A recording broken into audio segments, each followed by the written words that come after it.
Hello, everybody. Welcome to day 2 of HP for Gamers. I am Vivu, and I am joined here by the lovely Dark. Come say hello. Hello, everyone. I am so excited to be here.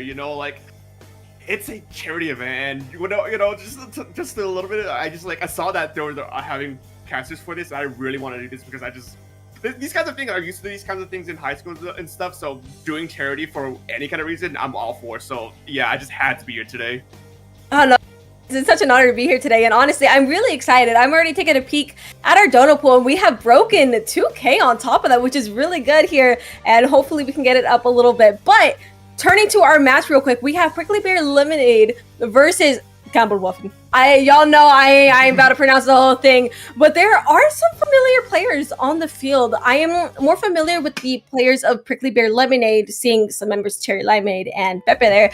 But Gamblewaffen is a team we have seen multiple times throughout here on Dapple, as some of you may be familiar with. Most definitely. Dapple sort of stand out from Gamblewaffen. I'm excited to see both these teams, Cherry Limeade and not Cherry Limeade in its fullest, at least parts of their team making up Prickly Pear. I genuinely think it's going to be a very exciting match to watch today. Absolutely. I'm genuinely really excited because both of these teams have shown that they can be incredibly strong. And honestly, I'm taking an even bigger peek at the map because my bias is about to be strong with Splatzones, Barnacle and Dime, Tower Control, Hagglefish, and Rainmaker Undertow. What are your thoughts on Splatzones, Barnacle, and Dime here, Dark? Splatzones on Barnacle Dime. I've mentioned this like once or twice already, but I think Barnacle Dime really is a map that's just sort of like can be that any weapon type can kind of fit into. You know, it has a little bit of everything. It doesn't really there's long sight lines, there's like flaking routes. It's relatively flat, so like you have just all kinds of ways you can sort of play off it. So I'm just kind of really excited to see exactly how these teams are going to be trying to pull into this. And as I'm saying that, we're hitting our first match of the day, best of 3. I'm excited to see exactly. Oh, Blaster, let's go! You got the and like the activation there, but we are seeing both pencils throughout on the field, and of course that Blaster. I'm looking at the Dreadbringer that they're actually bringing out here, but both teams are open up going straight to mid. I see that little sprinkler in the spawn. We love to see those there. Both teams going in. We actually see Prickly Bear Lemonade being the first to actually make turf on the zone, but who's going to be the first to cap it in this scenario? It's just that cooler already going out for Prickly Bear Lemonade, but they also do have one down as of now, but it looks like taking the zone regardless from Gamblewaffen here is going to be Prickly Bear Lemonade, but there's going to be 2 down on them on top of that, leading that zone to flip once more.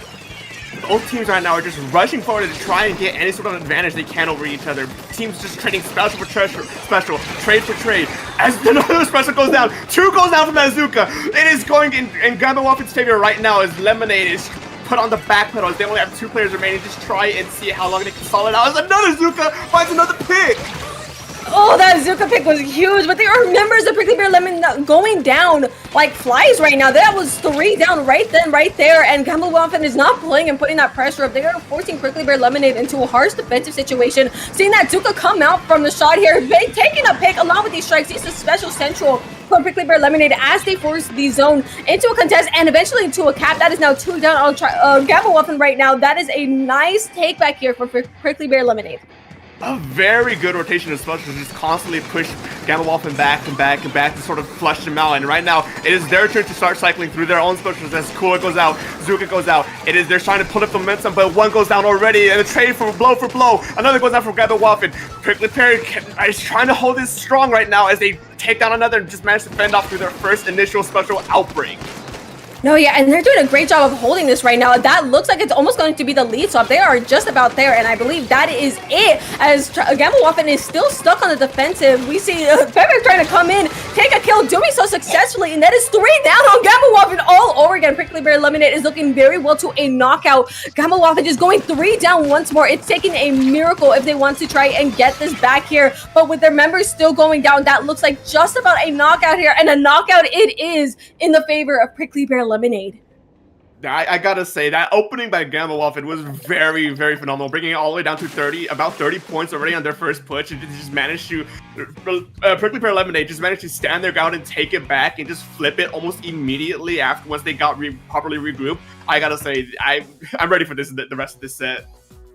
mad props because both of these teams were able to have such long holds on their pushes, and really it's impressive. And that just very much shows that Gamble Waffen is not out of the game just yet, especially when we're moving to a map of similar, you know, a little bit more similar layouts. We're seeing hallways, woohoo, with Tower Control Hagglefish Market, which honestly I really like Hagglefish.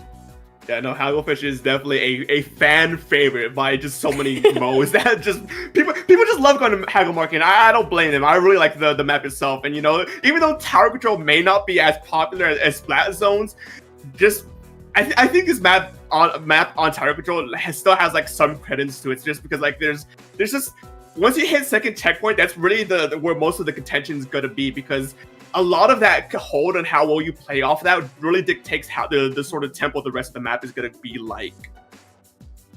Absolutely, and things can get rough around that checkpoint, as you said, because you have the window entries, you have the ramp that enemies can get down. So there's a lot of space that you have to clear when you're playing, especially during that specific point in Haggle Market. And we are seeing backlines on each side of the team, so I think they're going to be able to capitalize really well off of a map such as Haggle. Like you said, we're not playing zones, so those pencils, you know, we're usually see them most effectively in something like zones. I believe they still can be useful here, especially with the general layout of the map. And on top of that, we have a blaster on Waffles, I am pretty sure. So that's also going to be really helpful on something like Tower Control.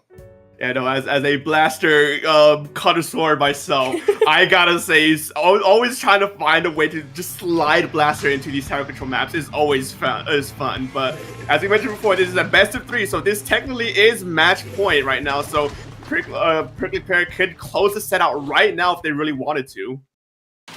Absolutely, anything is in the books, and I'm definitely on the board of anything can happen here with both of these teams being so strong. But as we see them moving into mid, I'm trying to see who's going to be the first to get those specials and who's going to be that person to get those picks. See those bombs already on through mid. That was a nice set of turf here for Waffle, but it is going to be Prickly Pear Lemonade to go down one here with that slosher, but they're not letting up yet, taking another from Waffle here. That is 2 down on each team right now, so we're still at kind of a neutral set of play, but Dapple is going to be the first one to move that tower, take another pick, and possibly get this moving now.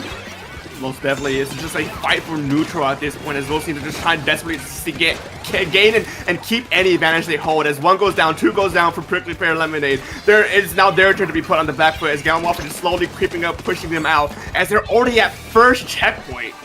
And they are not playing around. Once they got that tower moving, that tower is moving, and here we are almost reaching that second checkpoint that we were talking about. Prickly Pear is still going down, but they're going to retaliate, taking 2 of Gamble Waffen out as well, stopping them from getting... No, they did get past that. No, they didn't. They did not get past second checkpoint, as a matter of fact. And they managed to actually even turn this around and take 3 down off of Waffle on top of that. A very strong flip by Prickly Pear Lemonade. I'm gonna be completely honest right there. That second checkpoint connection can be really hard to try and stop in certain scenarios, but they managed to hold it strong, and now they're marching on to their first checkpoint. As 1 goes down, a beautiful pick already off of Gamble Waffen. As potentially another pick goes down, 2 picks down for Gamble Waffen, 1 down for Prickly Pear. This looks like this could be first checkpoint, an easy first checkpoint for them. And they're continuing to take members of Gamble Waffen out of the way, seeing the pencil right into that tower, putting that turf, setting their team up here. Gamble Waffen is forced on the defensive, and on top of that, we get a lead swap here, just trying to get past that second checkpoint. It's just a pain, and we're seeing their shot come and take the shot with the freaking Zuka, and doing so successfully, pushing past that second checkpoint. That was huge for Prickly Pear Lemonade here as they reach the final checkpoint on the map and are continuing to count down these points. Holy crap. This is dangerous territory right now for Gamble Waffen, but they just can't get that retake right now. Prickly Pear taking this set with an easy, clean 2-0. What a set that was. That was insane. The thing is, just when you think that Gamble Waffen has this advantage, and they're putting Prickly Pear on that back burner, they just retaliate to all's worth, just taking it in one fell swoop right after, which is honestly incredibly impressive the way they're able to regather themselves, because Gamble Waffen's opening is not something to, you know, scoff at. They are really good on their openers, but it is going to be Prickly Pear Lemonade that takes us home today. Yeah, no, I definitely gotta agree with you on that one. Gamble Waffen had phenomenal openings to get Prickly Pear just on the back foot almost immediately, but they played the slow game. They managed to sort of just try and sort of analyze what exactly they're losing to, adapt to that, and punish it they did. But just taking that 1 flip all the way down to a knockout in just 1 fell swoop on that last game, that just really well-rounded play right there. Impressive, honestly. Like both of these teams have impressive strategies that they're able to put on the field, and I have nothing but props and respect for both of these teams for just their strengths in general. And right now, as that set's done, we're gonna be moving on here to our next set in just a little bit, as we're heading to our round number 2 in winners bracket. I don't know exactly who's gonna be our next set. Actually, I think the second match is still, or the first matches are still being decided. It looks like our next match is going to be jumping down. It's between if I'm not mistaken, we'll be at the bottom where Duck Motif is. I believe that is going to be our next match. So it looks like we are following Duck Motif down through our sets, and it really is between Overtime and Mango Heckmech. No, it's actually Blaze. We got things moved around just a little bit between Overtime and Blaze to see who's going to be the next one fighting in there. But we will see you guys in round 2 soon.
get ready for the next battle, ladies and gentlemen. They, them, so everyone else in between. My name is SPF Dark. We're coming at you live here at Dapple Productions, bringing our HP for Heroes charity event. I'm not alone here. Fufu, go take that while I recover from that massive mistake. Hello, and of course we are back here. And before we even get into okay. Before we even get into anything else here, I want to mention, you guys see the little see the other hand here. See the dono timer not right underneath, a little bit more underneath my finger there. We got a $500 donation from Splatoon, and that was a crazy jump. And thank you so much for putting in that 500. We gotta put it in because we literally blinked throughout a match and the dono appeared. So again, huge thank you. But I'm gonna also talk about the matches for a second because we have Duck Motif versus Blaze. So I mean I think Duck Motif, if I'm not mistaken, let me go double check the rosters here. Sorry, take it away for a second, will you? Yeah, I mean, I'm gonna be completely honest. I'm not too familiar with Blaze. I do remember hearing a few things about Duck Motif. I don't remember exactly where from my end, but I do know their name, and I do want to say they're. I mean, not to say that not every team's competent, because every team's competent in their own right. But to make it this far and to do what they're doing now, you know, you have to at least some semblance of just knowledge of the game and whatnot, which you had to put respect for. So I know for sure Duck Motif can back that up. I just have no prior knowledge on Blaze. Yeah, I'm not familiar with Blaze, but I'm familiar with Duck Motif because of Red Shaw. I was like, there's a name that was pinging in my brain. There's a player that, you know, I've seen running around and did have a moment of rise. Ooh, there goes my mic. A rise as of a little while back. But I'm excited because, like you said, both of these teams managed to make it this far already. So I'm expecting a great show here from both of these teams, especially when we're starting off with something like Clanwood's Robo Ramen. Okay. Robo Ramen. Definitely one of my more favorite maps from this game, you know? I mean, that statement in itself just shouldn't have too much of a high bar considering the map save of most of these stages we've had so far. But Robo Ramen, I think stand out very high above than the rest of them. You know, you have the underway passage, you have really open areas, you have just so many places to fight and just skirmish as well, just ways you can flank behind. I genuinely think it's a very good map. And with Clamblitz as well, I'm very excited to see how these teams are going to be playing Clamblitz here. No, sure, and I just mentioned those flank routes is something that we don't have much access to, especially in a game like Splatoon 3. We have the quote-unquote Tetris piece maps you see. So Robo Ramen is, of course, that breath of fresh air to that. But as you said, those flanks are going to be incredibly helpful for any front lines that are feeling a little silly with it, especially with those ledges. So if we see a blaster, you know, wink, wink, your favorite, on the field, it wouldn't be too surprising. So honestly, again, I do really like Robo Ramen, even as a backline leader, my beloved. But I mean, with a map like this, I'm excited what both teams are going to bring out.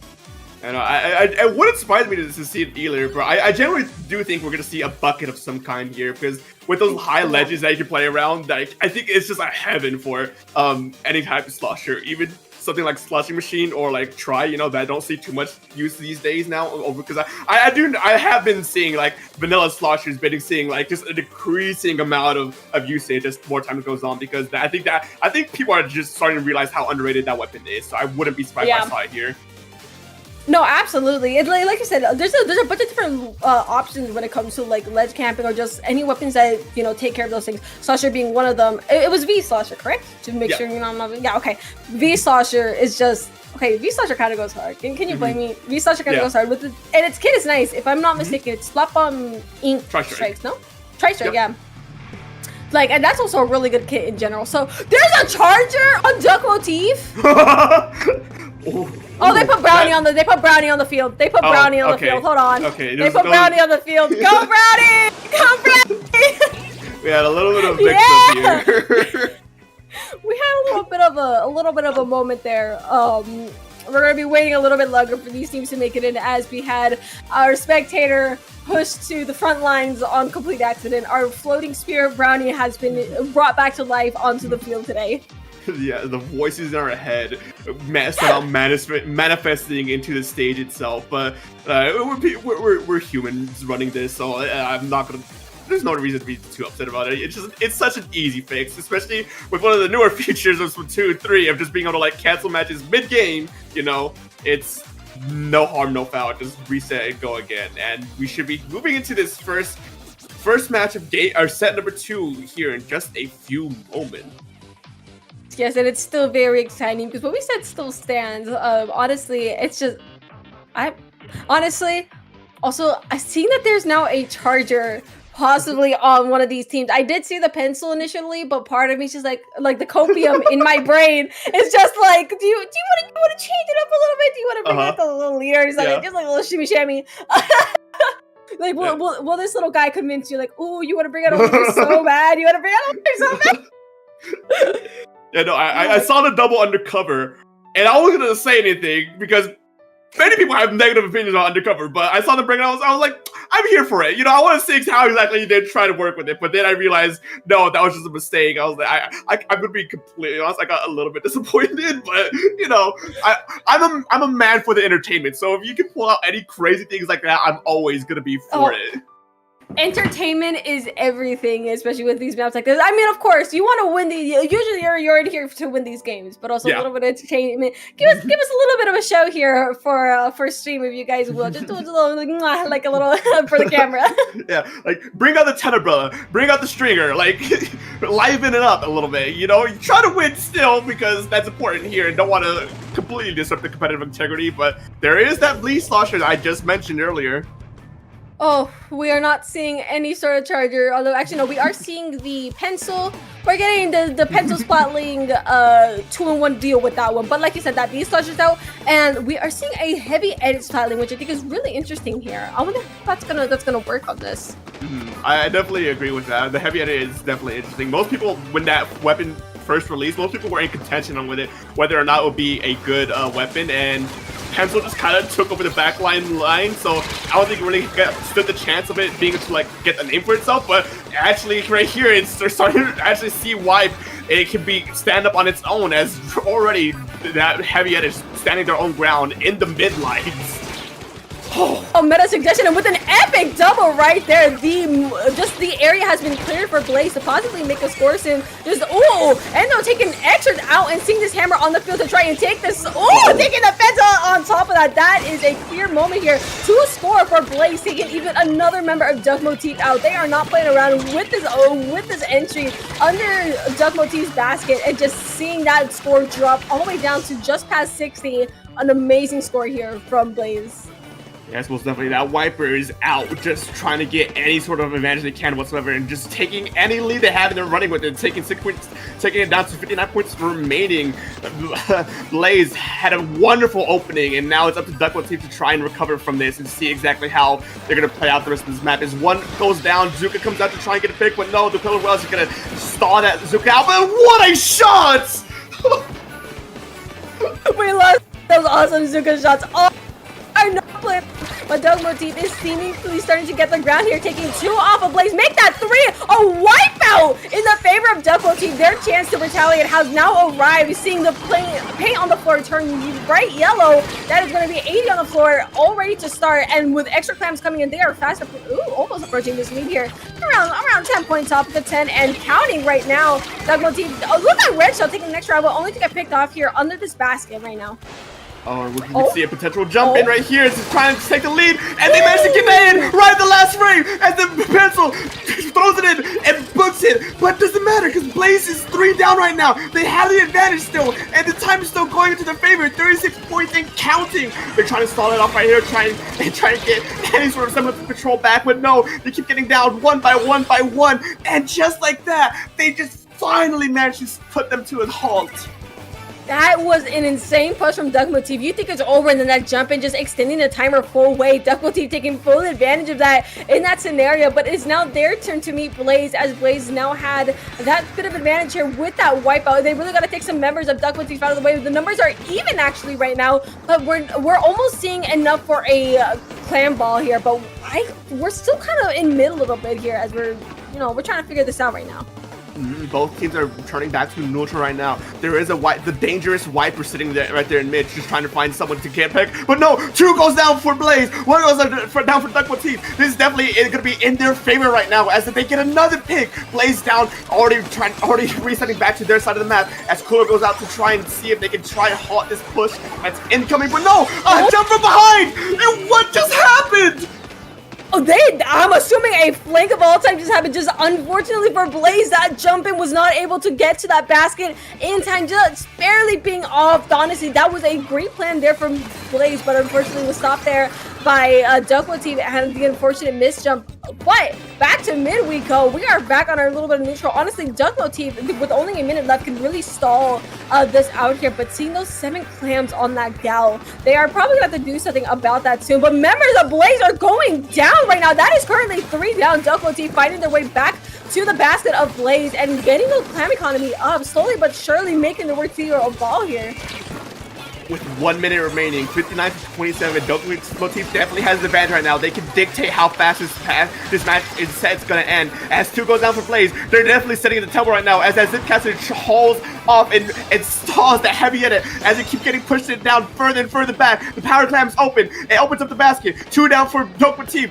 Blaze has the chance right now to try and make a comeback as we head to 30 seconds left of this set.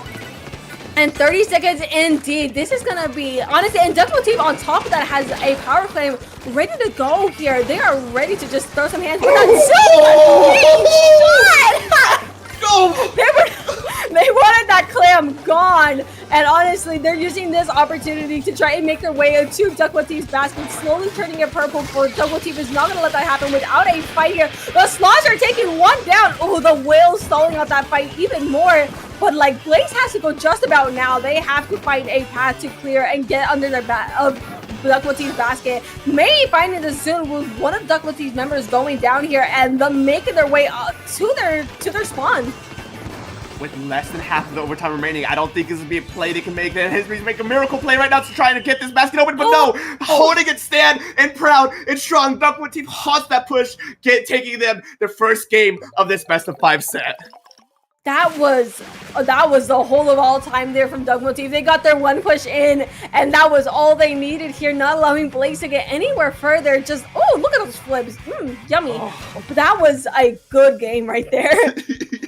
Yeah, that definitely was a good game. Both teams definitely had what it takes to try and take it, but Duck Motif just managed to just sort of edge their advantage a little bit further than Blaze and just take that set as a whole. And right now, head up high after that last one, we're heading to our next game of the set, which I believe was Mahi Mahi. I didn't get a glance of the... Yes, it was. Mahi Mahi on Splatoon. There it is. Yeah, I knew I saw the water. I just didn't remember short-term memory, you know?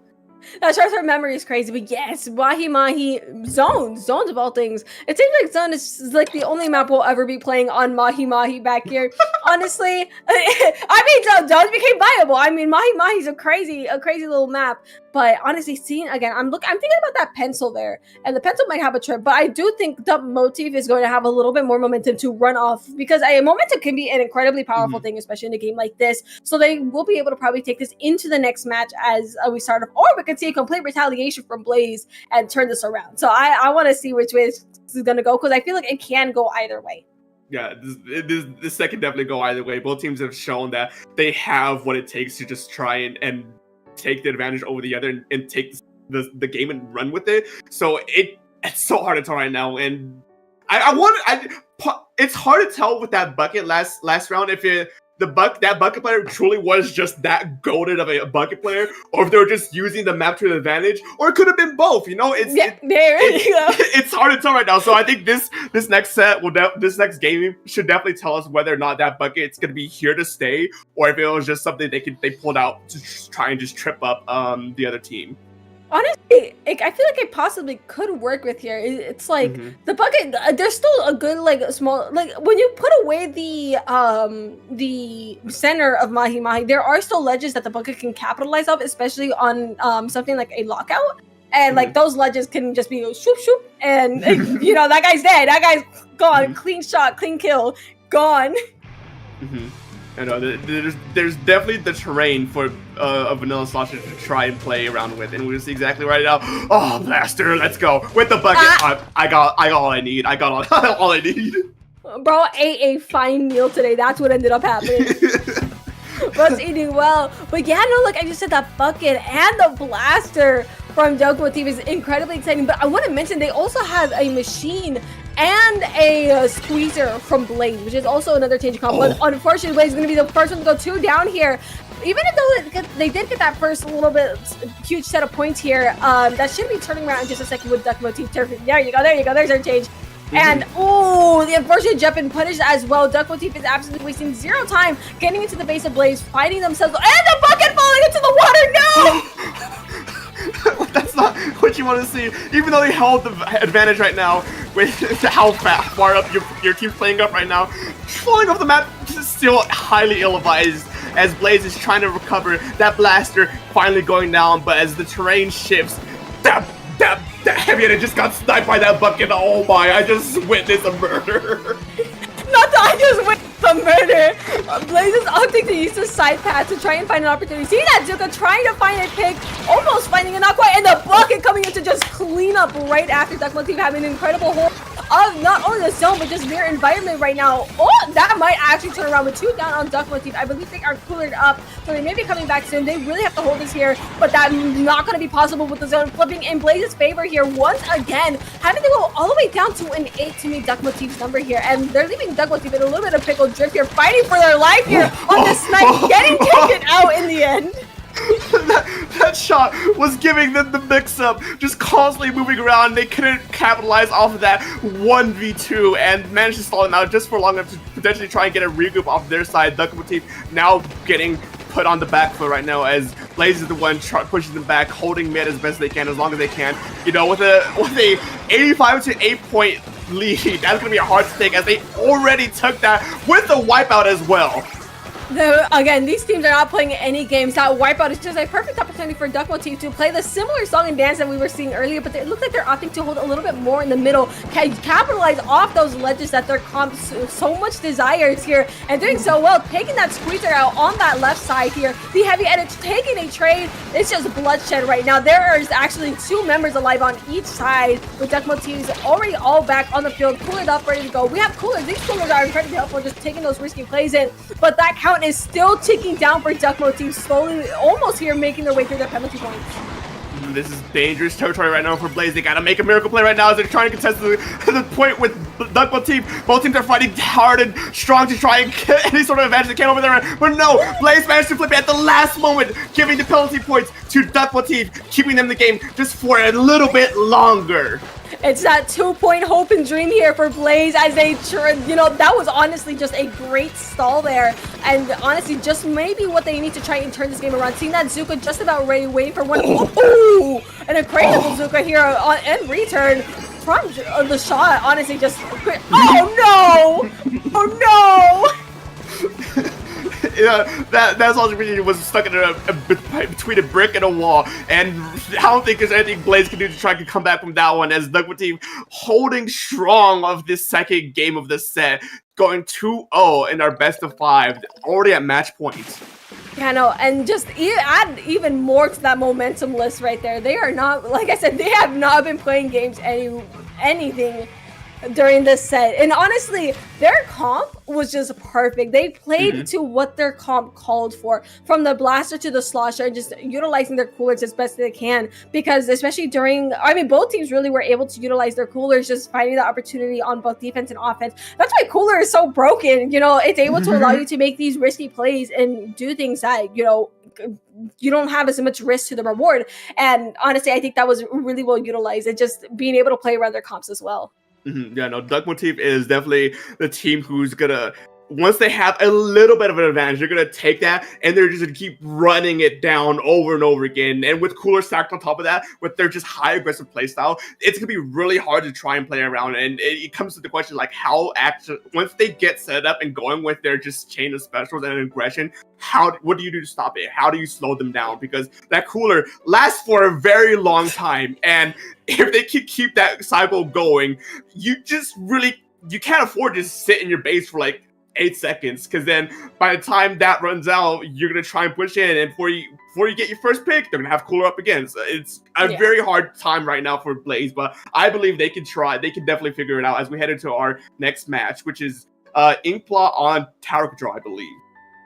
I believe so. And Tower Control is a very interesting one because like it can get really snowbally real quick. This is one of these maps that I like to say can be a real stally center, but a crazy snowball once you get past that. So one of those where you can't really get stuck in mid because it's gonna get you. And with the momentum that we have been seeing, I feel like either team can really capitalize off of this.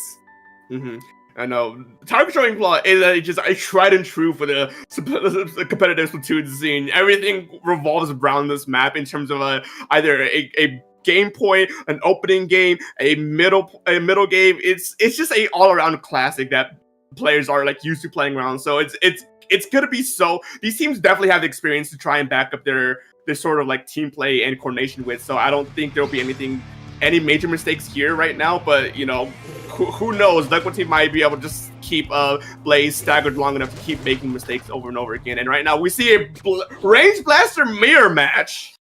That's going to be interesting. So there's we both are seeing almost mirror comms. The only difference is the zap to the pencil on each side. And honestly, interesting. We are seeing that same comp that we've seen from Dapple team. But we're gonna turn around and look because that was just a bloodshed, a two down right there on Dapple team. Oh, the blaster.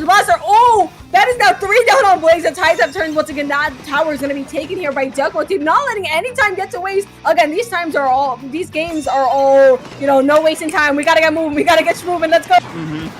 You know, Dapple team, Blaze are really in a tight spot right now. They have to try and figure out a way to stop Dapple team's momentum from going, because once they get that ball going, it's very hard to stop. And with Cooler online, that ball is gonna be stopped even harder to stop right now, as they're already at first checkpoint, I believe. They broke first checkpoint. It did. Oh my goodness. No, yeah, able to break that first checkpoint. Moth finding a really nice pick here. Just really gotta take this Slosher out, but the Slosher winning the 2-1. Oh my goodness, and ending up in a trade. That is a perfect opportunity that they just paid for their team with 3 up on Duck Motif, and that tower in center right for the picking is gonna get moving here. One of their members did additionally go down on that, but Blaze really trying to pull this defense out. Tina's Blaster trying to make its pressure and taking 2 off of Duck Motif. Not only their backline, but their Blaster. And Both teams are doing very well getting the picks they need, but how they play off them it hasn't been to most of their strong suit. Both teams are relatively even right now. They get pick for pick, trade for trade, but even as Blaze 3 goes down, I fully believe that they're gonna be able to at least hold this on the wrap like they have been a few times already. And with Windbreaker out, that definitely might put a wrench in that tool right there, as they're already getting pushed back and held on their platform right now. Another goes down for the Blaster. It's just constantly pick after pick after pick. No, yeah, they are putting the pressure on Blaze. They are making sure they don't get the opportunity to try and touch this tower right now. Look at the ledge camping that they are utilizing. This Blaster just doing what they can to catch members of Blaze out of the way, but that tower is going to be left unchecked right now. And honestly, there now in return, Blaze, but unfortunately goes down there. That's what's going to end up happening, unfortunately. But this tower is still in the base of Blaze. Duck Motif is not letting up. You know, this is danger territory for Blaze. With that tower already on their platform, it's going to be very hard to come back, especially with how Dapple keeps staggering them and keep staggering their own deaths. They can't get any momentum and any footing to try and retake anything right now. As once again, another one goes down. These tri-streaks keep pushing them back further and further, as one stuck in the door and platform, but you can't really be caught out on the platform, as the tower is already on the final checkpoint and marching in to its final resting place, as I believe pretty sure Duck Team would take his next game taking this set. They were not playing. Once they got that momentum, those 3 down on Blaze, by the end of that was smooth sailing to that checkpoint. And then that awesome direct that we got at the end of that was just chef's kiss. Duck Motif, again, is not messing around, taking this set on a 3-0 sweep. That Duck Motif definitely showed their own strength with this set. Once they got a little bit, they took that and they went running with it. Just constantly keeping Blaze on the back foot, keep getting getting 2 picks, and just keeping them pushed back long enough just so they can get their specials online. That way, whenever the team does regroup, they can just keep them scattered once again by the use of a tri-strike or by the use of a tactical just to enable them to go further and in. I just love Duck Motif's way of just working around their comp, utilizing everything they can. And that, like you said, that ability to find those micro opportunities is impressive. And we saw it right through during this set, which was just amazing and just chef's kiss. And with that set and done, we're gonna be heading into a break here in just a minute. But before we do, I do want to remind people that of our bracket as we're heading into, I believe our next game is gonna be a loser. Or we're going into losers bracket our next game.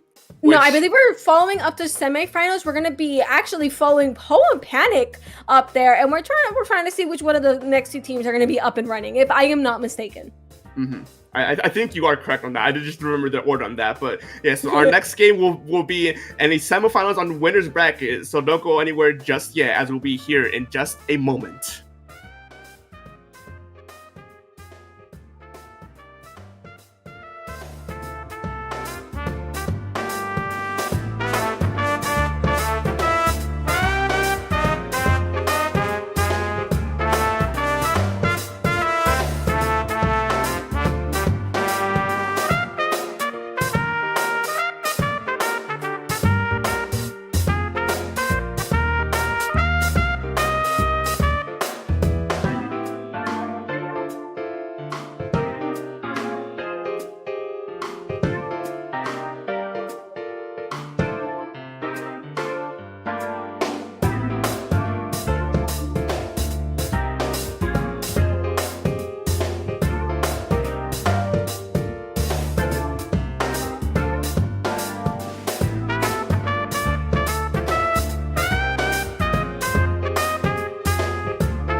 Hello everybody, and welcome back. We are back from a little bit of a break here. We're gonna go ahead and bring you guys your next match soon.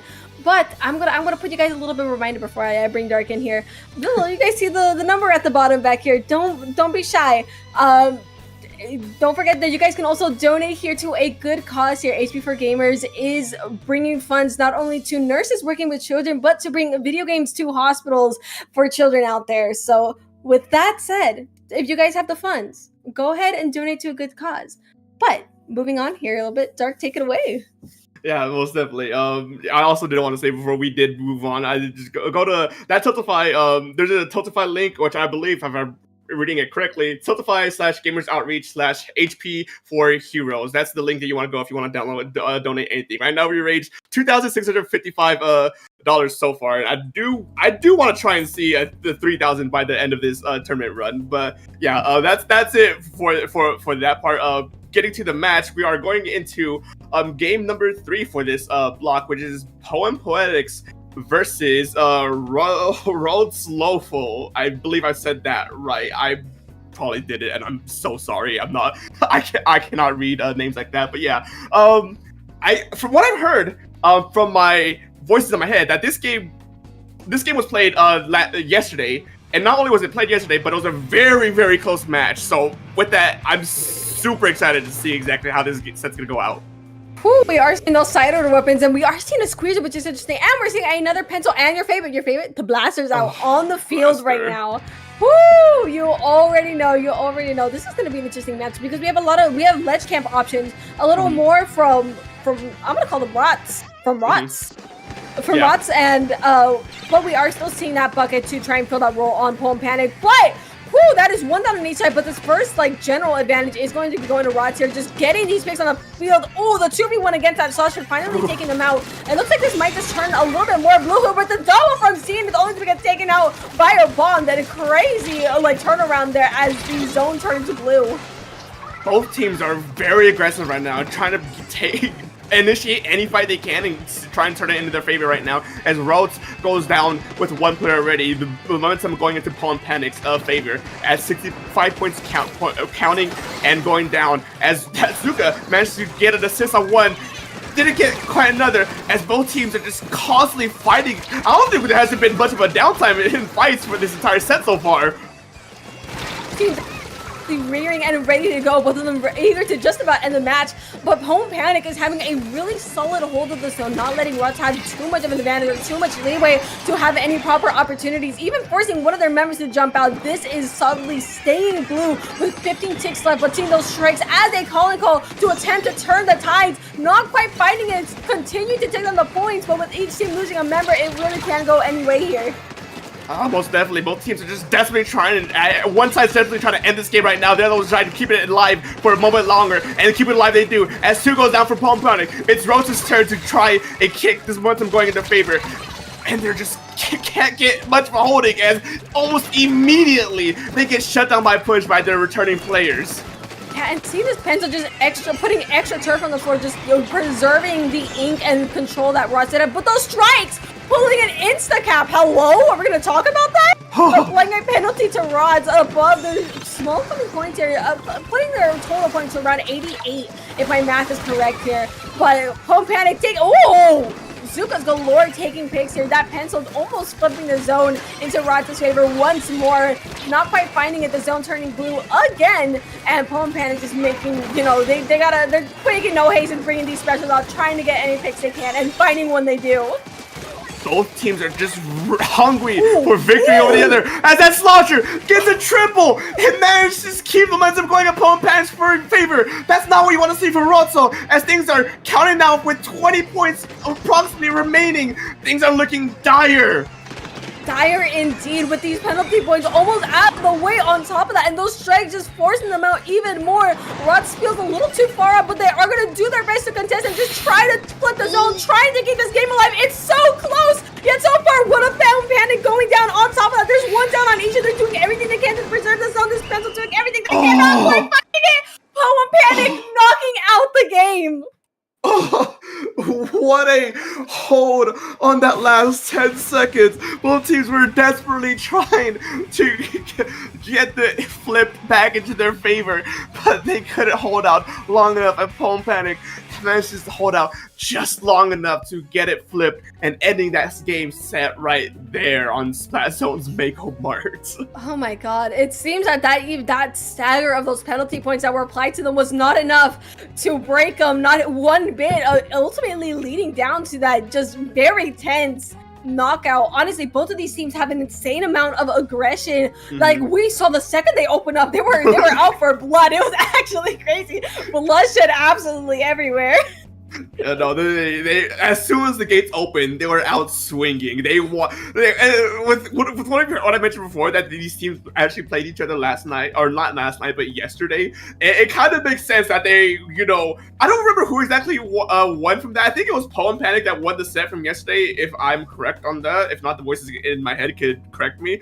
But if I'm right, Pone Panic won their previous set, which means Rotso definitely wants to try and get the run back this time around in winner's bracket. And if things go right for whoever gets sent to losers, there's a very good chance we see them again for finals. Hold on.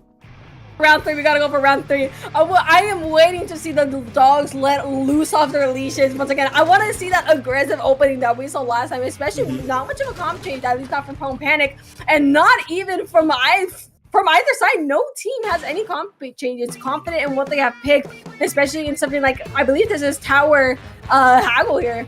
Yep, on Tower Control Hagglefish, both teams selected to keep with what they've been using so far. And I don't know if this was the same comp that they ran with yesterday or not. I can't really give you that information right now, but it seems that both teams are just trying to get, once again, any sort of opening lead they can. Is the bucket going on the hard aggressive to get a pick, force another member out, and Pone Panic is on the back foot as 2 goes down. Rotso has the opening lead at this moment.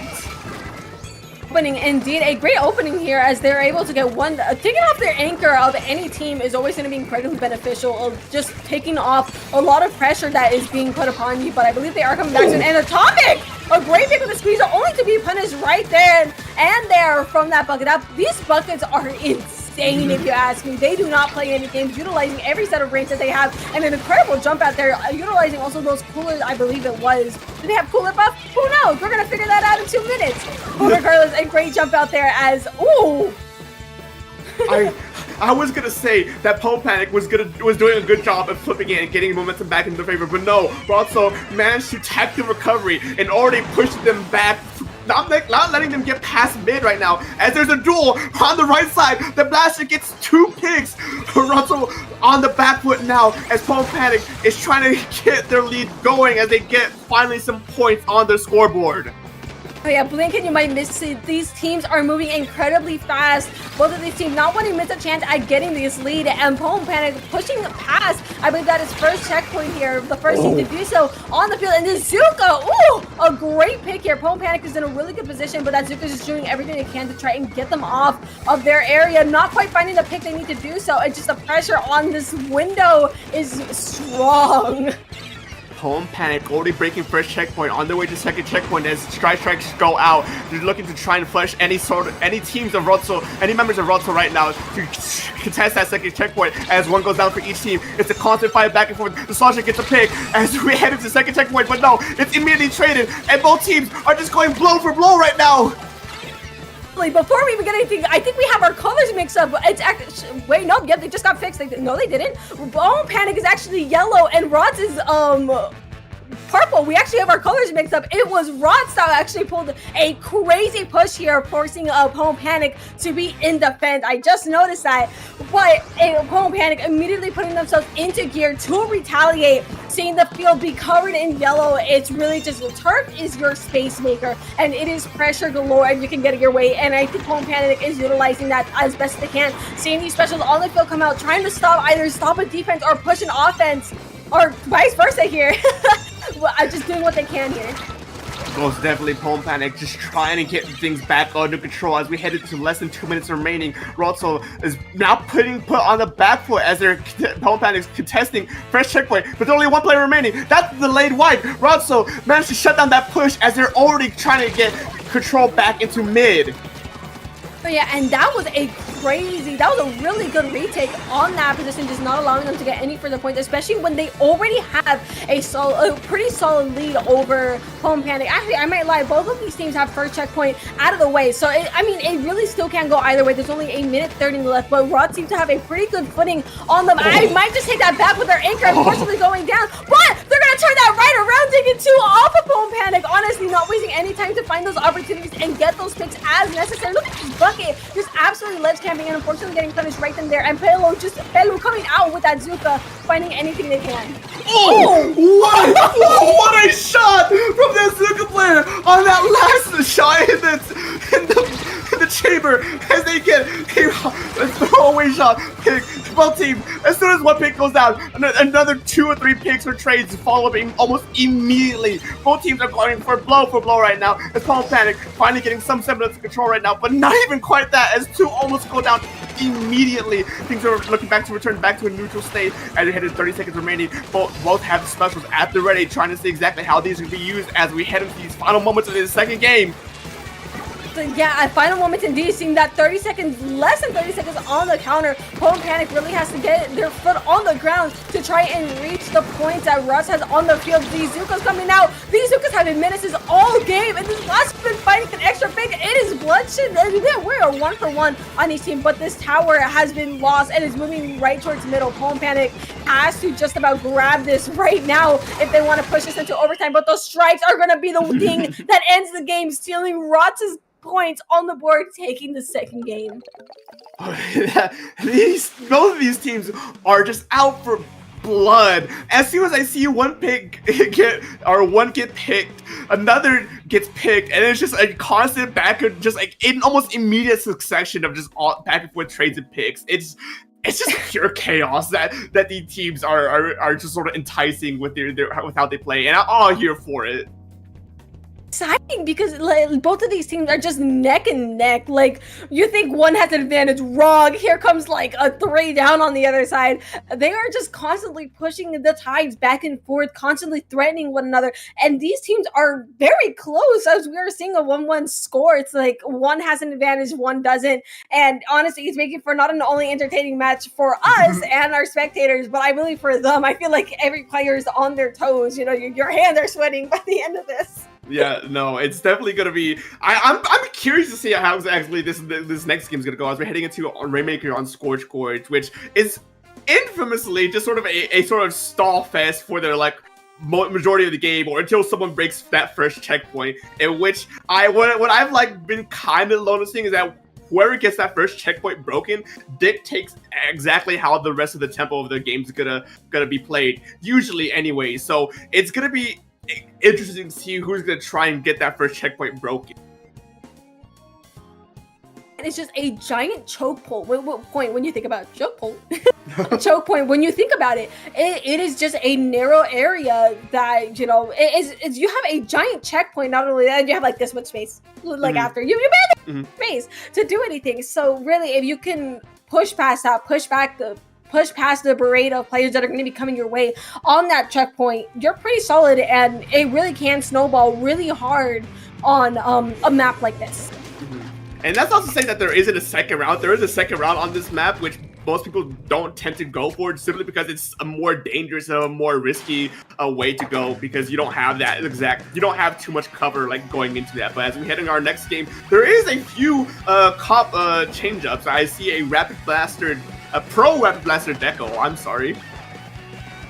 Honestly, I mean, I think that Pro Rapid Deco is going to be really nice, and having another set of range to just slowly pick at members of Pome Panic. It might even help out that bucket if, you know, utilizing those mid-range. But before I even say that, that pencil is out of the field. They have the priority straight and taking out an anchor here. They understand the priority of just making sure that anchor doesn't have any free leeway. And that Rainmaker has not quite been grabbed yet. Doing so now, pushing towards the forbidden checkpoint that we have been talking about.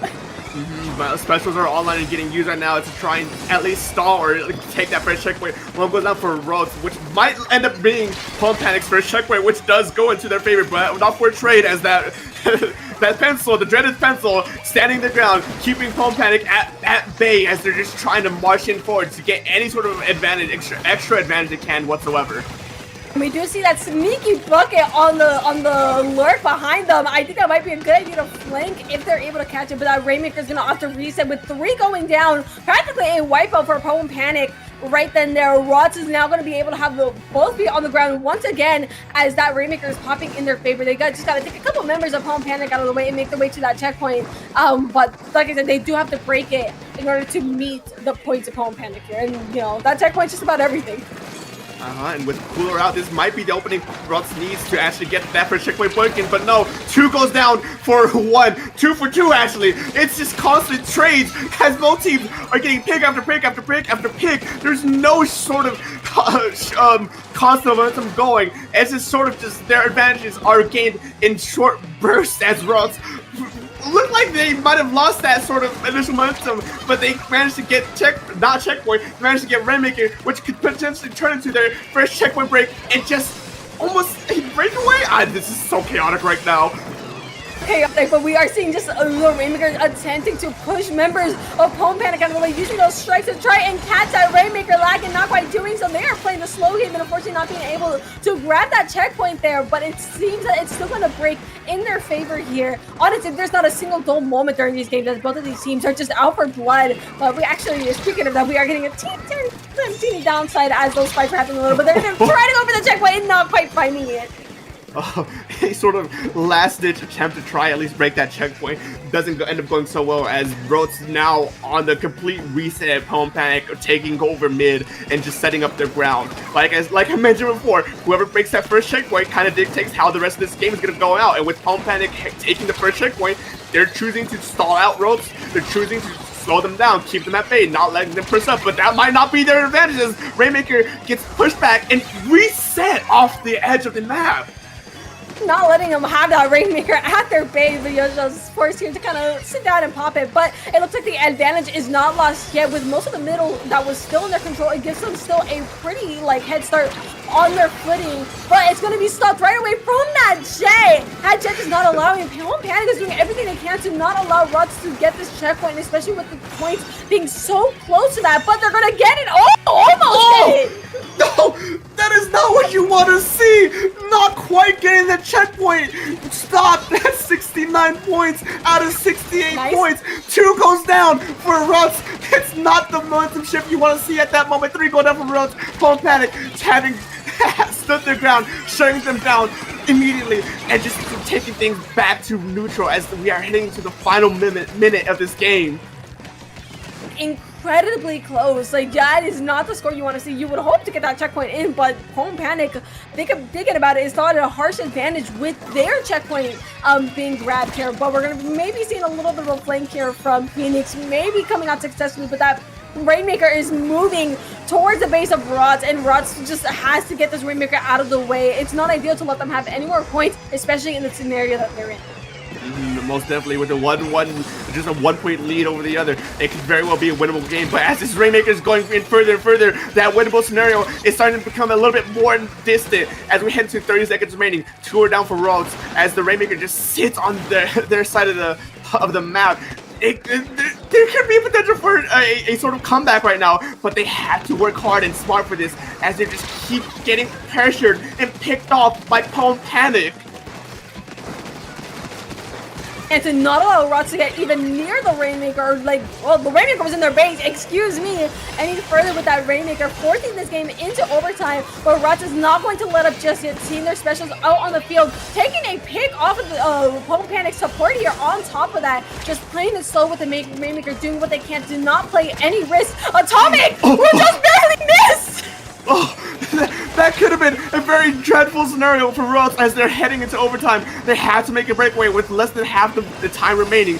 That first checkpoint's still up. They could very well make this comeback right now, but they gotta use those specials to their advantage or not see the trade right there. And I believe there's one of them flake, and it's not looking good for Roats. And just like that, they managed to get stalled out. Pump Panic taking game number 3. Well, Panic absolutely just playing their cards just right. Rots was right there. That squeezer just putting an end to that right then and there. Just that range and the upper ground they were able to have just gone and the game ends. Honestly, I do have to give it to Rots because they were on a really good way to almost getting that checkpoint too. So I wouldn't cut just yet, especially with their performance in tower control. But we are moving to, we're going back to our little more open maps as we move to Clamlet's Museum d'Alfonsino. Clams on Museum d'Alfonsino. I don't really know the sort of gauge of like people's opinions on this map mode. I've seen some people like it, but I've also seen some people hate it. I think it's very mixed on what people like on it or not. It's very definitely open.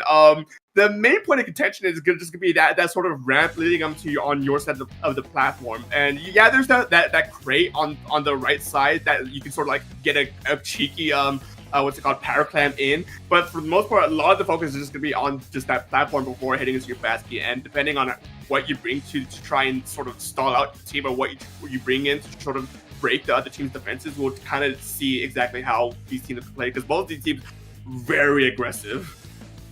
For sure. You know, I like how your opinions of Museum d'Alfonsino. I'm like, they're very favorable for, you know, the crowd of backlines.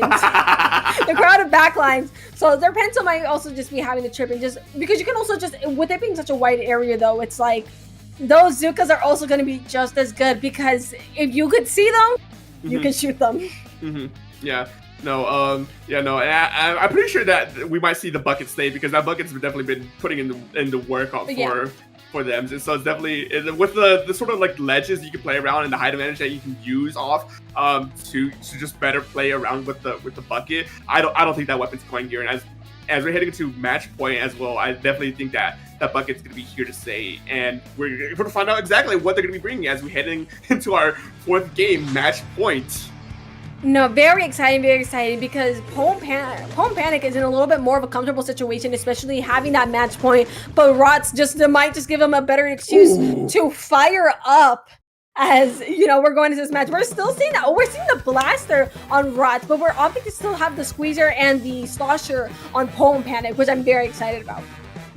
There definitely is a lot of sort of like chip damage coming from Rots' side with both the blaster and the bucket. It could easily be used to try and sort of leverage some of these skirmishes more to their favor. As one already goes down for Palm Panic, 3 goes already down for Palm Panic. That's the delayed wipe already within 1 minute. With the power climb on Rots' favor, it is looking an easy moment to shift into Rots' favor right now. Yeah, but they're opting to actually move a little bit more back here, opting to hold mid instead, which is very interesting. Honestly, Home Panic just came by a little bit too fast to optimally get to that ramp, but regardless, Home Panic is not going to waste any time to try and contest the middle space, but they're just going 2 down. All of Rods, their last member, just respawning now, attempting to take the 2-for-1, but they might be able to take the shot up, but not with a little bit of punishment either. Oh my goodness, it is going to be bloodshed here on this ramp. These teams are just fighting for their lives out on the battlefield right now, constantly taking these trades and these picks. It is just constant back and forth. Even though Rots has the clam advantage right now, they don't have platform. They can't push up, and it could be very well just 1 pick away, or it could be just a team wipe away as Tri-Strikes goes down. 3 go down in rapid succession, leading up for Rots to get the first points on this game. Rots is back with an absolute fiery passion, just doing everything they can to get these clams on the board and jumping it down to 60. They might be going for the sneaky and getting it in. All the way down to 37. That was huge for Rods right there. Home Panic's gonna have to get a good chunk of points in to meet that point setup right now. And honestly, they set themselves up really well, because they can really play this stally if they really feel like it, especially when they have something like a pencil. Home Panic definitely has they sort of just a little bit of the disadvantage right now, as they're just struggling to get any sort of leverage going on for the favor. Anytime there's a complete reset, Rots has always been there to sort of stall them off and just keep them at bay while the rest of the team comes back. And right now, we're looking at the same exact thing happening right now. Rots had a few players go down, and Palm Panic tried to capitalize it, but no, the rest of their team managed to just clutch up and just keep them pushed back constantly and just staying at mid. And right now, it's just constant trades. They can't get any sort of momentum going right now. They were so. I just realized Phoenix was in their base for a split second, calling for it this way, but no, with no power clamp just about ready. I believe they were called back, but not quite finding that. But Home Panic is going regardless to try to move their way into Rotz's field, having that power clamp. I believe, yeah, 2 power clamps ready to go, losing one of them in the process. Not to be mistaken, it just got picked up ready to go. They are raring to go, just trying to do what they can to get these points on the score. Yeah, on the scoreboard. Here we go. And those strikes being the calling card that they might just need. Are they gonna? No, that ball died. Oh, it's just pure and utter chaos these games have been. Both teams, even though when they think they have the advantage, something goes wrong, or they end up unfortunately getting picked right now with a turnaround from the Trizuka, managed to shut down that skirmish, and back and forth, these teams are getting trade for trade, and it might look like Battle Panic finally manages to get that basket open, but how much further can they extend their any sort of lead right now? Just trying to hold that clamp open, but it just seems like that basket is going to close before it can get anything else in there, dropping it only down to 77 points, only a little over the minute left on this clock. So Home Panic really has to get their stuff together and get some plans on the board, but Rods can really play a defensive game if they really feel silly with it, but they're going to be going 2 down here before I even say anything. Home Panic's opportunity has arisen once more, seeing that power climb on the field and going right into the barrier. That's not what we want to see on Russell's side right now. As we're heading to less than a minute remaining on this game, Home Panic could have gotten a few more of a much bigger lead in that push, but no, they got shut down almost immediately by Rhodes as they're now pushing in through mid, pushing in them back to their platform. As one by one, they get pick after pick after pick. Momentum's starting to shift in their favor. As we head into 30 seconds remaining, it can still go any way, honestly. Rods, again, still sitting at that lead. 30 seconds left, and that middle is just about neutral here with it being practically 50-50 on that ink side.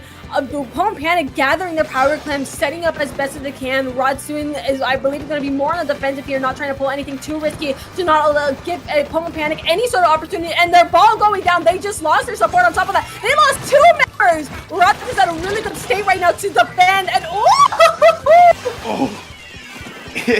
We're into overtime, but this might be a shutdown right now with the backline, jump behind, and just like that, they take that game.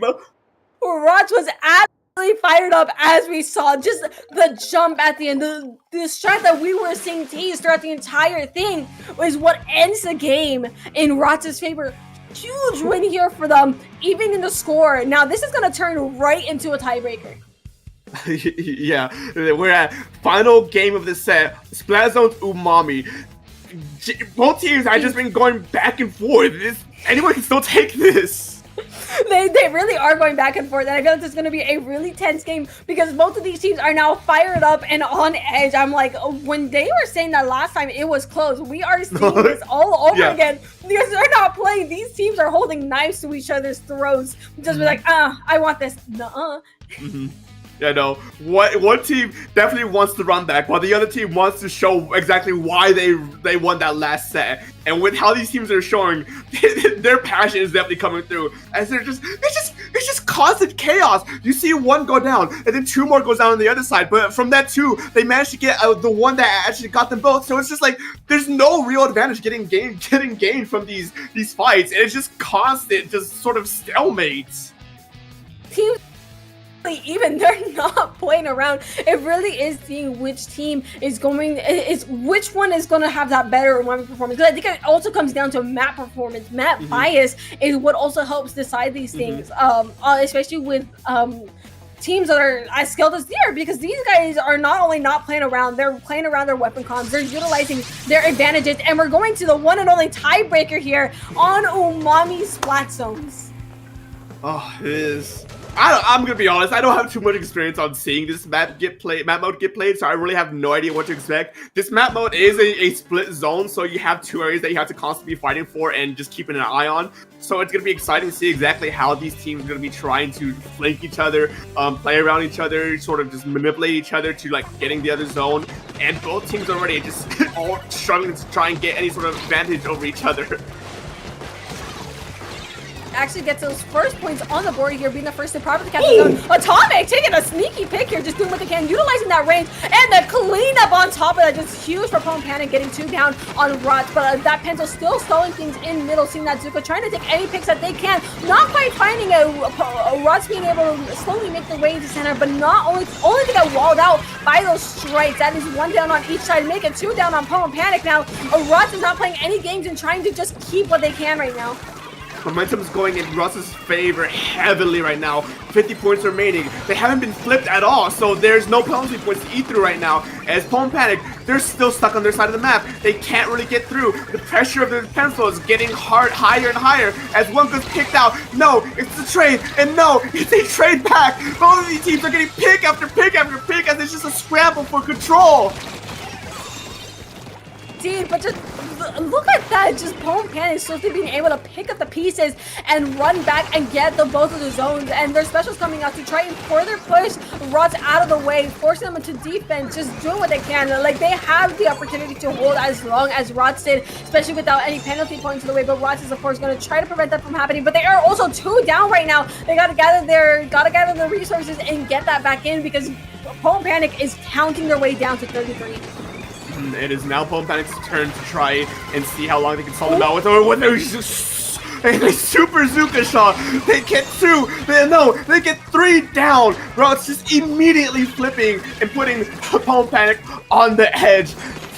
Taking them back, pushing them back, trying to keep them stalled out as they begin to eat away at their own penalty points. And indeed, and honestly, as they're eating through these penalty points, they have around 10 seconds left on those said penalty points. The Pwn Panic utilizing their specials, trying to get any picks they can. Seeing the fight, the Zuko fight one, that is 3 down. That was 3. That is a delayed wipe, basically, in the favor of Pwn Panic. Oh my goodness, they're able to hold the zone once more. They really want to try and push these points down to that lead as best as they can, taking trade for trades if they have to, and just seeing each team just trying to gather their resources right now. Both teams are just constantly getting picks over each other, just not being able to, even though it shouldn't be an advantage for one team, the other team has just one player that just managed to halts them right into place as Pwn Panic has control of the zone right now. They might even take lead right now if depending on how these strikes go out. No, it stalls him just for a moment and oh no! It might not be enough as Rose trying to keep control and stop their lead from being slipped behind, and they managed to flip it back.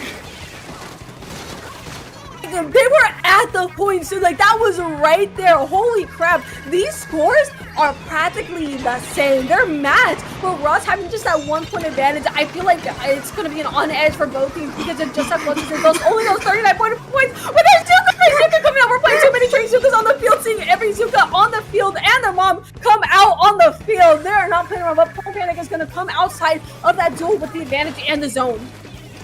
As we head into 1 minute, 30 seconds remaining, both teams are literally neck and neck at this point, and penalty points are still being eaten. It can still go either way, as Rose has the whole thing flip on one edge to try and see what they can do off of it, but no, it doesn't seem to amount to much of anything as Zuka goes out. Gets 2 picks with Try Strikes on. Doesn't mean almost an immediate flip as they have the opening they need to try and get this game back to their favor. That's just the barely leads up, but it looks like they might be able to cap the zone again. That's but all Rots is now regathered and doing everything they can to try and flip the zone in their favor once more, because they really do gotta get that minute in their favor. But what is gonna down? That is 2 on each down. That is 2 down on each team. I repeat, 2 down on each side. But the favor of Pate is still on Rots' side. Not even gonna be just bloodshed after bloodshed, flip after flip. This is what a 2-zone game does to you. It is one side to another, but it eventually turns pink on both sides. Pwn Panic has the advantage now. 3-0 down for Routes as we have into the final 30 seconds of the game. Penalty points actually eating away, but no, that's a pick for Pwn Panic or for Routes. I'm sorry, I have no idea what's going on anymore. These teams are just constantly going back and forth, trying to keep their momentum. Try checks go out to try and flip in their favor, but no. Try to fight the response. 2 down for each team. 3 down for each. That's it. What's happening? What is going on, dude? Pwn Panic going 3 down, just giving a pure advantage to Rush, which is not what you want if you are Pwn Panic. Rush is going to be doing everything they can to try and meet that 24 score. That 24 score even that Pwn Panic has laid out for them, and they're doing great in doing so. Just no team has special, no team has any deaths right now. And look at the little strike from the shot here. Those strikes coming out as they call it out to Pwn Panic, doing everything they can to go. But Phoenix needs to go! Oh my god, dude! Dude, where is this going? Where's this going? This is it. This is the game deciding. If they can hold it just for a little bit longer, overtime can run out. No, it's back and forth. Both these teams are trying, and Fazbear Paul and Panic takes that. Oh my god. Wait, I'm pretty sure. Hold on a second. Yeah. Okay, Paul and Panic. Oh, what was that? What was that? Dude, my jaw's on the floor. The apps the zone at the end. Paul and Panic eventually taking it through with a fist bump as a reward. My flushes are falling. Holy crap, that was an intense last 30 seconds. I don't even know what to say. I don't even know what to say because like they were genuinely on. Holy crap. Everything is falling. The jaw is on the floor. What? I'm speechless. Oh my god. Those last moments were so crucial for each team. It was a literally game-making play for these teams to try and take that out. And Paul Panic just manages to barely squeeze by, getting the flip on both sides, making this game go in their favor. That was utter chaos and madness. Dude, close by the end that I was speaking literal gibberish by the end of the cast. It was like, what is gonna happen? Because you have these scores that are so close, and then just the seal of it when those strikes went out, it was like, oh, okay, we're in it for real now. That was an insane set. I can't imagine just like the release after that match is done because you're like so tensed up from something so close, and just to end it like that, holy crap, dude! You're kidding me. That is like in the core memories. I feel like for both of these teams, especially in Home Panic, that is in the core memories for games. Like this is not one that they're gonna forget, especially with just that is probably the most satisfying win you can get with being so close. I genuinely want to know how loud those comms got for both of those teams, because I know, right? If both of us were on just freaking out, I don't play competitive anymore because I just don't have the time for it, but I know exactly how stressful those situations can be, and I know exactly how loud that could get sometimes, and I'm just genuinely curious as to these teams and what they're doing. I need to know. I like genuinely want to know how those comms sounded, because it's not even funny, because like you said, that is intense. Like if we think we're speaking gibberish, we're screaming, I can imagine how gibberish and screaming their comms is, because like I said, we have both been in this situation with such a close set that we're like, oh crap, what's happening? I wish to be in the position of these teams to just have that adrenaline. I think we actually just got a huge taste of it. A huge congratulations to Home Panic for taking this through, and also just like a big props to both teams actually for just showing their strength. Rod was not playing around either, because they were able to also take 2 games off of Home Panic and push it down to the last straw. No, yeah, these teams are phenomenal. I definitely wanted to see these teams go off again and again, because they've shown that they definitely are practically just borderline rivals with how they're playing each other. They're just constantly pushing each other. Rollins did a phenomenal job just staying in the game for as long as they did and just keep on going. But enough of that said, as we take just a quick second to cool off as we head into our I believe this is finals, right? If I'm not mistaken. Finals, if I am not mistaken. Let me double check the bet. No, we're going into finals. We're going right into finals here, and both of these teams are going to be fighting for their place in grand finals. But keep in mind, it doesn't matter. Well, it kind of does at the same time. Whichever team is going to be knocked out here, they also have the chance to come back in losers bracket, and we've seen some pretty insane teams that have either been drugged or that we've seen throughout our run. So I don't expect any less. Why are there 3 Sams on this team? Oh, it could very well just be coincidental namings, because I'm gonna be honest, Sam is a common name, and it's hard to come up with a name for yourself sometimes. I'm gonna be really honest, names are hard, so I can't exactly blame them. It's just funny to see 3 Sams on one team. But one thing I do want to point out is, depending on the results of this game, if Paul Panic loses this winners finals, there's a very good chance they did go off against Rhodes in losers finals if they manage to pull through on that side of the bracket, which I would find very funny if that is the case. I know, right? And honestly, we've seen Pomo Panic absolutely throw hands, but I think we also have a promising set on the other side. Actually, no, I'm aware of their anchor. I know their anchor, which is also just another menace. Like, they do have, honestly, just this could also be a really good set here, but oh my god, I'm still trying to recover from the last one. Yeah, no, I'm out of breath. That last set made me out of breath. There was. Oh, okay. Enough. There's a new set in front of us, a new game. We're heading into Splat Zones on Hagglefish Market. I tried and true for this map specifically. Like, honestly, I think Splat Zones is also just a good way to start too, because Splat Zones, like we were talking about it earlier, that we usually see Haggle in a Splat Zone scenario. Yeah. And this is really one of those maps where it's just like, okay, we're gonna be playing glorified turf war in the middle of in this middle of the zone, because it's gonna be if you're not fighting for the zone for 30 seconds, are you really playing Hagglefish Market zones? Let's be so for real. Yeah, no, we already kind of know what Pomo Panic is going to be doing for this specifically. You know, they play highly aggressive. They play for just that constant going and going and going. So it's going to be up to the other team to try and see exactly how they're going to play off of that. Because if you don't have an answer to at least put a hold on their momentum, they're just going to run straight through you. It's either you have to meet them face to face, or you just have to find something, like you said, just stop them in their track, or meet aggression with aggression, fight fire with fire. And honestly, it could really go either way. I'm curious to see the comp that Happy Hour is going to bring out, especially to match a team such as Pomo Panic that we saw, as you said, was incredibly strong from our last set, because let's be honest, they weren't playing around. They weren't playing. Yeah, no.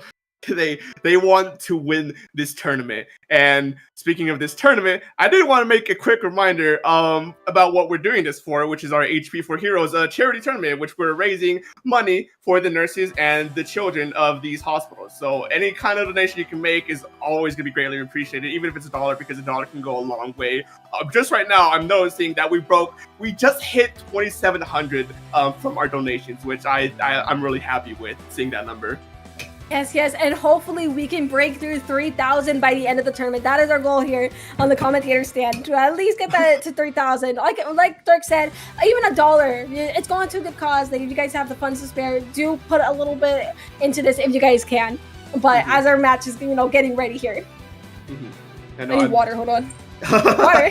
Yeah. Stay hydrated in the booth. Yeah, no. I'm pretty sure I've been on the camera 3 times getting a drink out of my giant a jug of water. So yeah, make sure that everyone's hydrated, especially if you're like us, talking a lot over the course of our block, which talk constantly. Yeah, we are definitely certified yappers at this point.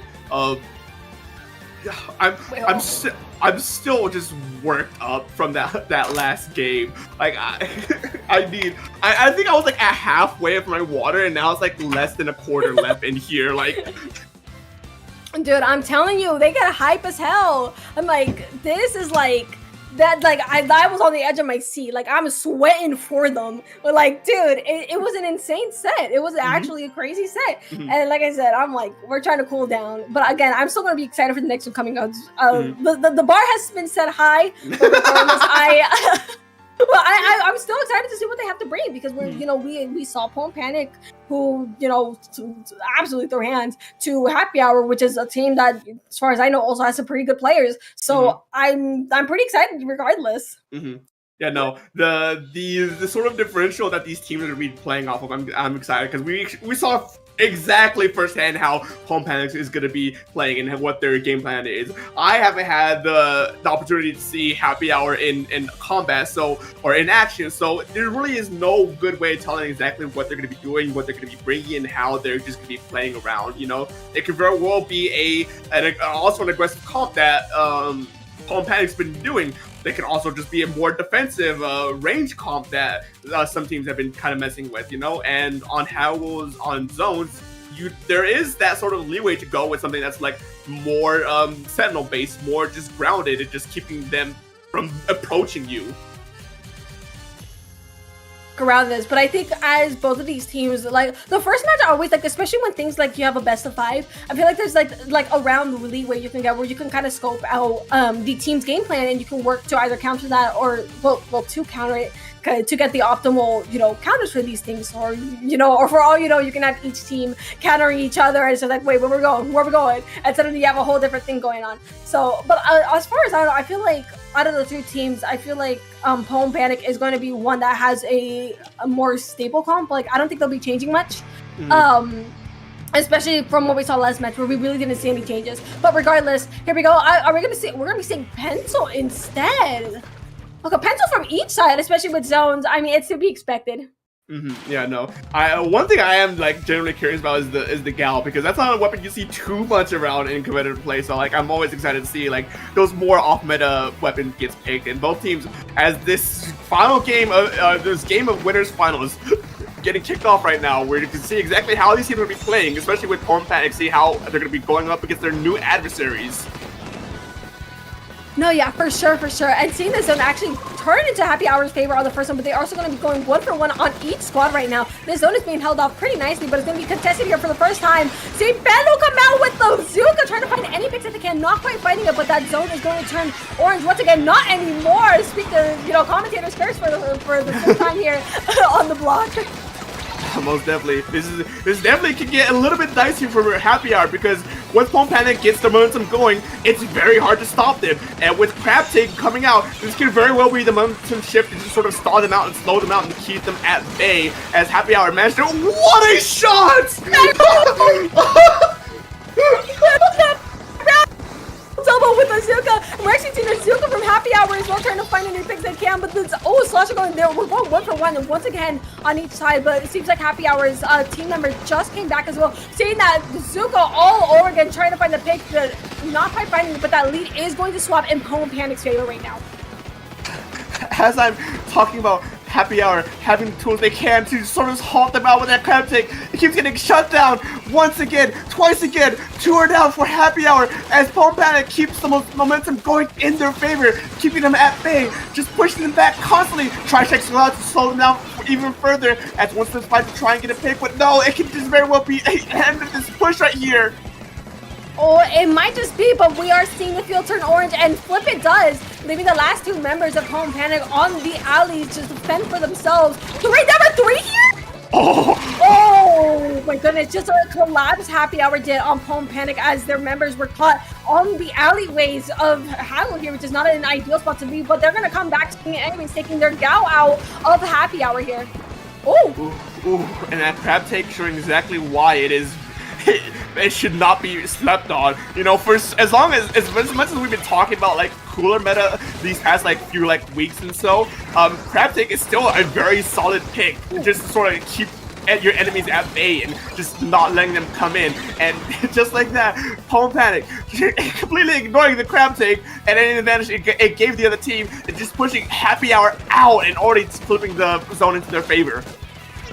They can. I believe they're building specials. Both teams should be practically building up the specials here, preparing themselves to either defend or pull an attack here. But this Zuko trying to find the picks, not gonna find it. But here's that Crab that we were talking about, getting taken out. This is a 1-for-1. Oh, they're gonna play around. Bello gonna take this or straight taking this. Bello coming in clutch with that just general mechanics of these penalty points are almost out of the way, and they have a not only player advantage but turf advantage on the floor here. Poem Panic, and taking that lead on top of that. One solid hold can possibly lead us to a knockout, but that Zuko's gonna try to take any other picks that they can. Not quite finding it with these strikes, stalling even more and getting taken out. That seems like just about a knockout. 3, 2, 1, knockout! Oh, with a last-minute scramble to try and cap the point at the very last moment. Not only did it not end up working in their favor, Happy Hour managed to get just wiped out by Poem Panic, showing you exactly who they are, what they can do, and why they made it this far with their hard aggression. And no, just absolutely. And here we're seeing a little bit of replay from the beginning. Just honestly, both of these teams had incredible hold of the zone, because I don't want to put down Happy Hour either, because they also pushed all the way down to that 20 mark. But Poem Panic was just like, look at that Zuka double, by the way. That Zuka double was ridiculous. That was amazing. Yeah. Oh my goodness. Yeah, these teams are showing exactly why they made it to finals throughout the entire events. You know, they've shown that they have what it takes to just sort of keep the other team at bay. And you know, you think with Happy Hour having the crab tank, it'd be enough to slow Home Panic down, but they've shown time and time again that they can just outright ignore that crab tank and just outright invalidate it, making it just a completely useless special by just taking out the rider, which is a well-placed Zuka Shower, just a well-placed Flake. Even get any further into the mad details, I do want to point out some of the donations we got. We got a $25 donation from Camel Inc. saying 3 members of Killstreak, including myself, are medical professionals. Shout out to the children's hospitals around the world and all the hard work and tough crits they work with. Thank you very much. And then we also have a $100 donation from an anonymous donor saying thank you to Dapple and IPA for organizing everyone to make some patients' lives brighter. Again, any dollar counts, and we appreciate the donations very much as it goes to a great cause. Now sitting at 2,800 so far. I'm just really happy to see how much we've as the community raised for this cause so far. So I just gotta tell everyone, from not just from people who are tuning in, but from production as well, just to give them a big shout out and thank you just putting in this time for this. But as we head into our second game of this set, we're going to Clam Blitz on Crablet Capital. Oh, that's my beloved. Okay, this map can be a little tricky because when you have a bunch of grades, we can lead to very nice side routes if you really want, especially with that ramp being a pretty big chokehold when you think about it. But what I really do enjoy about this map is that you do have more than one route, rather than, you know, you get your little flanks, you can be a little cheeky with things. But before I even get into anything else, we're going to probably see it in action as we enter our next match. Most definitely. We're going to see exactly if there's going to be any comp changes. And I do see a Neo Splash on one side, while not too many different weapons on the other side. It still seems to be just all around the relatively same comp, as I'm pretty sure Happy Hour is seeing that Crab Take is just proved ineffective, and to this team in particular, chosen to opt into the strikes instead.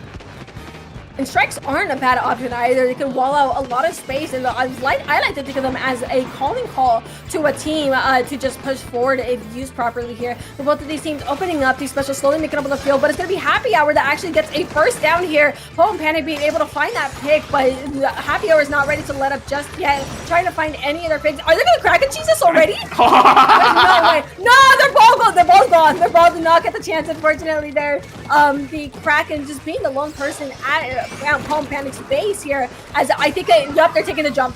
They're taking, but they broke the before they got. That's not the kind of place you want to see right now. Leaving your base completely open to a power clam that's just right in front of you. Not what you want to see, as Home Panic managed to get the first clam open and already taking it out to 53 points within 2 minutes, as they, even though they get 3 down already, they have a very sizable lead. No, yeah, for sure. They pulled the Uno reverse card right away. Just when that jump was all the way, they just right for the base. But it looks like Happy Hour is going to come back and retaliate, actually using this method trying to get it. But they killed it! He gets a chance! Oh. Wait, no, it got in. I thought the ball was dead, but no, that was 3 down on Happy Hour regardless, not allowing to get more than one clam into the basket. I would say, just a quick thing to clarify there was 2 clams that jumped in. 1 got canceled, which is very possible, believe it or not. It's a very tight window to get the kill off before the clam gets thrown, but it's possible, and it shows that Home Panic had the skill to at least pull that off. And even if it was a tight-knit situation, but right now both teams are just going blow for blow right now, keeping each other at bay in the neutral, as specials are coming online, getting used to just try and keep them stalled out just for a little bit longer to get any sort of opening that they can. Finding those micro opportunities that you can. We do have 3 minutes on the board still, so it really can't go any way that any team decides, really. You have crack and cheese on one side, and do we have crack and cheese on both sides or just one? No, just one as far as I'm aware. But we do have to take the traditional approach with Home Panic, as they have both balls ready to go and ready to score hopefully soon. But those strikes are just going to try and stall everything out. Happy Hour is just keen on defending this, just not allowing themselves to have too many holes in, or any holes in their defense, as Home Panic is trying to make an attack. Most definitely, and it seems that Happy Hour is doing a very good job keeping them at bay, keeping them pushed back, especially as they're starting to become online once again. We see Izuka, I believe, come out, not necessarily getting any major picks, but just as a sort of area denial right at this moment, as they get one, they manage to get one pick out from Poland Panic. Happy Hour already moving in to try and keep this momentum going in their favor, but can they keep it going? No, as Izuka gets a double, just like that! Ouch. Which is going to be incredibly huge here for Poland Panic as the paint is paving the way and these strikes are ready to go here. We're going to see them in just a second. Look at those strikes coming out, just that calling card. But the counter strikes! The counter strikes preventing them from getting any further, and this Kraken is trying to take a pick and finding it and doing so. But that counter is down to 36 for Poland Panic, and putting those points even further down on the board for Happy Hour to try and a very sizable lead for Poland Panic. Happy Hour has an uphill battle to climb right now. We hit it with 1 minute and 30 seconds remaining. This is looking like not so great situation for Happy Hour. As Poland Panic can definitely just set the tempo of the rest of the game at this point with such a huge lead, and they just might, as they have 2 go down for Happy Hour. Poland Panic can easily just keep this aggression going in favor and keeping Happy Hour back and just unable to at least move to mid, as the clams are just getting cycled. I want to say, with 3 power clams on their side, Home Panic has such a large stock right now. Bad thing that comes with the large stock. Oh, an amazing Zuka shot too from Trey here, but Trey unfortunately getting punished as well on top of that. But the only downside to all these clams in the field is that their locations are marked all the way through, so they can't really pull any sneaky plays, and it really will be head on, as those clams are just gonna, you know, they're free echolocators at the same time as a downside. Ooh. I gotta say, that was a beautiful ball placement right there from Poland Panic, as they get a trade, even though they turned out to trade 2 in their favor. What a beautiful bomb that was. Happy Hour, 30 seconds remaining. They have to pull off a miracle play to get another game, to at least get a game off in this set so far, as both teams are just desperately trying to keep those momentum going in their favor. And it seems like it's Happy Hour's turn to try and make something happen. It seems so, with all these clams up and ready, and oh wait, we have Izuka trying to stop it. That Kraken is gonna come in and try and make way, but they're doing everything they can to move. You gotta go for the balls at that point. But the balls are coming in, they're moving, and they're putting the 2 power clams and dropping that score to 48. The last one is gonna steal them, taking the lead! A sudden turn of events! Happy Hour manages to just rug pull that victory from Poland Panic, using the Kraken jump to get the power clams into place. Whoa! Oh yeah! Oh my goodness! I just see my phone ring. Kraken strong! Oh my goodness! No, that was insane. The strat that they were trying throughout the entire match that wasn't quite going like to fruition has finally made its way through, especially in that clutch moment, putting a total. Was it 3 or 4 clams total? It was 3. It was 3. Oh my god, sealing the lead. The score is now tied. Oh my goodness. Oh, I'm at a loss of words right now. That was such a rug pull from Poland Panic. I would be salty about that if I'm going to keep things 100% right now. That Happy Hour, if things don't go, you just try again apparently, and that ends you netting that victory. It's not over. It's over. Like they're literally the definition. It's not over until it's over. Like literally, like I feel like in the beach, it was like go. Dude, that's insane. I don't blame you. Like when you said I would be just confused. I mean, I just like the jaw drop. Is like that happened. I'm lightheaded right now. I cannot believe that just happened. Dude. That is what we call the crack and cheese of all time. Like you can hear the hoarseness in my throat. I've been like screaming the last 2 sets. There's gonna be discourse on this on Twitter. I just said it. There's gonna be so many people talking about this on it. Listen, crack and cheese is down. I mean, it's all, keep in mind, it's also down to coordination. If you are able to coordinate that, that is also it's like it can be cheesy, like it can be, but also if you're gonna you gotta use what you can to win, and they definitely put that through. still have to coordinate that crack and cheese, because as we saw throughout the first parts of the match, that it isn't a no-fail plan, because they weren't punished for it early on, especially during that first portion of the game where they were able to literally score a clam as they were crack and cheesing. But in this case, they coordinated by the end, and it worked perfectly, switching the lead. That was... I'm still rolling over that game. I mentioned earlier in that last game that sort of technique isn't really as strong as some people claim it to be, because there is the fact that if you're well timed enough and not sort of counting Nintendo's notoriously amazing netcode, you can time it to get that kill right as the player lands before that they can throw the clam. It's a very small window, but with how often this sort of strategy has been popping up, it's coming to question on whether or not it's something that teams should be at least thinking about practicing at least a little bit.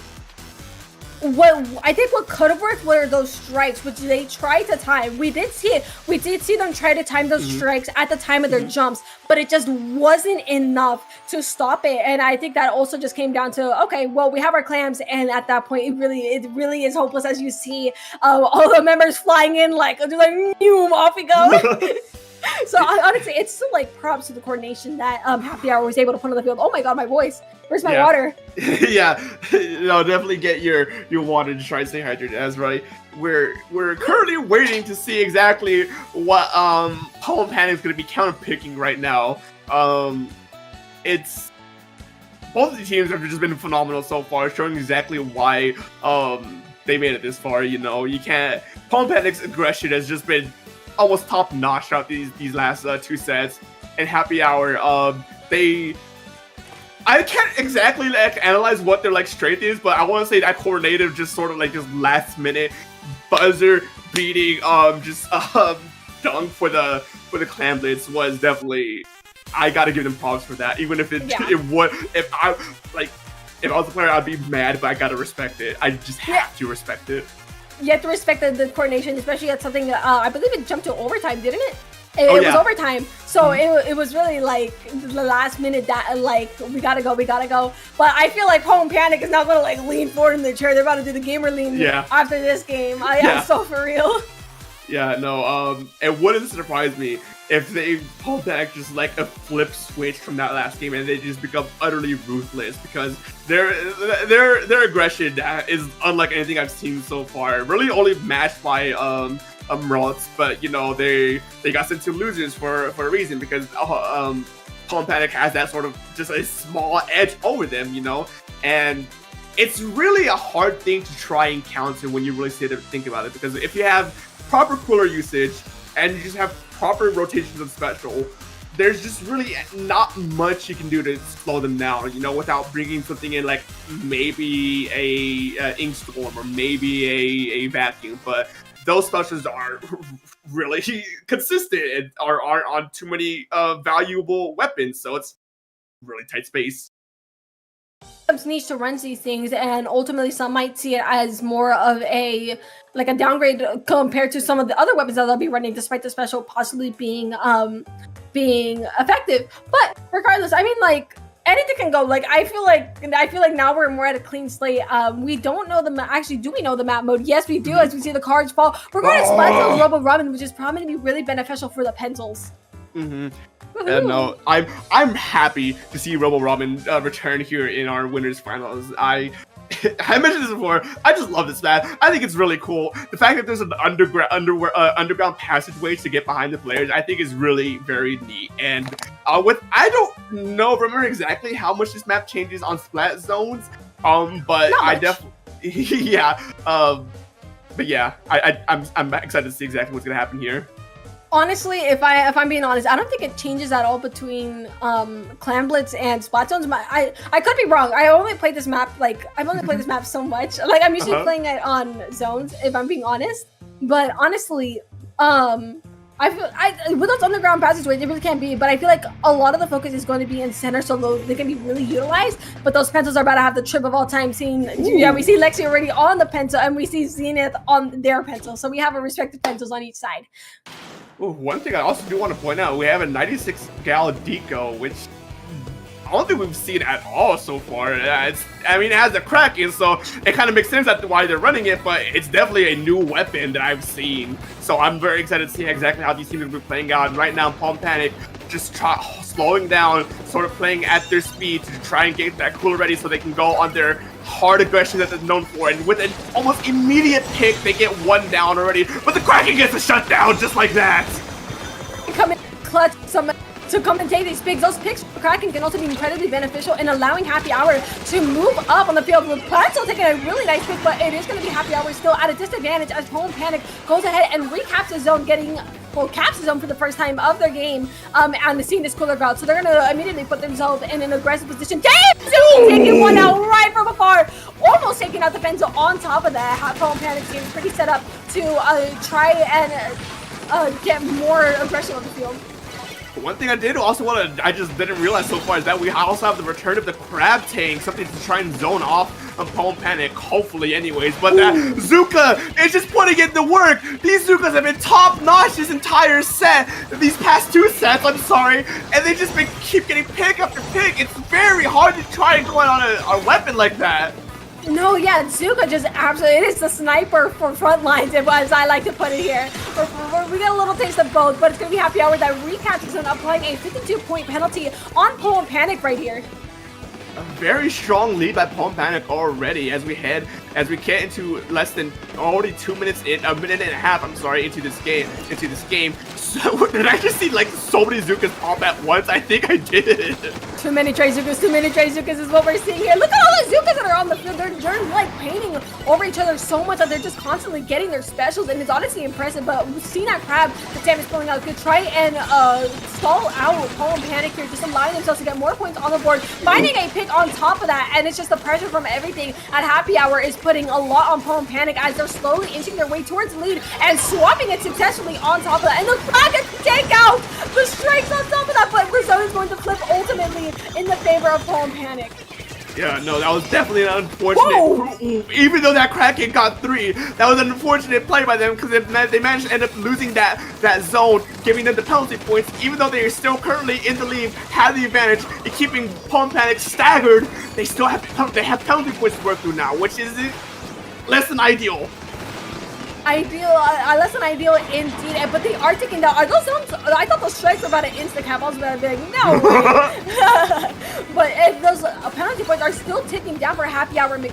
So honestly, Palm Panic really has to, utilize that pencil, utilize that surface as best as they can. And we're going to see a flame for the bucket to try and clean up and try to either pull distraction or just pull some sort of pick to give an opportunity to their team and see those strike that might just be the calling caller they need in order to get the zone flip, but not quite. Palm Panic is down 1, almost 2 down, but their points are still ticking down. Palm Panic still has yet to cap the zone. Y'all gotta get the zone! Go back for the zone! Oh, it's up to the Spencer to try and stall the zone long enough, but they can't do it as Palm Panic managed to flip it. With 4 points remaining on Happy Hour, they have the tempo they need to try and stall this out for as long as they can. But Palm Panic, they have the aggression. Happy Hour needs to be very careful with how these last minute and a half goes out. With 3 down already, it's not looking good. Oh, the bucket coming in to throw absolute hands and using the optimal jump out here. And I believe they're going to jump back into their teammate, immediately putting themselves back into position. All 4 members of Palm Panic are set up. That Kraken is going to try to make a little bit of mayhem, trying to move them around, trying to, stagger members of Palm Panic as they try to recap the zone. Doing so successfully, applying a 42 penalty onto Palm Panic, but Palm Panic retaliating by taking 2 members of Happy Hour down. On top of that, forcing them into a defensive position. They are back and set up in their base, putting these walls, doing everything they can to prevent Happy Hour from getting any sort of stable footing. Less than a minute remaining. Happy Hour is definitely at the disadvantage right now, and even though they get 1 pick, it's going to be hard to try and push in on his Inkzuka right now as they pop out their own Inkzuka. They got to get that point contested as 30 seconds remaining. The Tri-Strike goes out. They got to be very careful. Any death here could ultimately lose them the game, depending on which side gets it. And 2 goes out. 3 goes out for Palm Panic. This is looking like Happy Hour's chance to try and take this game as they have to keep this held for 50 whole points or 20 whole seconds. Happy Hour 4, so honestly they can really stall out this entire set and they'll be fine. And when they get a pick of advantage here on top of that, Palm Panic is going to take a miracle in order to try and take the zone back, especially when you have Pencil and Zuka 5 seconds. Are they going to cap it?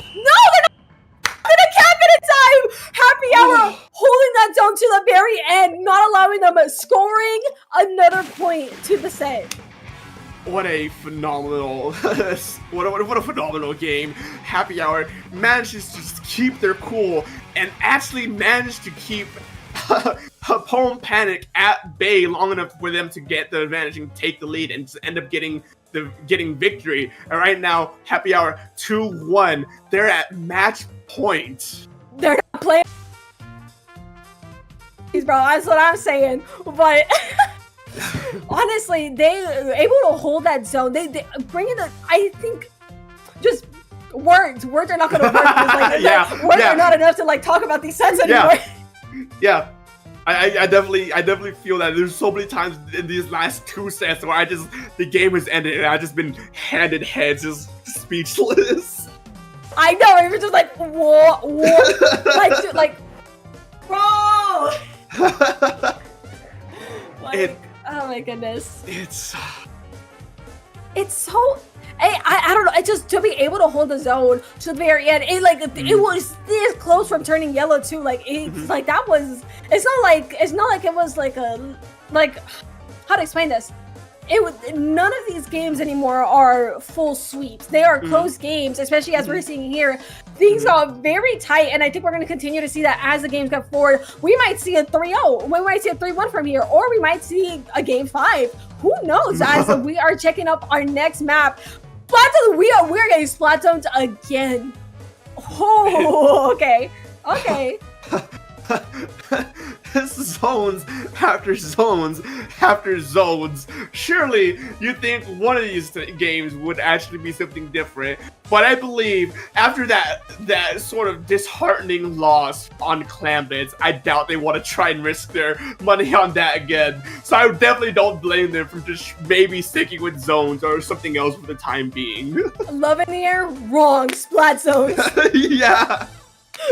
Dude, and they've proven to be like really close games. Like our games of Splat zones during our block, ridiculous. Because like, look, you hear my voice? It's going away. It's going away. That's how crazy these sets are, dude. I'm on the edge of my seat. Like, oh my god, like my hands are sweating.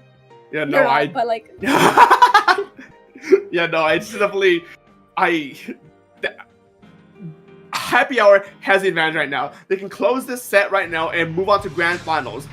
But Poe and Poetic are known to just never give up. They've known to just keep, and once they have a little bit of advantage, they're going to take that and they're going to keep running with it. So this is still anyone's game right now. As we head into our match point for a Happy Hour right now, I'm excited to see exactly how this zone's going to play out. Mentioned something about the comp third ruler. We have a slasher from Palm Panic, which allows them to capitalize off these ledges, unlike Happy Hour that doesn't exactly have, well, they technically can camp ledges with their Gal, but Palm's Panic comp is a little more suited for that. But seeing that Kraken come out, and they're hopping ledges. We're hopping ledges back here.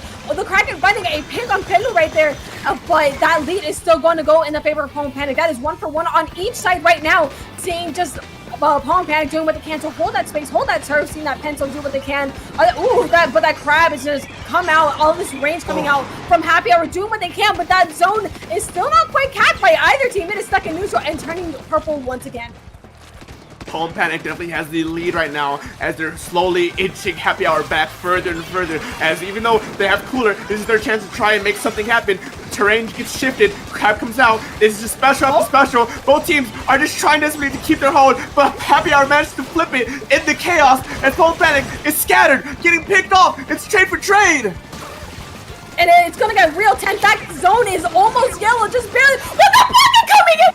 But it's gonna get traded off. Oh my god, Pelu's the last one here from Palm Panic at the zone, opting to Zuka and try to take off any picks that they can. Not quite finding it. Face to face with the Gal, going with the trade-off, seeing those strikes hit the zone, and capping it. Indeed, that is 3 down at Happy Hour, and then that shot is going down with the rest, leading to a delayed wipe here. That is a nice cap here from Palm Panic. It's just a matter of holding this into place, but that Cooler is going to be proving very beneficial, and this Crab's just also going to come out to try and install anything. What an absolute mix-up! Palm Panic just broke the legs of that Crab team.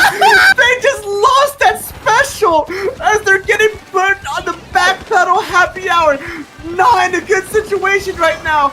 They need to make something happen as they're at 20 points and counting.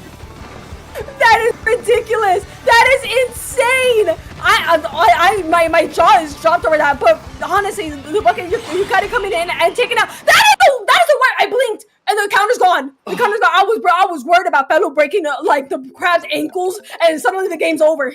They locked in. They started leaning in their chair. Oh my goodness. It just in the most nastiest mix that you could ever possibly think about in this game. That I want to say that ended nasty. Yeah, I want to say that ended up getting that game because there's no recovery from that. Not only did you get outstrafed by just a single splash, you got outstrafed while using Crab Tank, and that ended up costing you the special. That I like that one's gotta hurt because like, oh my god, look at that! Yeah, dude, like stop, like you can't be playing with that because we literally blinked and I got no words. Yeah, I got no words. You know, that was the momentum shift for Poem Panic to actually flip that back into their favor and just keep that unlocked. That's some mental damage right there. I would be so mad if that happened to me. Like, I think some people kind of just forget about how fast people actually move in Cooler. No, Shooter on top of that, it's just a class that gives you a whole new layer of movement on top of that. Honestly, I wouldn't know whether to be offended or impressed. I would be both. I would be both. I can't even, like, I'm not over that. Like, dude, like that's insane. Like, we're blinking and it just, Pendo's like, shoop, shoop, off we go. And we're done. And so, with that, we get sent to game number 5. I need a moment, man. I need a moment. Well, we're going back to Splatoons again. Wait, are we allowed to go back to Splatoons? I guess it's oops on Splat Zones, I guess. Here we go. Zones on Mako Mart. You know, I gotta give it for the bit. You know, after the third Splat Zones, I'm pretty sure Happy Hour is like, you know what? Take it back to Splat Zones. We want that run back again. They're like, run it back. We gotta go again. We gotta go again. Honestly, and I think Mako couldn't be any better of a map to end this off because Mako is just such a staple map. Like it is literally the one that tests every aspect of your team, and the team that is more well-rounded is going to be coming out on top of this. Your utilization of resources, your teamwork, the way you're capitalizing off the advantages that you're putting up, and I think both of these teams are more than capable of doing so. And I'm honestly excited because this is our second game 5 in a row, and these matches have been nothing less of entertaining and tense. Yeah, no, these teams have just been showing off exactly what they can do and just trying to get this victory by any means necessary. And as we head into game number 5, we're gonna exactly see how this set gets closed out. So excited, man. I'm like, that's an understatement. We're getting the Tri-Slosher! We're getting the light camps. Okay, so we have buckets on each side. We are seeing the Tri-Slosher. It's not the Cooler Tri-Slosher, but it is the Jet Tri-Slosher. So we have, honestly, a really well-rounded amount of specials, but the difference from the Jet is a really nice pushing special, but we are seeing the strikes as a difference to Poem Panic here. So I'm excited, but, well, actually, both sides got strikes. I realized they dropped their crap for strikes. No. It took a juke and it was over. Yeah. I was about to say, after that last play, what's going on? I can't even try and get a thought out as both these teams are getting trades after trades and already Poem Panic just shut down Happy Hour's push and already taking off their lead. Oh my god, yeah, no, Poem Panic has leaned forward in their chair. They're doing what they can to just prevent Happy Hour from getting even a chance anymore. And that lead being swapped out as well. Ow, we see a sneaky Tri-Slosher coming in on this right stack. Bello just doing their best to... Oh, the fall-off! Bello coming in with the follow-up, taking them out there. Oh my goodness, yo, this match is already intense right off the bat. We're not even a minute in, and we're almost down to that 50-point timer all the way. And Poem Panic is just doing their best to not let Happy Hour get any sort of opportunity. Well, that toxic miss actually almost ended up in a kill. 20 points and counting. Pole Panic has such a dominant hold on this game right now. Already at 30 seconds. 2 down for Happy Hour. This is not looking good. This is danger territory for Happy Hour. As 1 goes down, Strikes come out to sharply, hopefully stall them out for as long as they can. 15 points remaining. This is not looking good. Yeah, Mo, that one person down can almost, like, can change an entire course of game, but there's Pencil doing everything they can. Zenith's coming in with the pencil paint, trying to do everything, but they don't Zenith too! Atomic coming in to clean up a 7-3. What? That is a knockout for Dude, what happened? What happened? And it just... And just like that! And just like that, they leaned forward in their chair. They were like, cut the cameras. Cut the cameras. Oh my goodness! I think they just found their momentum, dude, and they just went with it. They found their momentum. Like I think after the Splat Zones, when that momentum to that 0 to 100 was just what they needed, that extra push they needed to just see it through, and see it through they did. Bro. That was such a stronghold by Pole Panic. They kept Happy Hour out so well and so consistently. There was no chance they could recover from that. And they just ended up taking what I want to say was the fastest game we've seen today. Like, they're not playing around. They weren't playing around. Like, we blinked and the game was over. Like, they genuinely, I think after the momentum of last game, they just saw it through. They're like, okay, we're gonna put a seal into this. But I would be lying if I say those games that were much closer were insane. I think Happy Hour at McDonald's still has a chance at some point of meeting Pole Panic back from loser, because we have some crazy teams in loser. Let's be honest. Like I'm like, oh my, let me look at that bracket real quick, because we still got some crazy stuff going on. Like I'm taking a peek at losers. I think they're gonna pull it up here, because we have Pole Panic taking their spot in finals. But when I'm looking at losers right now, we have Ruts and Duck Motif duking it out in loser semi right now, and they'll have to face Happy Hour. And if I'm looking back, Happy Hour has taken Duck Motif out, and I want to see how they would fare against Ruts. I think that'd be a very interesting matchup there. As well, especially considering how close Ruts and Happy Hour were. Not Happy Hour, Pole Panic. Yeah, no, these last 3 teams, it is now going to be decided between Rhodes, Duck Motif, and Happy Hour on who's going to be going into grand finals with Pole Panic, which Pole Panic has outdone 2 of the 3 teams so far. So this is looking like a very odds are in Pole Panic's favor. That's definitely for sure, but it still could be anyone's games, especially if Rhodes managed to get the comeback and face them again in grand finals.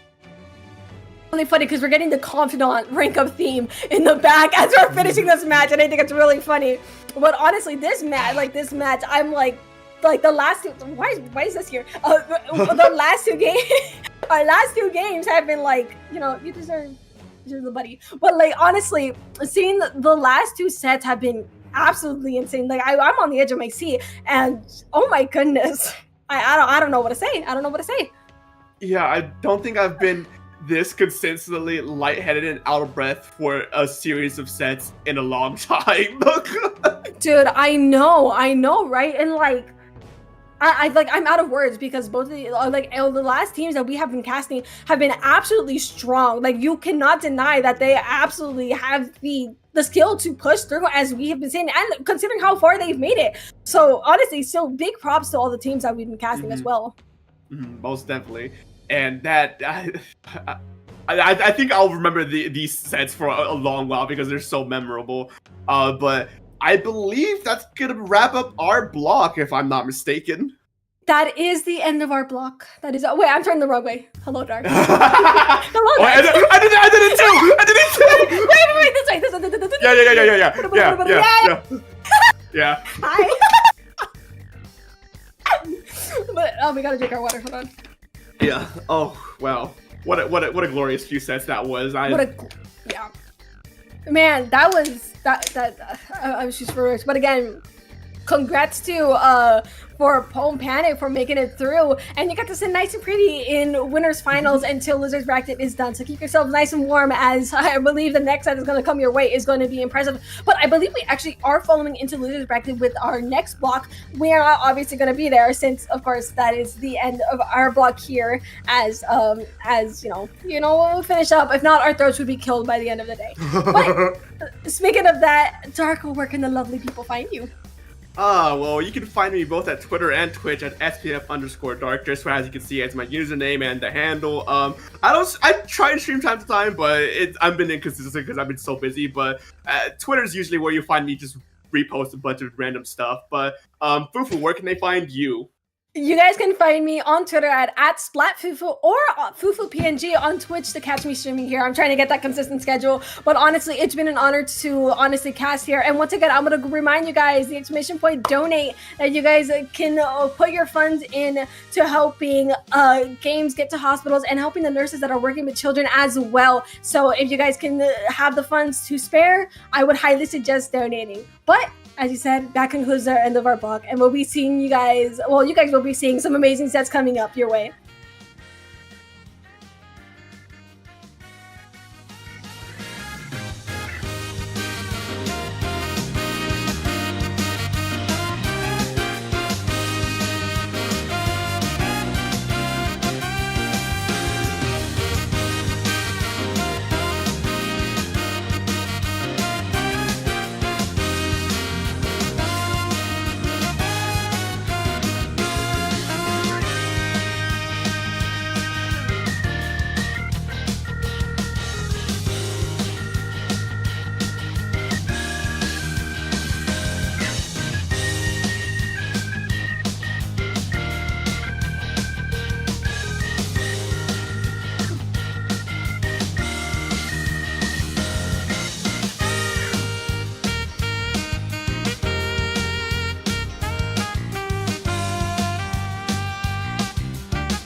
Hello, everybody, and welcome back to HP for Heroes Day 2.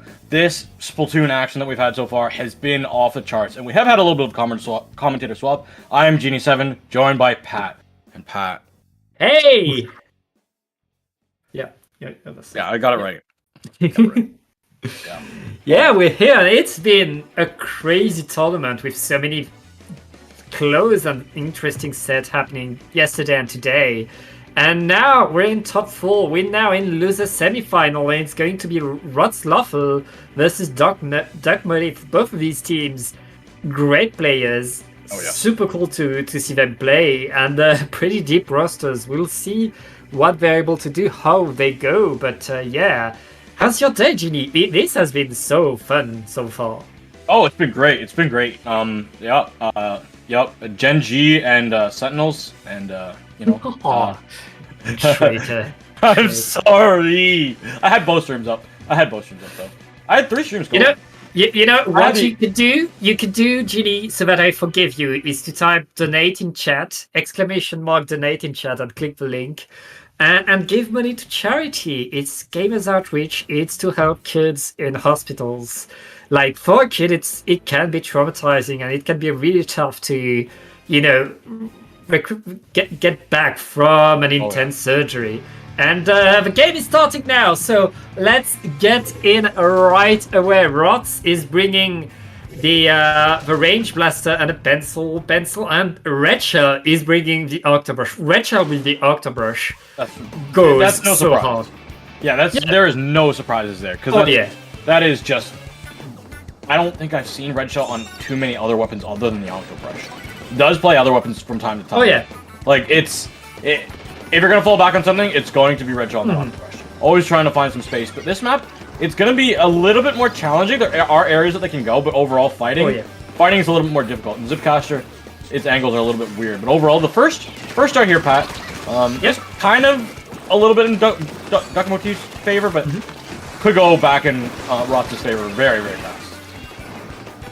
Yep, and right now both teams are still fighting. Rots is going to take control of the zone right now, pushing Duck Motif away and making sure that they keep the zone right now. They have Tactical active, so now they're going to go forward, but Duck Motif is defending strong and are ready to attack back. Red Shell is in there with the Zipcaster, creating so much havoc, and that's going to be the zone back for Duck Motif. Both teams are pretty even with each other right now.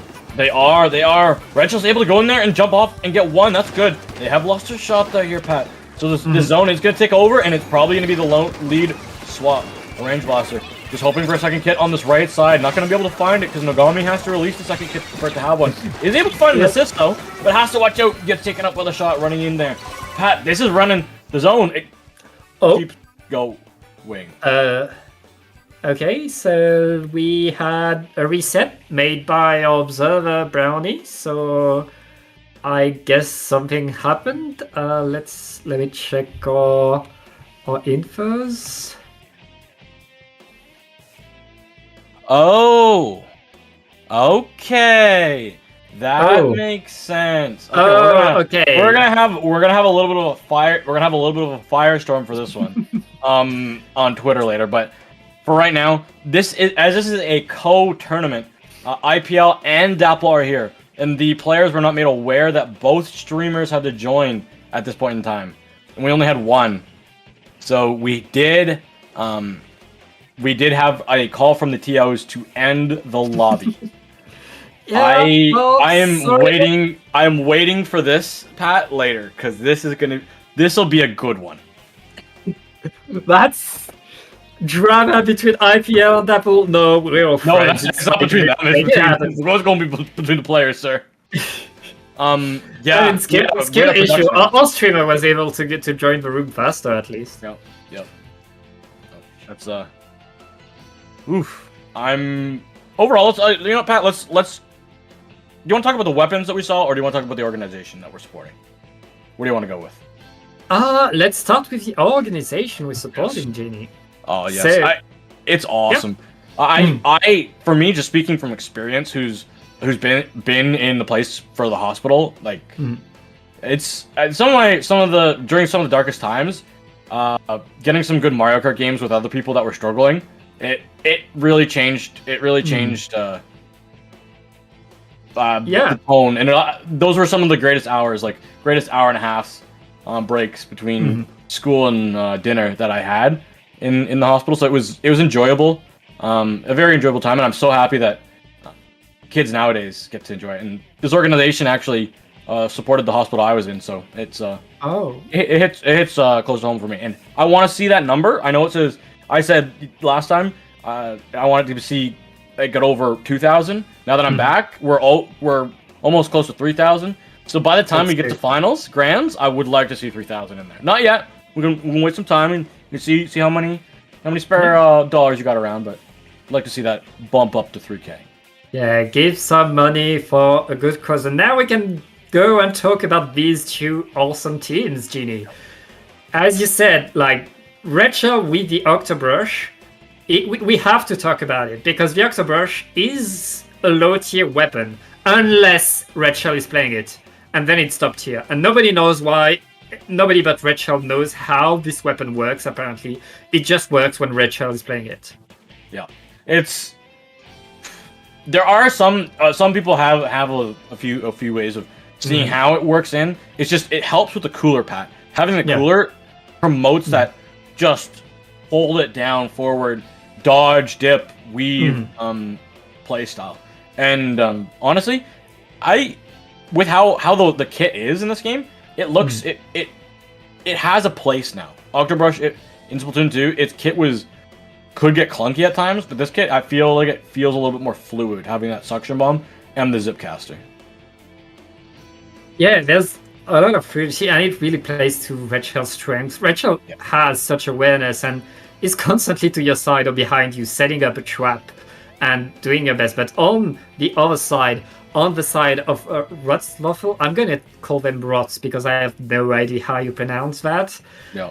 You have Anger and Noctis so used to playing with each other, and all of these players are so good and making so much. Yeah, thank you for bringing the player list. And now, here we go. Okay, it's going to be Yoshel on the pencil, Noctis on the blaster. Yeah, meanwhile, no swap ups because it was just a lobby reset. Oh yeah. Let's see if either team can get a stronger opening, because both teams, they traded punches back and forth there, Pat, in the opening, but no real big knockout punches, no haymakers were truly thrown. Yeah. Oh, Red Shell. Red Shell. Oh, gets punished. I thought Red Shell could get a little bit more, but Knives just falls back just a little bit and gets the good slosh in. And right now, it's still pretty even. The zone is going for Dark Motif, though, and Dark Motif is looking to clean up, but Rots is still back in the game, still fighting for that zone. Both teams are just not really letting themselves be pushed away. Rots has control of the zone right now, and 2 down, so they're going to be the one that push forward, that get that control and try to make a lot of points now. They are. Ooh, and that's going to be the shot punished down. Hopefully they have that cooler. No, they did. They'll be back with their Zuko online. Yoshel's able to punish out Red Shell. That's good. Nice. Climbing up the wall. He's going to be spotted by Kiera. Can they get them? They'll try and get it, but they can't. Knives just a little bit too mobile there. We're going to see this push forward here, Pat. And Duck Motif, they are getting pushed so far back. Yeah, right now, very, very good hold by Rots, and Dark Motif looking to find a way in, preparing their special. They have 3 specials at the ready right now. The Zuka is going, the Zukas are coming, and the Zipcaster is probably going to follow very fast, but oh, very nice. It's not going to be enough. Rots is almost wiped. It's just the bucket. The bucket has to move back right now. The map is going back to Dark Motif. Yeah, there goes Red Shell again. The Zipcaster. It's just sitting there like that. At any moment in time, you could just zip up like that. Exactly what Red Shell just did. He did there at the end there, and it's so threatening, but also so passive. You have to have an eye on it. These splats are trading out back and forth, but the cooler means that these jumps should be back in. You see Fandy is there, but has to watch out that Zuka has their name written all over it. They're able to stay alive though. In the zone for Duck Motif. It is still ticking, but they're losing players. They can't lose too many more, or else they're going to lose control of the zone. They have to deal with the Tri-Strike. Can they paint over this? They're trying to do their best. The range blast is on it. It doesn't paint all that much, but the pencil and the slash are able to put that penalty. And Rots able to get the zone back. Duck Motif is still in there. Are still fighting for it. The Zipcaster is going to be denied, and right now it's 3 down onto Dark Motif. Rots is in control of the zone. They have a huge penalty, but they have so much control over the map. If they're able to deny a push, they could make more points. They could get a KO, and there's only 2 minutes left in this game, Genie. Oh, there is.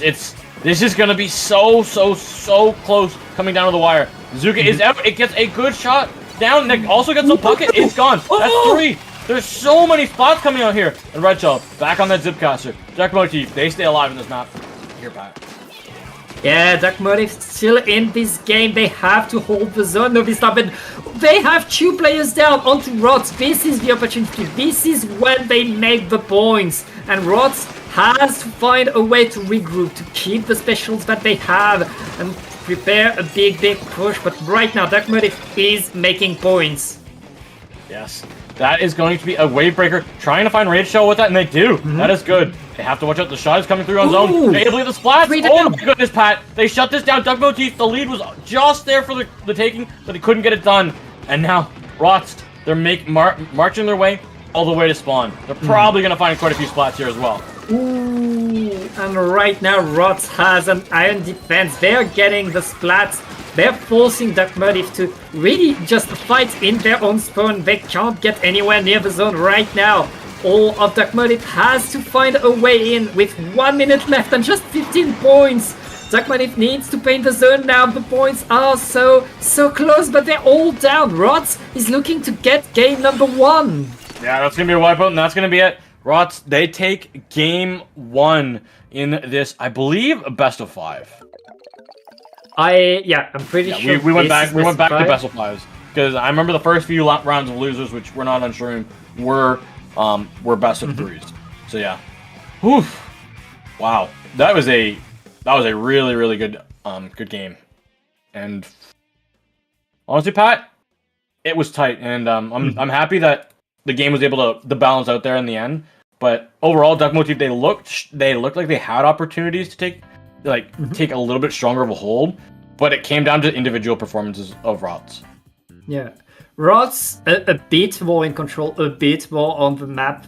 They kept the zone a bit longer, and that in the end it was so close. This is the kind of stuff that is decided by just, do you have a better strategy? Do you have a better weapon for that specific map? And here we see Rots getting game number 1. The Dark Motif, they had the pushes, they had the surprises for Rots, they had the answer. It's just about executing a bit better, a bit more, doing at this level, it's just micro optimizations, doing one less mistakes and forcing one more mistakes from your opponent. Dark Motif, they're not out of it. They have the tools to get back. They just need to use them. Yes, they do.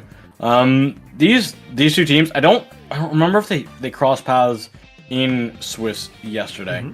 I will have to pull that up when I've got a sec. But overall, for counter picks, I'm not exactly sure. It's looking like we're leaning towards Clan Blitz in the moment. That's what they're hovering. So, I would like that. Brush is brushed on Clan Blitz. It causes a lot of chaos. It's just being able to find one of those open maps, Pat, that you kind of need to get Brush to do its thing on Clan Blitz, but you also want to have a tight map where you're within close range of Brush. And there's a happy balance. We might be going to Rainmaker as well. There are lots of options right there, and with these players, they know how to use their weapons, whatever the mode, whatever the map. And there are lots that could be done. Dark Motif, I could see them going Clan Blitz. And the thing with the Zipcaster is, Zipcaster, you can't just go into there and get a super clamp in with the Zipcaster, but you can get in there thanks to your Octobrush, activate Zipcaster, and then you have a super jump spot for free while the brush is doing Zipcaster things. That can be very, very efficient. That can give you a huge push with that super jump spot. Right now, Dark Motif, they're going to go with Clan Blitz on Museum. That's honestly probably one of the best picks they could have gotten. When it comes to map picks, I always say, Pat, you want to focus on strengths of yourself and what you not only what you're comfortable at, but where your weapons excel. Because some people can pick weapon maps that they like, but their weapons that they pick probably aren't all that good on it. But it's also I'm looking at what weapons that you have different, because you want to play the strengths of those. And when you have Rev Shell on that Octo Brush, Zipcaster on Museum d'Alfonsino is really good. You can jump up to the spinners. You can just swipe your way down off the top of the spinners off the high ground and really get a lot of good damage. And you also can do circles around the spinner, and it's really funny.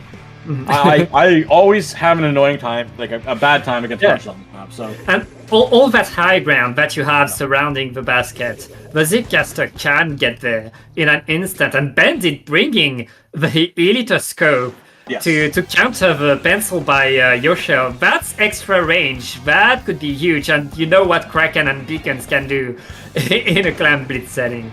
yes, for sure. And also, I'm pretty sure they had the Eliter. Did they have the Eliter before? I think no, it was pencil. Oh, it was Pencil. Oh, in the first game that they had Eliter. Yep.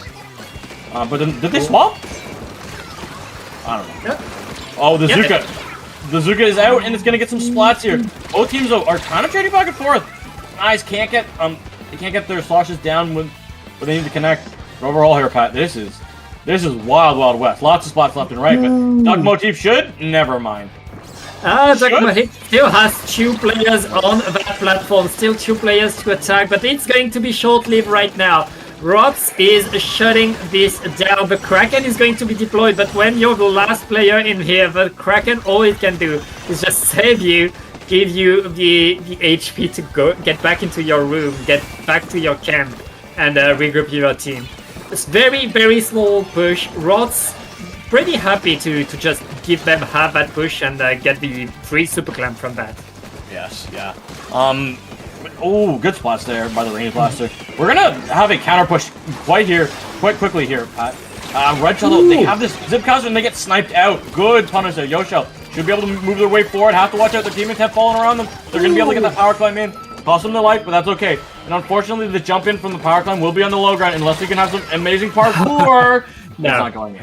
No, it's not going to happen right there. Duck Motif able to defend, but Rod's getting a decent lead right there. That's how you push.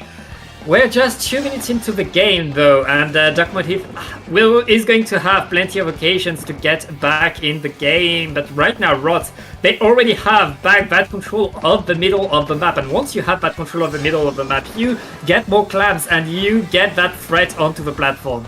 Yeah, and good spots there from the range. They're able to get 2 before going down. Nice. They're trying to move forward. They got a splat, but there's no power climbs here. They don't have actually any climbs enough to make a power here. They have 11 now. Can they get them coordinated? Pat, this is a big mistake. Yeah. They still have 7. And the bombs are coming back. They're able to get it in, but oh my goodness, that took some time. That took a lot of time, but it doesn't matter. Rods is still in there, and that blaster is still creating the nuisance. Lead isn't expanded yet, they just need 1 more clam to make more points, but now they have to leave the ground. They reduced the penalty, that's all that they did. Duck Motif still defending strong, but Rods is still under the basket right there, still looking to get more occasions in. Yeah, the cooler is up as well here, Pat. So those jumps, yet the spots came in good. They're gonna be back.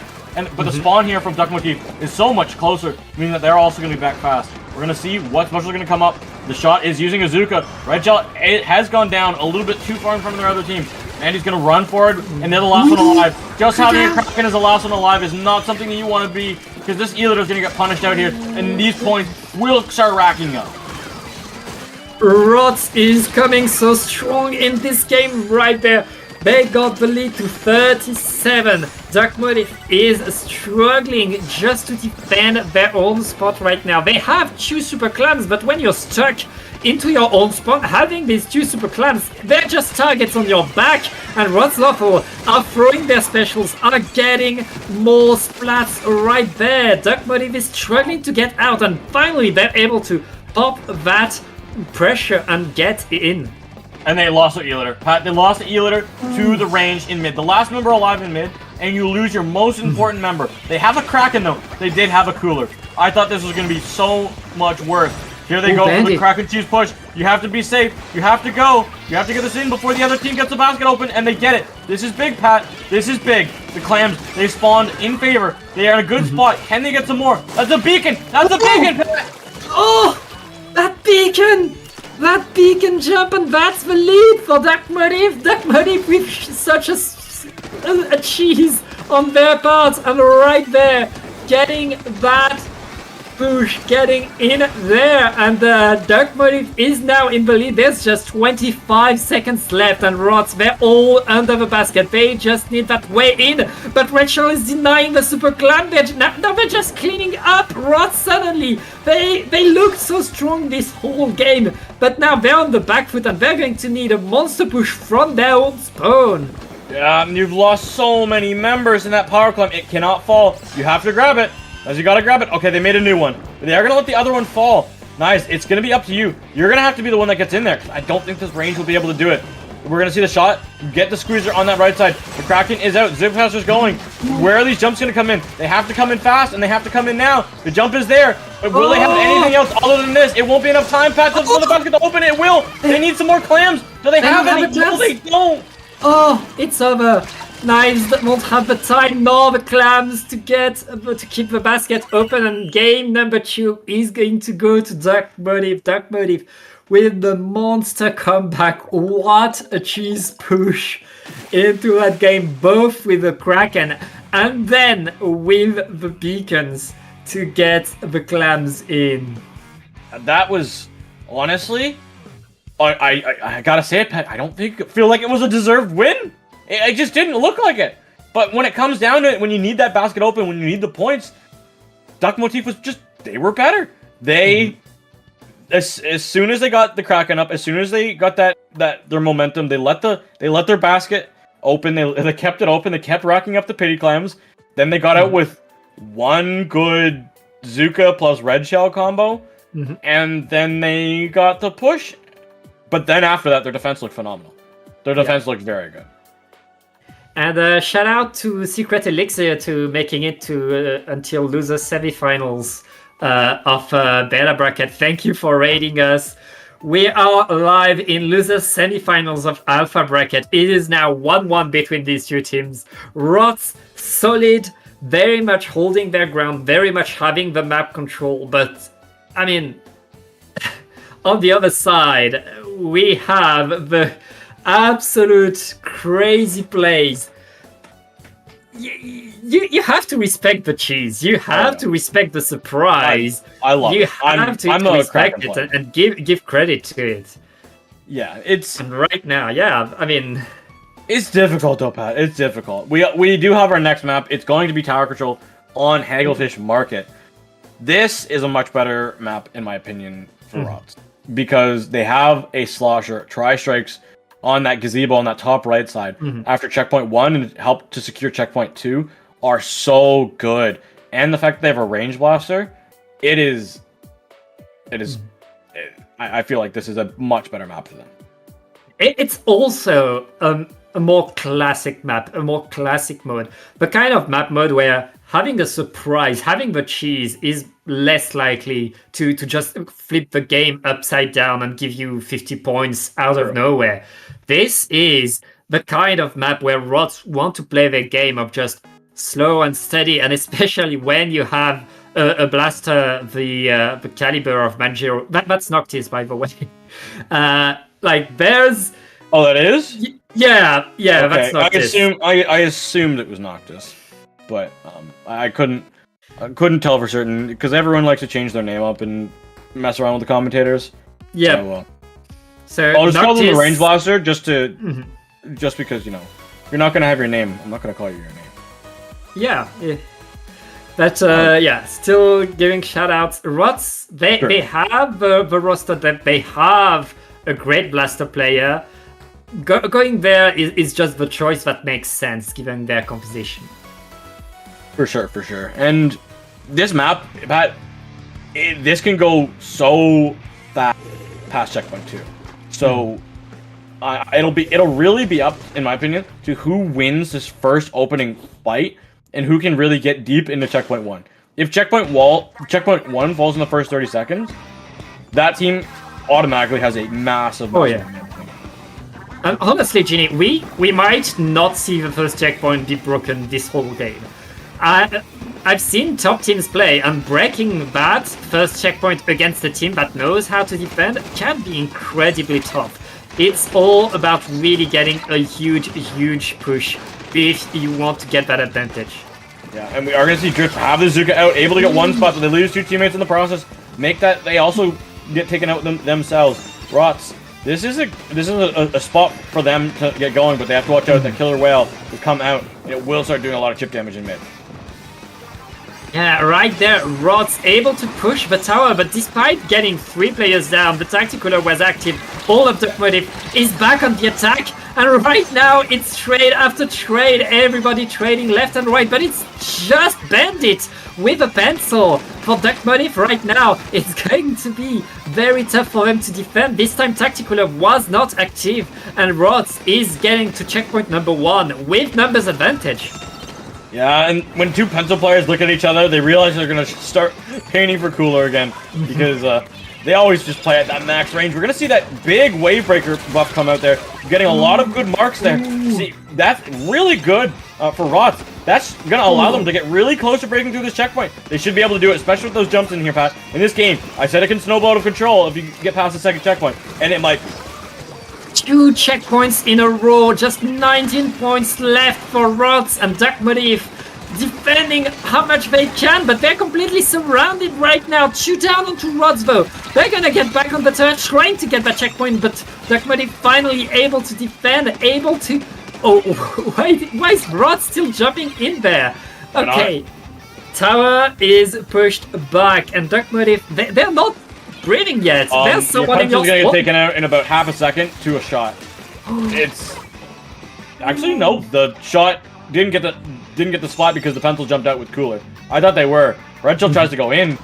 Pat, Duck Motif, they're getting battered right now. Absolutely blasted.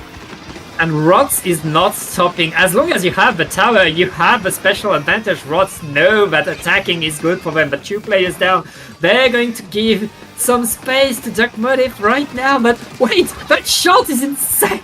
That shot just got a triple, I think. Yeah, they went off and oh my goodness, the range again, getting these good directs, getting these good splats out. This game, Pat, is overall, it's looking like last game. Very in control in one team. We'll see though if Duck Motif can pull off another miracle. Right now, Duck Motive is struggling to defend 3 players down again, and Rots is back to checkpoint number 3. They just need 8 more seconds on it, but right now Duck Motive able to get that defense, able to clean up that tower and push it out again, but they haven't scored a single point yet, Ginny. They have a huge lead to get back from. They do. It's gonna be difficult. It is, and when you lose members like that, it's even harder. Like I don't see as strong of a way in with the 52 gal plus this version of the brush. Having Beacon and Cloud, I'm just not a believer in the Beacon one. It's a tough one right there. Oh my goodness. He's going to get punished, and look at that again. Duck Motif has 3 players down, and Bandit needs to get back, needs to give the Tacticular for the respawning. It is so tough. Duck Motif really struggling to win these big team fights. Meanwhile, Rots is just getting in, getting forward, and getting more pressure in. Yeah, Red Shell trying to go in, trying to find some spots. They have to watch out. Denies has that extra range of the bucket. Overall, Pat, this is under a minute left. Duck Motif, they still don't have any points on the board. They need to, and they still have numbers disadvantage. It's just Bandit, and they have a single point on the board. A single point. That's all they get. Ross gets on the attack again. Yeah, 1 point into a wipeout is probably my new favorite combo. That is so tough. But 3 down onto Ross right now. Duck Motif finally. You have 2 checkpoints and you have strikes. You have actually like a 2.5 checkpoint advantage.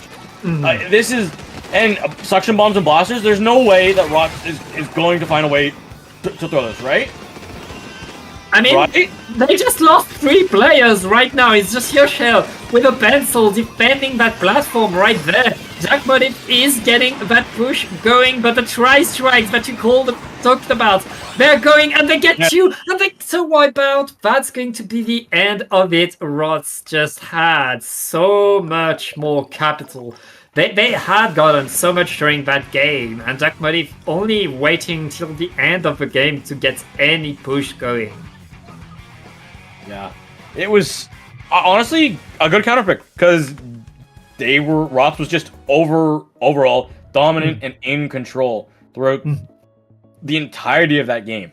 That I can't speak enough. The 1 point into Wipeout is funny. That is funny. That has to hurt more than just losing the game. That is like, okay, we've waited 4 minutes and a half just to get on the tower and we only score 1 point. And we're back to square one, we're back to our spawn. At least they managed to get a push, at least they managed to get to that first checkpoint after that.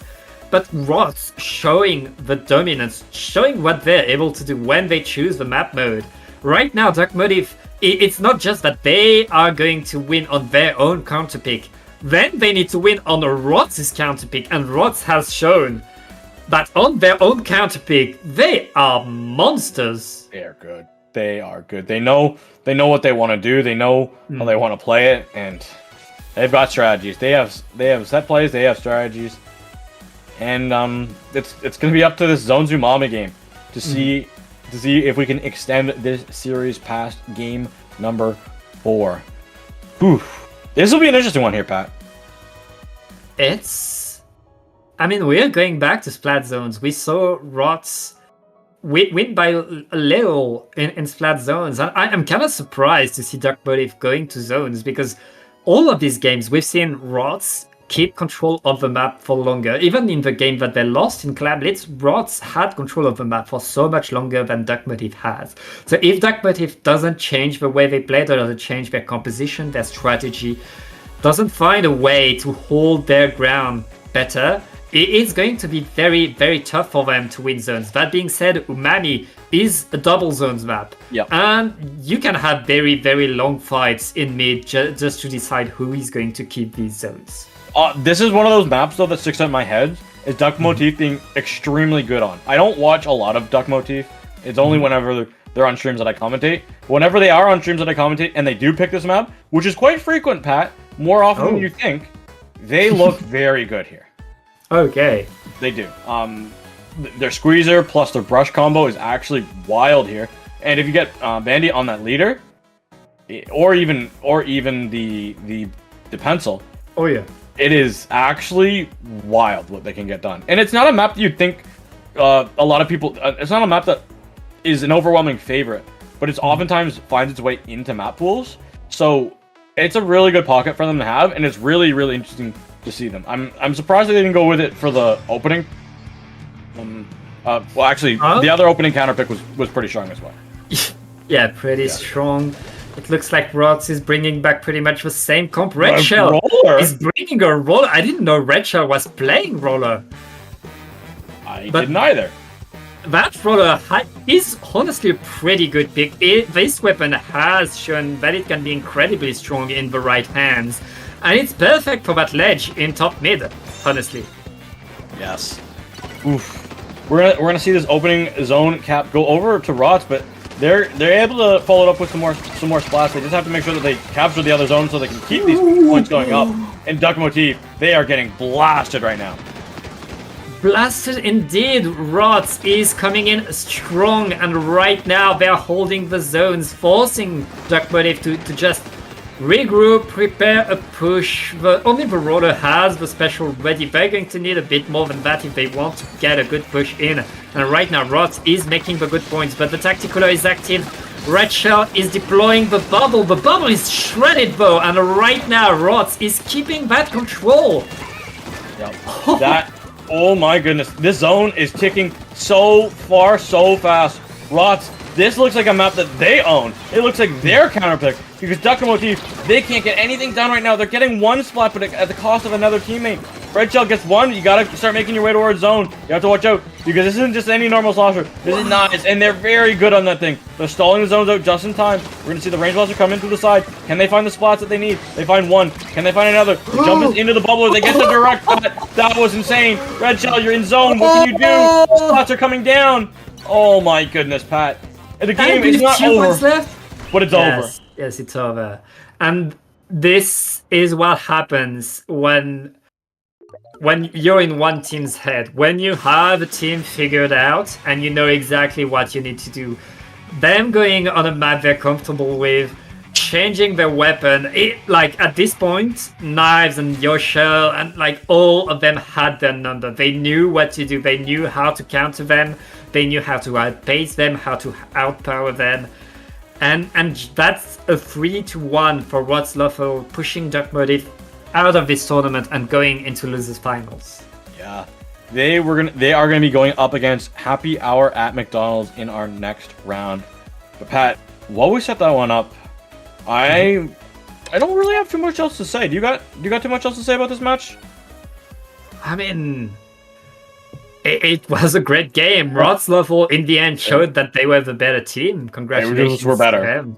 Yeah, and we'll see you right after this very short break.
And welcome back. We are now in losers finals. There's this one team, Poem Panic, that's waiting in grand finals.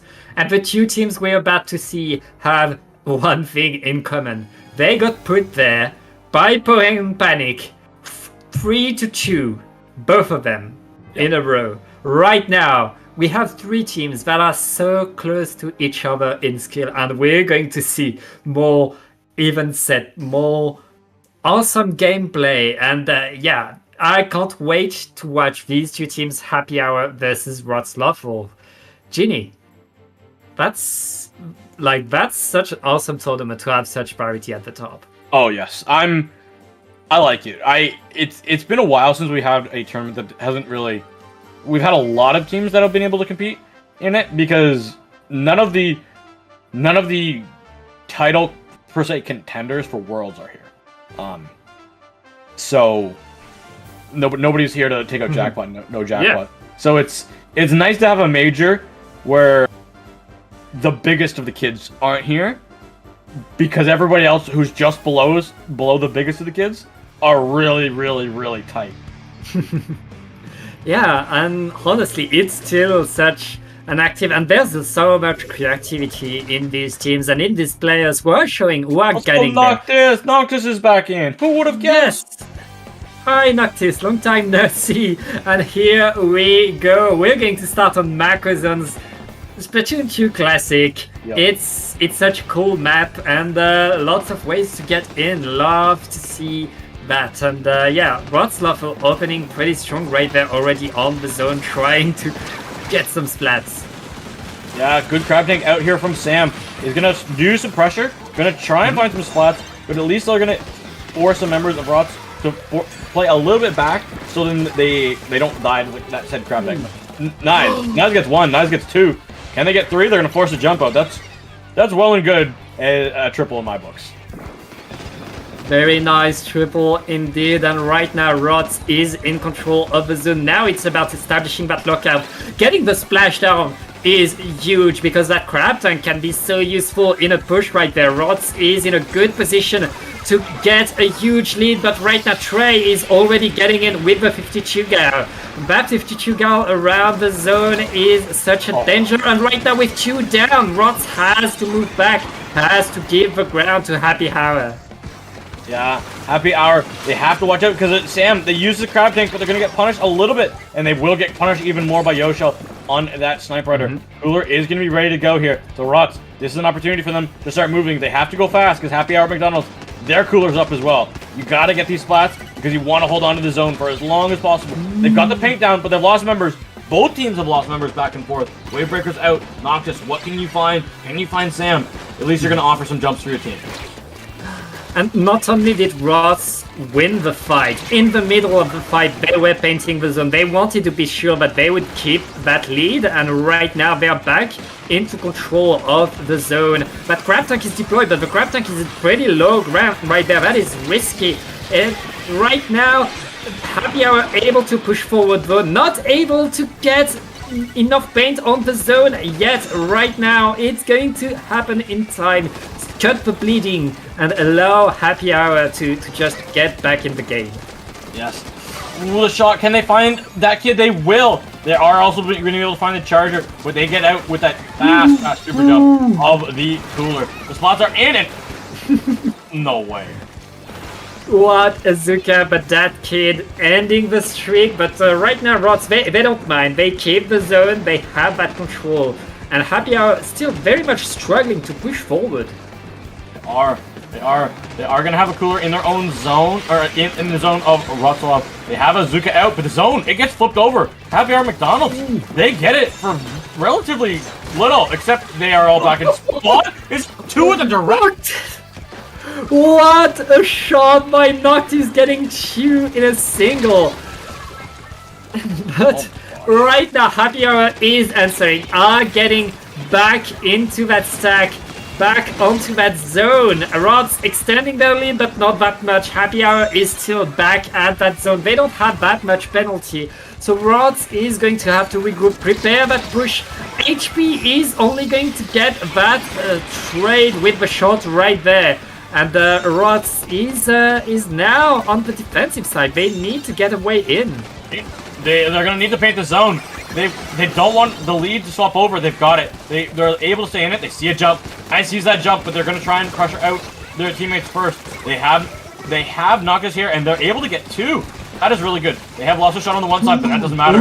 Nice and Noctis doing half health with a slosh and a blaster. Each combo beautifully. And with the paint control being so heavily in their favor, Pat, they are dancing right now. Having these two under your ledge is so threatening right now. The rest of Rots just needs to watch that right side right there.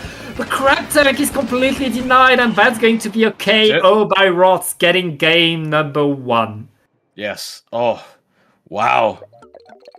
Wow. What a good game from Rots. They got pushed a little bit earlier, but realistically, when we saw the Slosher and the Blaster cooking together, and Knives and Noctis, it shows. It shows why those two weapons have comboed for time. They have been able to combo together so well. I remember back in Splatoon 1, I'm going to sound really old, how well that those two weapons could combo. We just have never ever had a time where Slosher and Range Blaster has ever been good together. Yeah.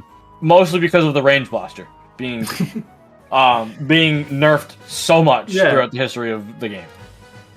And it demands a lot. Both of these weapons demand dedication, demand a lot of awareness of your surroundings, and especially also both of these weapons are low on paint, and especially for splat zones, you need your other 2 teammates to be ready to constantly paint the map so you can enable that huge combo that these 2 can have.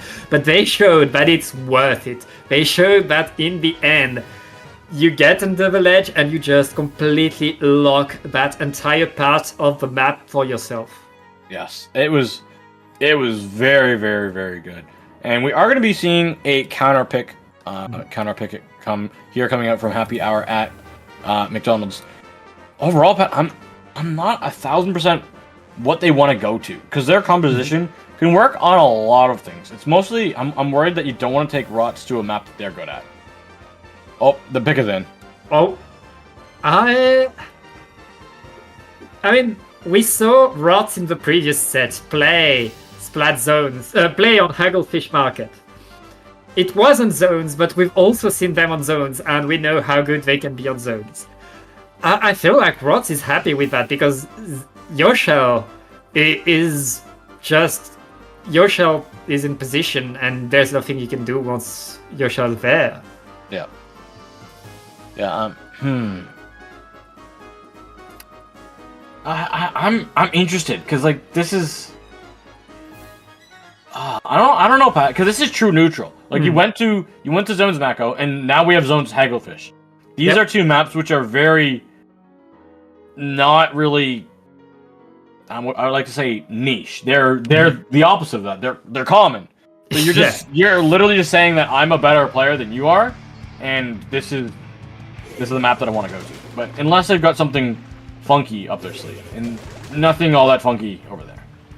Yeah, it's going to be a tough one. Both of these teams know this map very, very well, so we'll see how they're able to do right now. Not much of a change in oh wait, no, Noctis is bringing the regular blaster instead. Yeah. Yeah, regular blaster is going to have that big bubbler and that auto bump. That chicken, as some may say.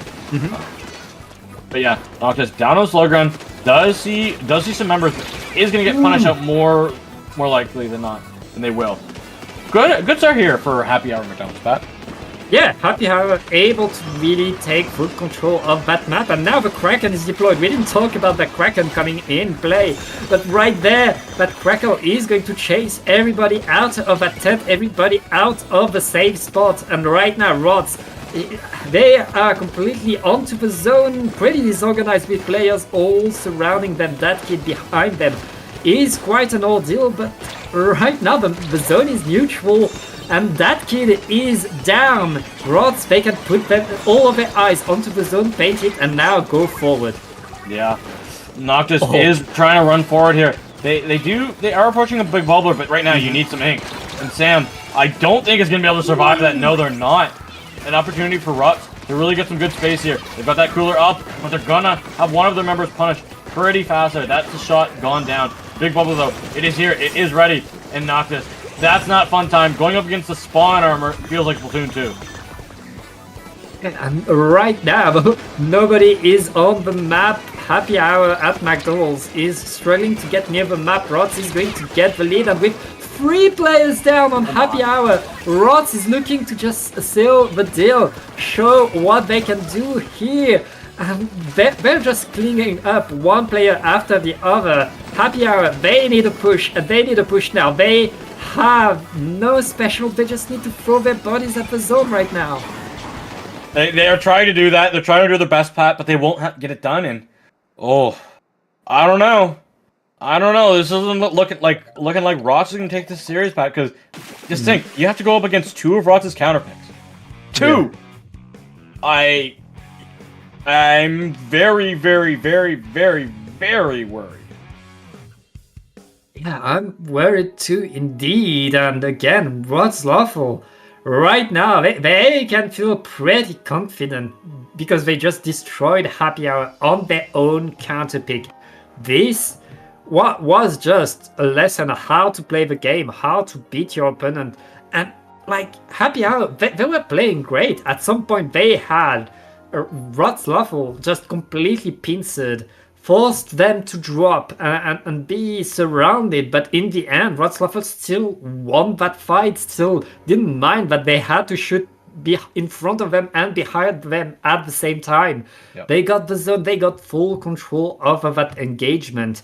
And that's the fortitude, the regularity that Rotzloffel is able to bring to the table. And right now, Happy Hour, they're back to the wall. It's their last counter pick. It could be their last counter pick of the whole tournament. They need to make it count. Well, honestly, Pat, I could definitely agree. Unless they find a way to win this series and make it in a grands, this is their last. Yeah, this is it. What is it gonna be? Clown Blitz on Crab Leg Capital. Oof. I like that one a little bit more. Yeah. It's more open, so I don't know. There's a lot of weird things. It's a lot more standard composition coming out of the side of Happy Hour at McDonald's. So they can't really. There isn't a map per se that I would say, oh, go to that. It's more about avoiding the maps that Slosher and Blaster combo well on, which. It's more open, it's flat, and they have a 96 deco, and they're not afraid to crack on it. Yes. For Clan Blitz, you know what it does, and that has worked for them earlier in this tournament. That's going to work for them again. It's all on Rotzloffel to be able to counter that crack and cheese, to be able to make it not count, to get stronger pushes, more sustained pushes, keep these positions right now. But this is the kind of counter pick that Happy Hour wants to have, because at least they have their way in. Yeah, and we saw how the Kraken punished so heavily against the Rots earlier. They were winning the Clan Blitz game for so long and so well, but one Kraken play, it ended them. It made them fold. Yeah. It made them falter, and then they had no response after that. So, yeah, Clan Blitz is the mode. It's the mode where we've seen Rotzloffel kinda be on the back foot, lose the game against Duck, but if this is the kind of thing that is going to be able to give some momentum to Happy Hour, and let's get right into the game right there. Yeah, we're gonna see that kid back on that 96, so no surprise there, and oh my Noctis! Oh, Rots is bringing a 96 deco of their own. That's going to be a Kraken battle, I guess. Yeah. They are going to go for it. I think it's a smart choice, honestly, because of how choke point spammy that this map can be. Unless you have something that can take the grading path, I feel like Kraken can almost at times be a necessity. It's like you need a way to just push, to force your way in on this map. Otherwise, you might just lose the game for sure. But right now, both teams are trying to get the advantage, and neither is really getting much. Looks like Rotzloffel. Oh wait, Happy Hour sneaking a super clam in. Very nice by Sam. It's just going to be 20 points. And that's going to leave a lot of ground open for Rotzloffel there. But that's still 20 points on the board for Happy Hour. Yeah, that's honestly really good play from Sam to get some good points on the board. The unfortunate thing is that you've given them a pity. You've also given them a lot of space in mid. As long as Trey can find that spot, and they will, that's good. Because Rotz, they've lost a few too many players to make a dangerous threat of a push anytime soon. Yeah, and right now, Happy Hour, they're back on the map. They're back on the attack, and they're looking to get their super jump in. Yeah, but super jump. Oh, they got countered. They got countered. They got Uno reverse card, Pat.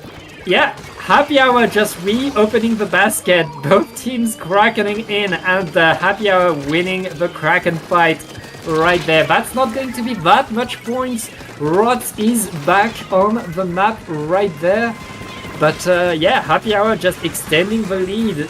And is it going to be death by 1,000 cuts on the side of Happy Hour, or will Rotz finally be able to get a push? We'll have to see. It's gonna be. It's looking like there is a spot because they do have Tri-Strikes, they do have Kraken almost ready, they do have some splats, and they do have some clams. But you lose your Kraken right there. At least you get the basket open. I guess there's that. Let's see, and the Kraken is gonna be up immediately after, so we could see another Kraken Cheese push go in here really fast for Rotz. Yeah, for both teams have the super clam at the ready. It's all about getting the way in now. Knives is going to get punished. Noctis activating the Kraken, but we're going to see the jumps in two super clams. That's the lead for Rotz, but that's also a lot of players down right there. And oh yeah, that's a delayed wipe onto Rotzloffel. They have they got three though. Rotz got three. They're still in mid here, Pat. Happy Hour lost three. Oh, whoa. Both teams lost three, but Knives stayed alive, so that's really good. You have to run forward. You have to get this Kraken stopped here. It's not gonna matter if the Tri-Strikes are in. They're able to find some spots, and it's just Dat Kid, so there's no threat. The threat is on the other side. Rotz, they're gonna be the ones that have the advantage. But smart. Happy Hour McDonald's, they're able to defend their own basket first. Right now, Rotz has so many super clams on the board, and the Kraken. That's going to be another super jump. That's going to be almost game, Pat. Yeah, just 3 clams away, but Noctis doesn't have the clams this time. It's a clean wipeout by Happy Hours at McDonald's. But they need to paint the whole map. They need to get so many clams because they are 50 points behind. They need 3 super clams in the basket just to get even right now.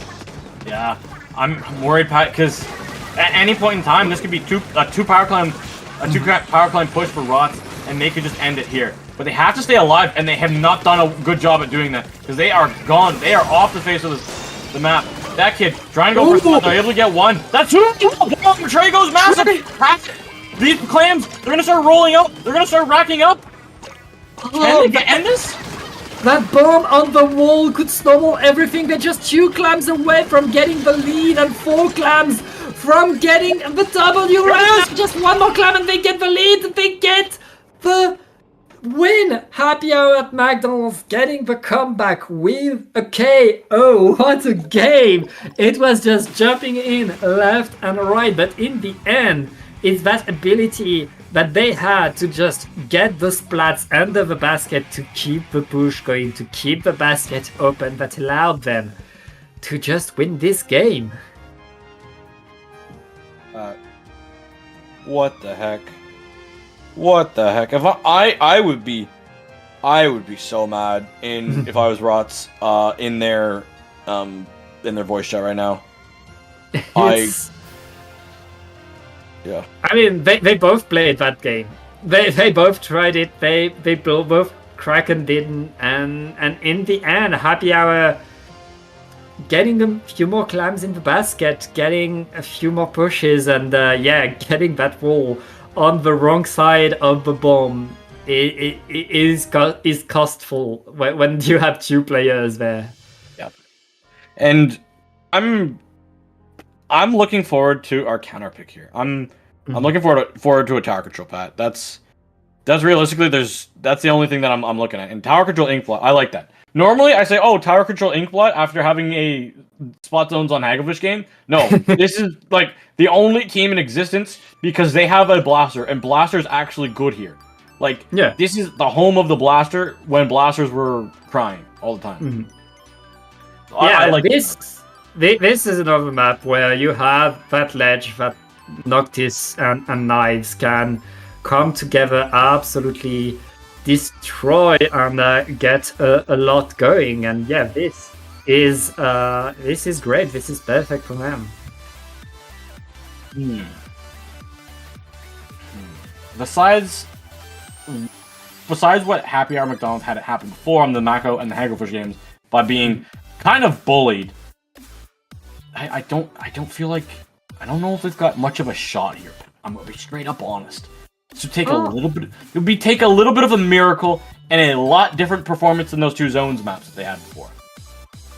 Ginny, Happy Hour didn't make it this far by mistake. No, they did they're not. here by accident. No, they are a good team. Rod's Lawful, they're a monster.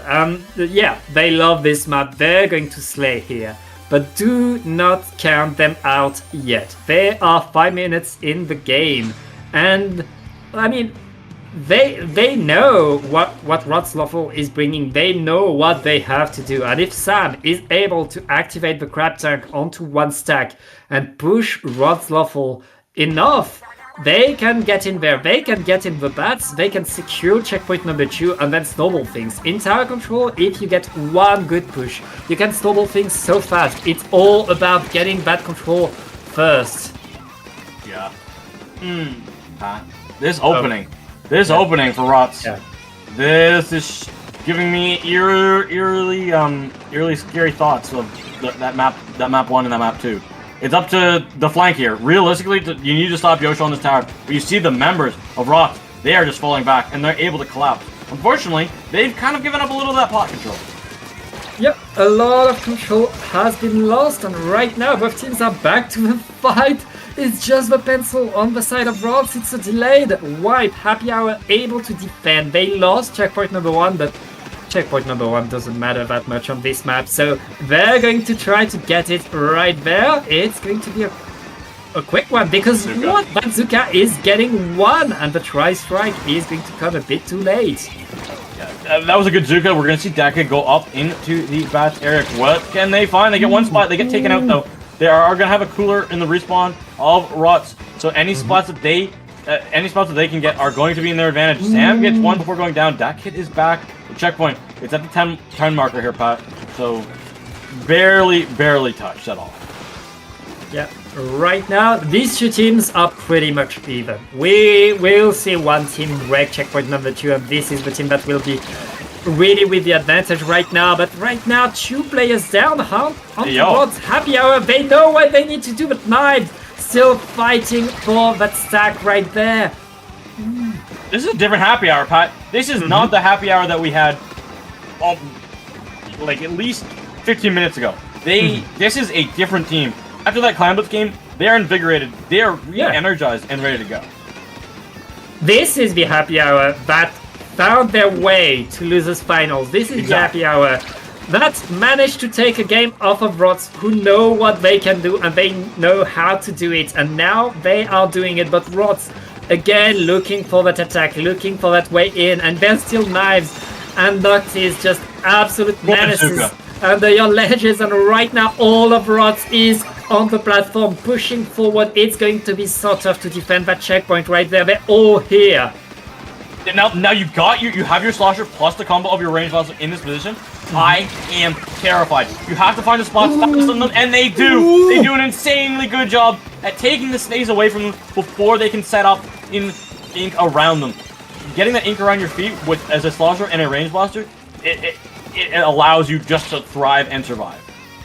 Happy Hour getting the splats, pushing forward. That's what they needed to do, but Rots, they got to 28 and they got the tower back on track. They're gonna get more points right there. Bazooka is deployed, is going to find 1, and right now we are reaching checkpoint number 3. Happy Hour defending with everything they have, but Rots is still on that platform. They are. Nice. What can you find? You got a good slosh. You get taken out. The sniper is gonna lose their life in the trade. There, that kid sees a jump, has to stay alive. Noctis though from this high ground is able to get a little bit of chip damage for Yoshel to finish it off.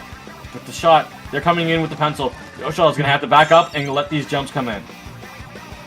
So much happening, but in the end, Happy Hour able to survive, able to push Rots away. But they need to get a push, they need to get forward, they need to get past that second checkpoint themselves. And right now, their shot is already down. They're still fighting for their life. Trey able to get that pick onto Noctis is so important right there because it allows them to get forward. And you need to occupy that ground. You need to get up there in that top part of the map if you want to be able to push. Yeah, that bike, that bats. Oh, that kid's gonna get punished out by Noctis there. We're gonna see trades, and that's not in the favor of Happy Hour at McDonald's. They need to get this checkpoint, Pat. They need to get it now, but they're not going to be able to. The slosh is just on the high ground. The shot is there, and they have Bazooka at the ready. Will they be able to use it?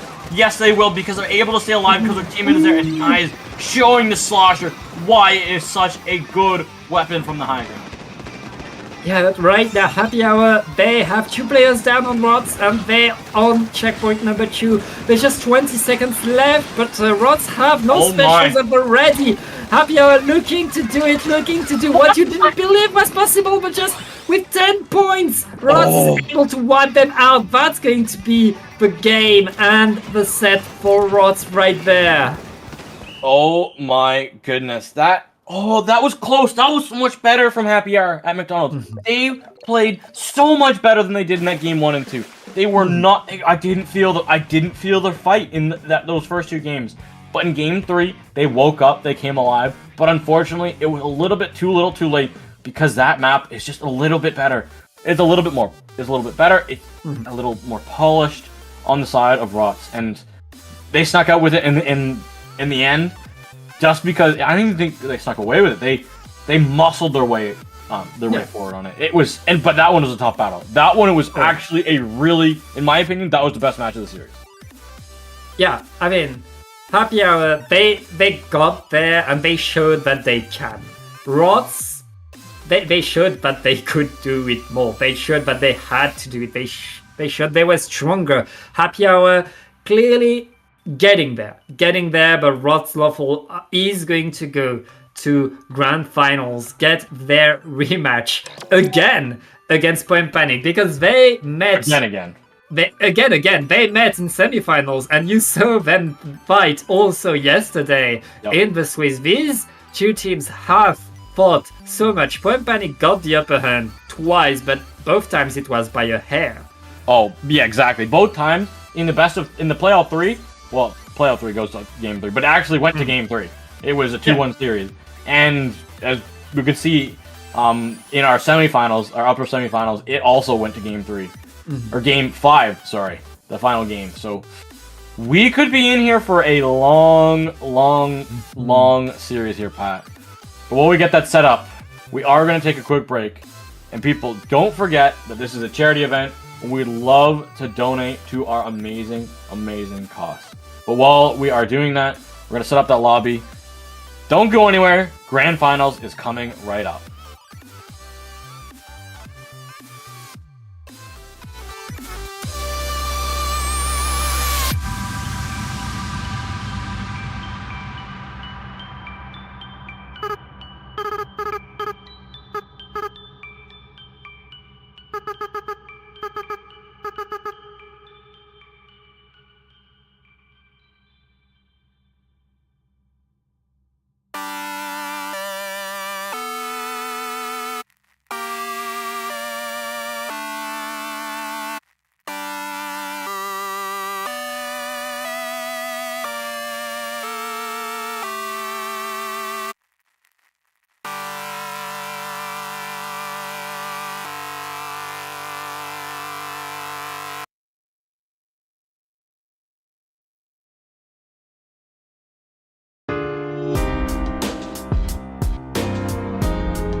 Hello, And everybody. welcome back. Let's go, Pat. Let's go, Pat. Yeah. You ready? Yeah, I'm ready, and we're live. It's now time for grand finals between these two teams. We've seen them fight each other 2 times already this weekend, and we're going to see more, Ginny. I am so excited because these two teams, it's been in favor of Pong Panic, Zenith's team. Both times that they faced before, but both times it's gone to the final game. And honestly, they've always just been kind of close, relatively close. Let's just say that. So we're in for a great series. Hopefully, for viewership, we can go that nice bracket. Oh my gosh, it's not best of 5; it's best of 7. It's best of 7. We're going to have so much Splatoon action, and I mean, with these two teams, I want to see as many games as we can. Make it best of 9. Can you get the TOs? Make it best of 9, please. If we get a reset, it's best of 14. Yes. Oh no. Yes. Yes. More. I have school in the morning. Oh, that's a you problem. Oh, that is a me problem. We are going to have a great final, and I'm getting news that on the side of beta bracket, we are in grand final, and Frostburn is up 1-0 again against Freddy Fazbear. Ooh, art.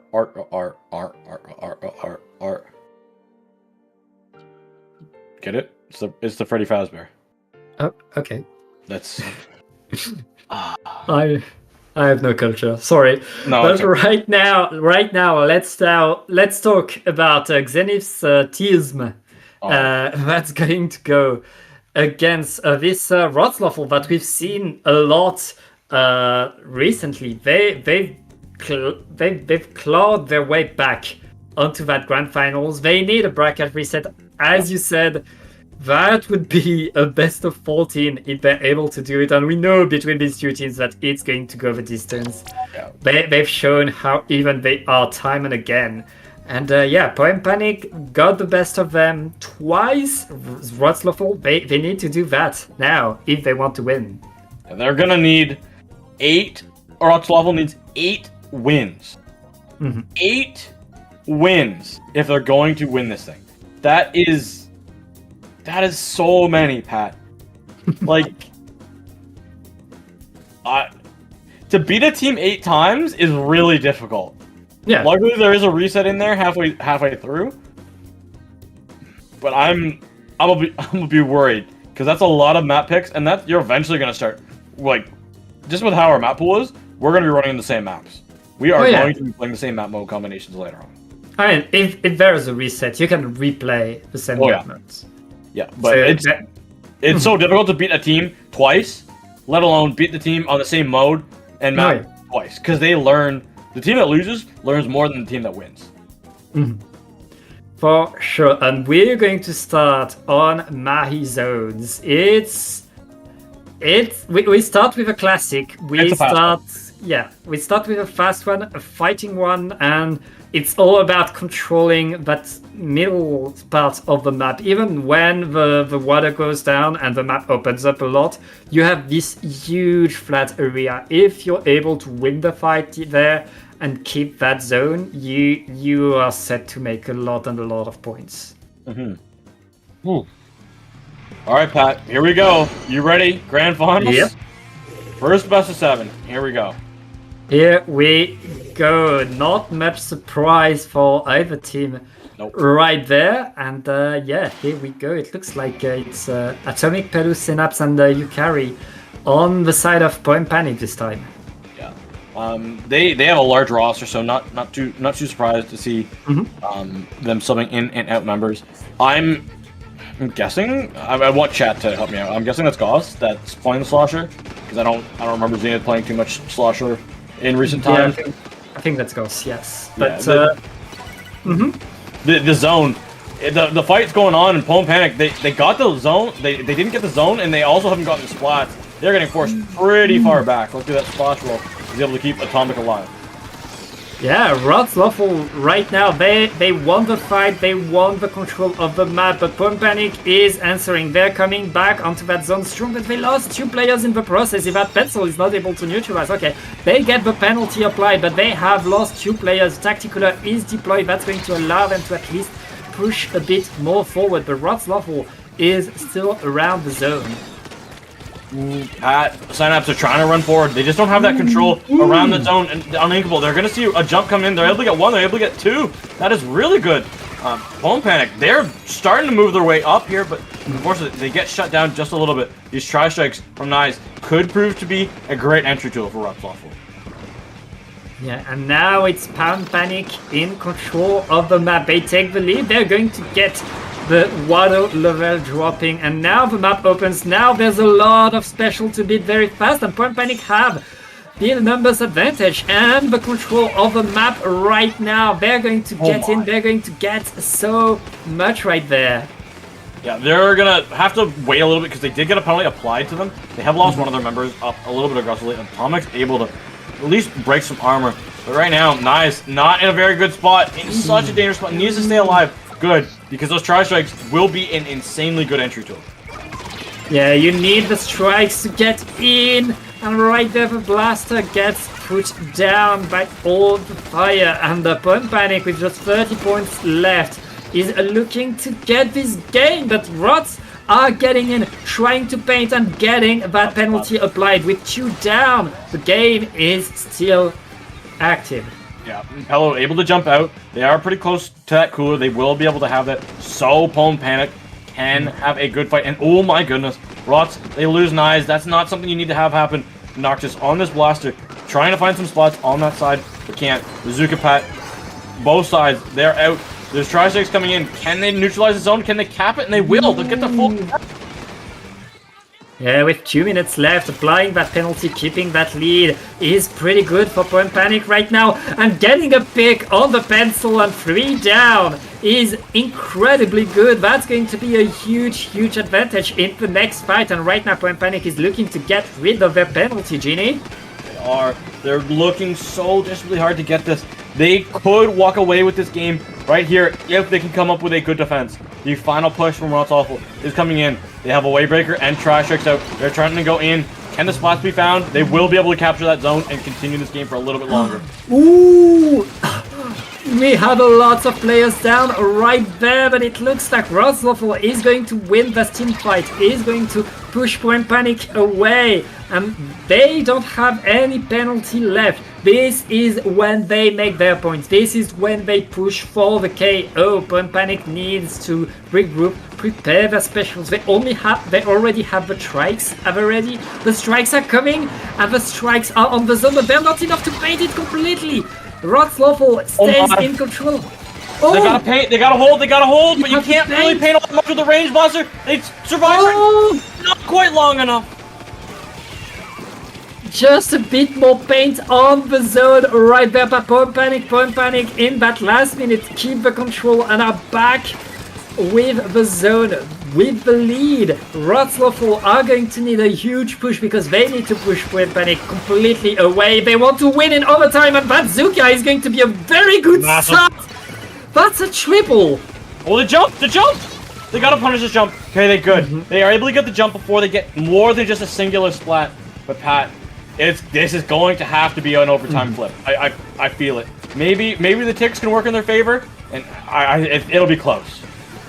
Yeah, Lawful right now, they need to defend, they need to paint over these strikes if they want to keep the zone right there. Penalty play would be so bad, but 2 down onto Pump Panic. Lawful looking to get that comeback right in the overtime. Oh, just 1 point left and the strikes are going to be enough. Rots get a number 1. These 2 teams are so evenly matched. Oh, Pat, I can't deal with 14 games of this. I won't have any soul left. I'll literally just be a husk, bro. It's written on the contract. We have to. I'm so happy that we have to. These are the best games to cast. And it's just game number 1. And it's been so back and forth. and tied up just to the final second. They were 1 point away and managed to get it by a hair. I'm honestly, this will be great. As much as this would be like, Pat and I will be gone at the end of this. It will be so entertaining because I haven't had the opportunity to really do a long set like this in a while because we've gone to that grand finals best of 5 format. So to have the best of 7s and it be a double elim, we haven't done that since like at early S2, late S1, bro. It still happens, but yeah, we don't do that often, but it's for charity. We're here to show you as much game as we can, and honestly, with these two teams, I'm so thankful that we get to see as many games as we can. Yes, Splatoon is such an entertaining game to watch. It's also an entertaining game to play. So I'm here for it, and I'm also here for map 2. Spot zones on Hagelfish Market. I kind of said everything I needed to say about it earlier before, but if you missed that, a very neutral map, a very common counter pick, and wide open space. If you have pencils, you're gonna have a good time. If you don't have pencils, you might not have as great of a time. I do have to say, having Atomic and Synapse have the double wall on a map like this really actually truly helps you a lot. This is the map, and honestly, between these two teams, there's Yoshel and Zenith. Back in the era of Please Forfeit going into Paddling Pool, they will always counterpick this map. They wanted to show that they were better on this map, and now they're in opposite teams and counterpicking this map against each other.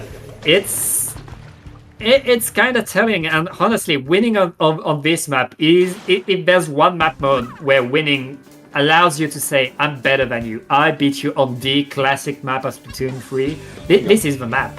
Oh, true. Very, very true. Early cap and early splat already on the side of Wroclaw. They got the advantage, and they've got a cooler moving forward, but the defensive cooler is also here for Poem Panic. So any splats, which kind of just be mitigated a little bit here, but that's still good zone control, and that's still good points.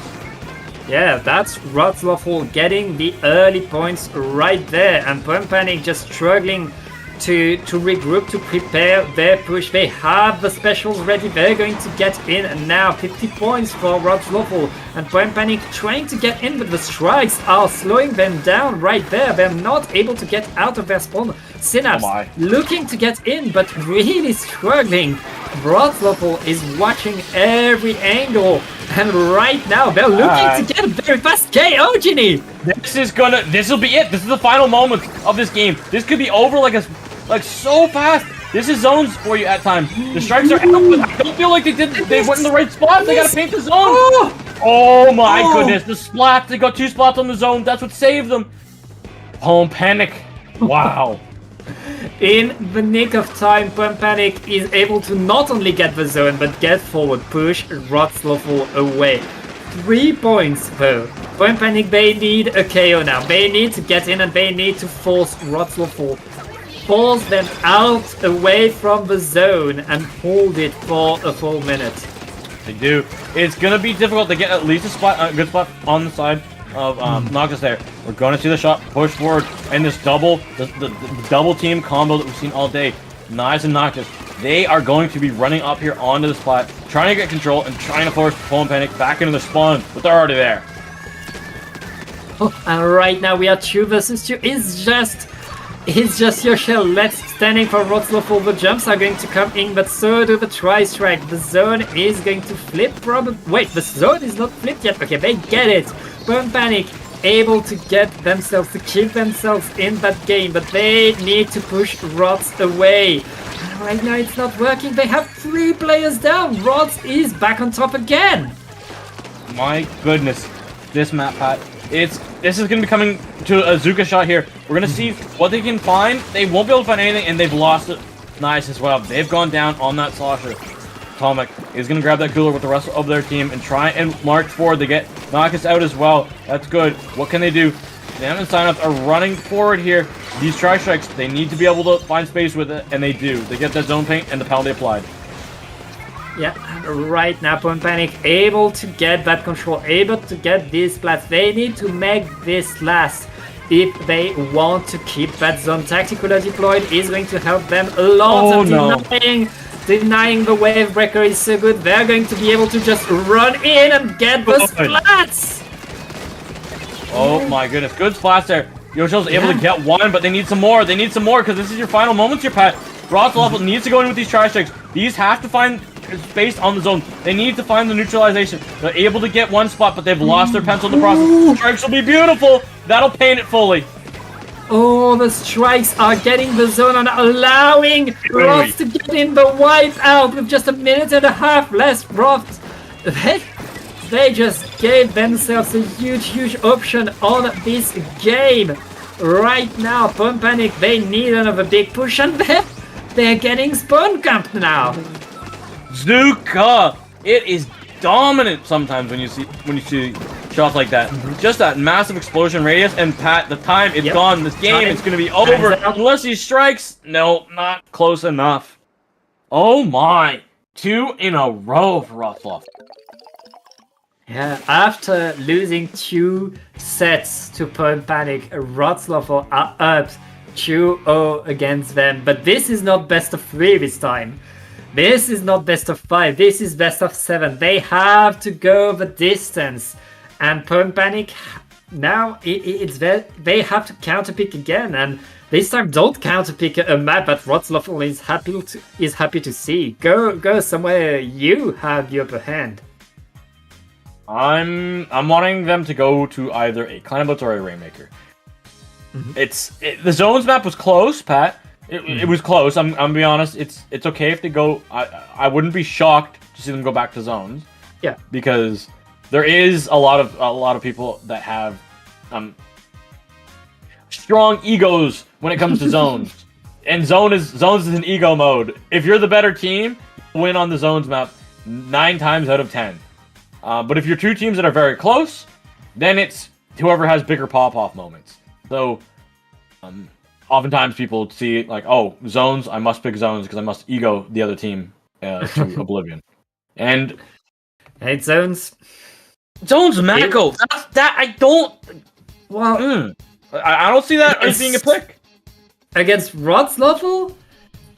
Point Panic, you know what a blaster and a slusher can do on this map. But it's also zones Mako. Everybody's good at it. Like, oh yeah, everybody's good at it. But it's such a map with ledges. Some weapons, some players are better at it than others. And again, Point Panic going into a map mode that's good for Rotzloff. They're really going hard mode on themselves right there. yeah. Oh, I like it because they know it, but then the other team also knows it, and they were feeling it. So it's gonna be so difficult here, Pat. I'm looking like this could be. This isn't going to be a momentum turning map. I don't feel this will be just a point on the board for either team. So I don't know. We're gonna have to see how it plays out because all I know is that it's battle time, and we're gonna have a match on our hands. This I feel like it's gonna be quick. Either way, no matter which way we're looking at it, it'll be quick. It will be quick. It will be good. Let's see how it goes. And yeah, not much surprise in terms of weapons brought to the table right there. Point Panic, they need to counter that blaster and that slusher on the side of Rotzloff. If they're able to just not let them get under their ledges, they'll have a field day. But right now, at least they get that blaster. But right now, Rotzloff has the zone and are looking to get more. Yeah, they've got a little bit of control, but they've lost one of their members. The Zuka is out. Sign-offs, what can you find? They're forcing Knives to drop onto that low ground. The tri-strikes are going to be out. They have their counter tri-strike, but Home Panic, they use their tri-strikes, but they've lost 2 members, and they don't have control zone. Yeah, right now, Rotzloff is in control again. Point Panic, despite getting the upper hand in 2 sets, they are really struggling against this new Rotzloff that are in full force right now. 50 points left already. We're just at the end of the first minute, and Rotzloffel is looking to get more splats. Getting that splat on the pencil is so important, and a trade after that. Rotzloffel staying in control of the zone. Are they gonna get out of a crazy hold of the zone? They're trying. The Zukas are out. The Tristicks are out, but they got the splats, but they still don't have the zone. You're gonna have to paint the zone, please. They're getting some splats. No, they go down. Ooh. They get the zone. Thank you. The game continues a little bit longer. The zone goes to Panic, but Rotzloffel right now, they're still in the fight. They're still around the zone, and they're counter pushing now. 2 down onto Panic. Rotzloffel is back on track and just back onto the attack knives. He's just getting in and getting the fights. They're getting in there, they're getting out. Good play with that cooler. We're gonna see this combo again. These tri-strikes from both sides. Where do you want to use them, and who do you want to force into a bad spot? Noctis goes down on that left side of our screen. Oh, that's 3 down. Home Panic. You have got in here, and you have specials to spare. This is it, Pat. This could be the moment where they could snowball on this defensive with specials in hand. Yeah, Panic being able to push without using their special is so important right now, but they need to make it count. That Zuka is not going to find the Blaster. The Blaster is going to find Pix. Okay, gets punished for it. There's 2 down onto Rots, and right now Panic is making good points. We're halfway through the game, and Rots need a way in. They have the cooler, but they need these strikes to count. They need to get the picks right there, otherwise Panic could run away with the zone. Here, 3 players up there, and Panic keeps control of the zone. It's going to be a tight zone. Noctis won't be able to paint this. A range blaster will not be able to paint that as much as you need to. Nice on this high ground. You need to stay alive. You need to get these tri-strikes up. You see Atomic is on their screen. They get 1 spot. Can they get another? They get the penalty applied. That is massive. Rotzloffel, they're able to make sure that they don't get Uno reverse carded. But unfortunately for them, they got the zone, but it cost them everything, and Panic still has the zone ticking down. As the zone ticking down, and Azuka attacking the defense of Rots right there. The Blaster is still dodging and staying alive, but Rots has a huge task for themselves right now. They need to paint the zone fast because there isn't that much penalty left, Genie. No. And Panic looking to get their first game, but they're not able to get it yet. Rots is back on the attack. Yeah, Panic, they have control of the zone. The strikes are out here, Pat. These could be pivotal, and they will. They'll capture the zone. They'll capture it, but they won't get the splats, meaning that the splats are going to be coming in favor of Panic. They've lost their charger in the back line, which is not good, because that's your cooler weapon, but they should have an opportunity to get back in here. But they've lost members on the left and the right. So finally, Rotzloffel is able to put their foot back on this zone. Yeah, Rots in the last minute, still being in control, still having the upper hand, and not having that much of a penalty right now, but Panic back on the attack, getting 2 players looking to get in. Tacticaler is in, so all of Rots will be back very soon, but at least Panic is getting... That Slosher is getting a lot, is punished by Bazooka, but right now Panic just needs to hold the zone for 10 more seconds if they want to get the lead. But 2 players down, Rots is going to camp the zone again. Rots stays in the lead, 15 seconds left, and all they need to do is paint that square. Painting square, it can be a little bit harder than you expect sometimes, especially when Panic, they're able to get in there relatively for free, because I'm pretty sure Atomic was just kind of chilling there on the side. Here goes the strike, so Pat, right before we go into overtime, and they're going to be perfect, and they're going to be beautiful, and Rotzloffel, they are up with a 3-0 lead in this best of 7. Rotzloffel, they're coming from Blue's side, but they've just switched gears. They've just changed the team that they have. They are stronger than ever, and right now, Panic, they're panicking. They don't know what to do against that team. Oh, honestly, Pat, I'm a little bit amazed because these 2 teams have gone to in the best of 3, game 3, in the best of 5, game 5. This does not look like we're gonna see a game 7 until reset. I'm very worried I'm very worried, but I'm happy that we got a good grand finals on our hand. That's all I know. Don't panic. They need to find a way. This will be their final counter pick. I'm hoping that they don't go back to zones, but Don't go back to zones. It's not working. it It's was not closer. I guess. Right now, Pump Panic, they don't need close. They need a comeback. They need to find back their groove because right now it's all Rot's lawful. Everything is for them, and Pump Panic, they don't know what to do. Zones is not working. Go to something else. Nope, zones umami. Ah, No. Wait. No. yeah, They can go. I mean- Zones Mahi, Zones Haggle, Zones Mako, Zones Umami. it's... Yeah, I don't know. The Triton was Friday. If you wanted to play Zones, I wouldn't say I'm surprised, Ginny. And like, this is the kind of map modes where these players want to play, where they want to show that they're better. But at some point, you want to switch the dynamic. You want to go somewhere where you are comfortable. And let your opponent's going to counter pick it at some point anyways. You don't need to pick it right now. You need to pick something you're good at, you're better at, and zones is not working for you. No. This is going to be a very, very uphill battle for Point Panic right now. They need a reverse sweep if they want to avoid the bracket reset, and Rots, I mean, they have to be happy with that counter pick. Honestly, I'm okay. I'm kind of okay here, Pat, with them going to zones and them changing up the strategies with that roller. Because right now, you're looking at the reset. They're not. There's no way that they're getting this reverse sweep happening. You're looking at the reset, and you're looking at taking information in this game. You've lost this battle, but the war is still on. You need to take information. You need to find some hope, and you need to find some momentum going into the reset. But for right now, they want to get this game. They want to get this game, but it's not working. Rot's Lawful is opening strong with 2 players down, plus a trade for the continuation. Pelu has to move back, has to keep some space at least.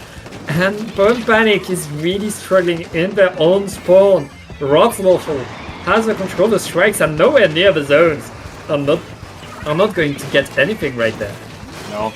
Ooh, can Atomic finally splats? No, they're gonna go from high ground. No, they're gonna get that crushed onto Noctis. And as that Zuka fades, HP, PX, can they get the splats? No, they won't be able to. They're finally, Poem Panic is able to get something going on this map. Poem Panic getting some answer, getting some momentum, getting some ground. This is what they need. They are finding ways to get in, finding ways to win these team fights. But Rot's Lawful is already back on the attack. And look at that, they're just getting in, getting the splats. And right there, that's the zones for them. But Panic didn't manage to keep anything. No, they had a basic amount of time. That was about it. Now you've got to watch out for these tri-strikes. Bazooka's going to be able to come online soon. Home Panic, they have everything though. They have pretty much everything other than their cooler at the ready. And they've used 1, haven't found anything. They're using 2, and have found 1. Okay, they've got another. Okay, this is something. Yeah, they get 2 players, they activate the cooler and the bubble right now. That's a good push for Poem Panic. They're able to apply penalty, but look at that. All of Rots is back on the attack, is ready to get back in there, and the blaster. Okay, Atomic is still doing atomic things right there, but is it going to be enough? Yes, it's going to be enough this time. Poem Panic back in control of the zones. Finally, there we go. This is footing. They've got the choke point. Rotzloff has to now find a way for themselves to break through this. But they have some paint. What they don't have is all their members alive. They need to get some specials up here, Pat. They need to get this quick, or else they're going to lose their lead, which they worked pretty hard for. Oh my goodness. Oh. And again, Rots getting these picks before getting their push in. The strikes are gonna get in. Yo! And right now, Poem Panic denying the push, keeping the zones, keeping their calls. And Poem Panic finally getting their groove, defending the zones and getting that lead with 2 down onto Rots. This is Poem Panic getting their head back into the game.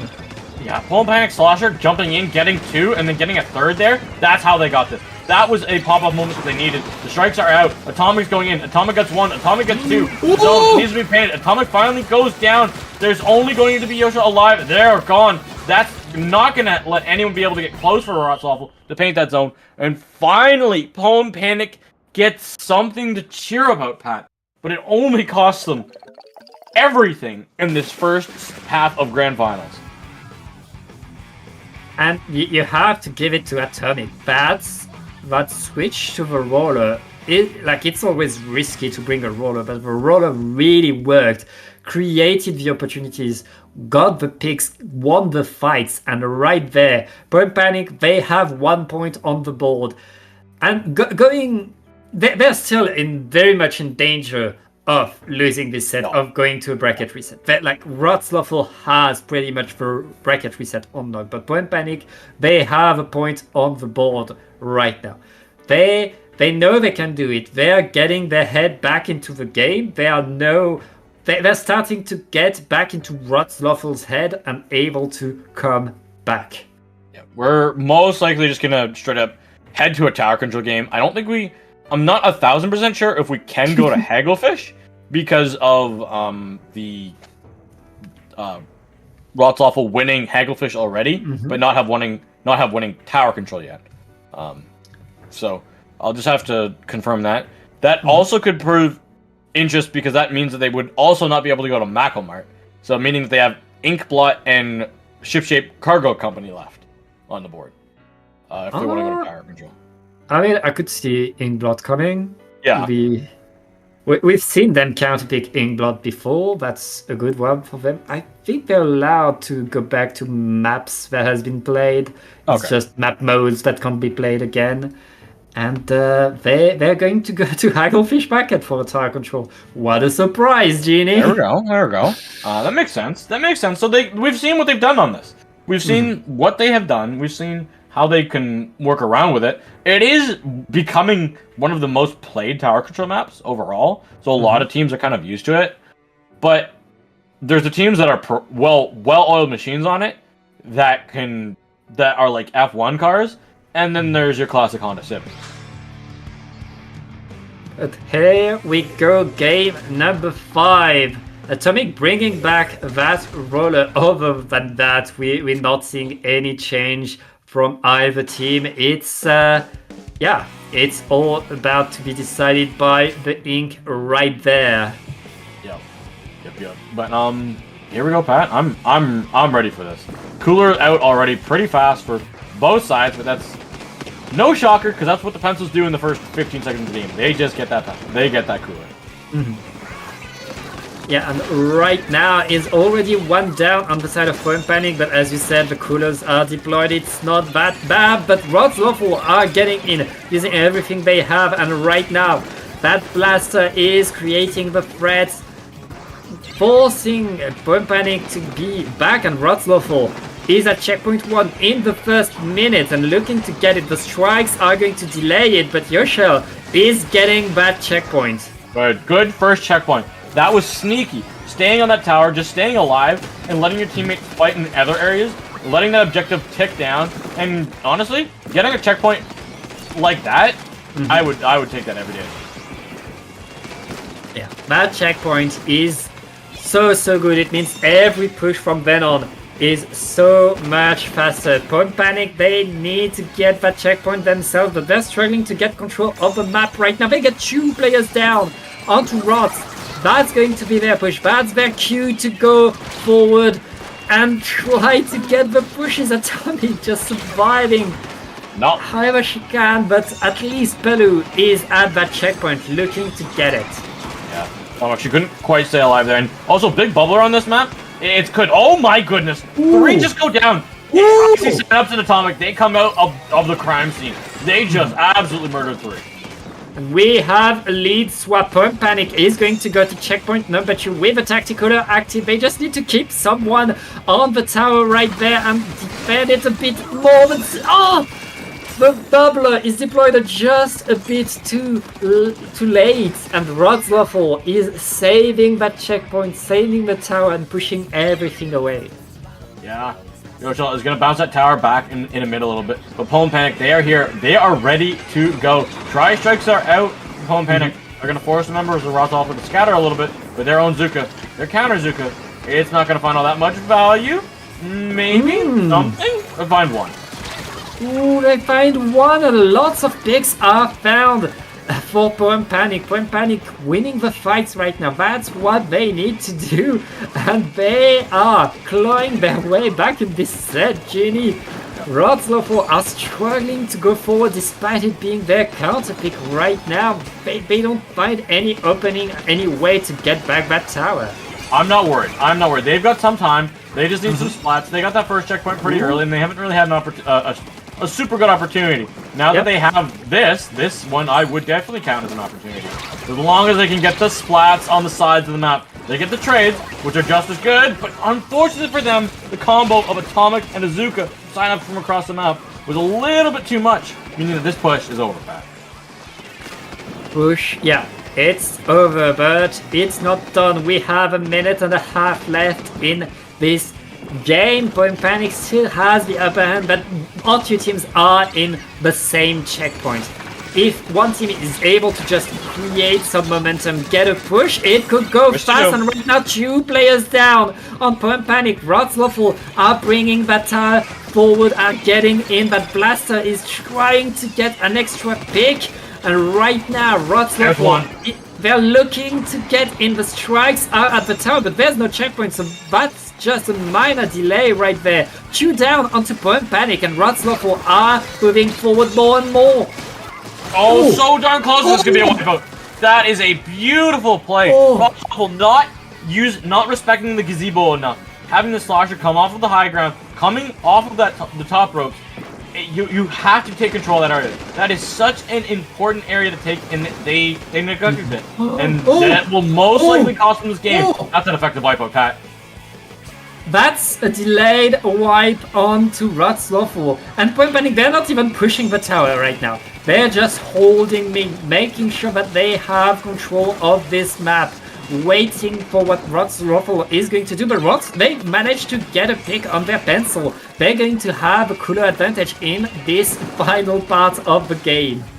Yeah, this is honestly a really good look from Poem Panic. They took their losses from the previous maps, and they've been looking good. No matter what happens in this overtime, I count this as a win for Poem Panic. Yeah. Poem Panic is learning, and right now they are looking to seal the deal. 2 down onto Rods, but Rods are on the tower. Never mind, Poem Panic is going to get it before the jumps in, and we are now 2-3 by Poem Panic. They're coming back, Ginny. It's not over. They're coming back. Over. It's not. I'm going to be worried if Rotzloffel loses the next game. I'm still not on red alert mode. I know it seems a little weird, but like I'm not starting ringing the comeback bells quite yet, because whatever the next map could be very, very one-sided in Rotzloffel, and then it's like, oh well, they got a good one of the good zones maps, and then it was a close tower control match where there was 3 pop-off performances by the bucket. Ginny, we are now getting to game 6 of this best of 7. Poem Panic, we counted them out at some point. And, like, let's be honest, had they lost that game number 4 and went into bracket reset with a 4-0, that would have been devastating mentally. Like, you don't come back from that. But now they are coming back. Now they're getting their head back in the game. They're showing to Rotzloffel that, yeah, we can beat you on your own counter pick, on your preferred mode. Come on, keep picking tower. We are waiting for you. And right now, we're going to go to Rainmaker on Hagglefish. Is it allowed? No, that's not a map that we're going to. Okay. We don't have Rainmaker on Hagglefish available to us. What we do have available to us is Spot Zones, Barnacle, and Dime. Oh, okay, that makes more sense. Ball zones going.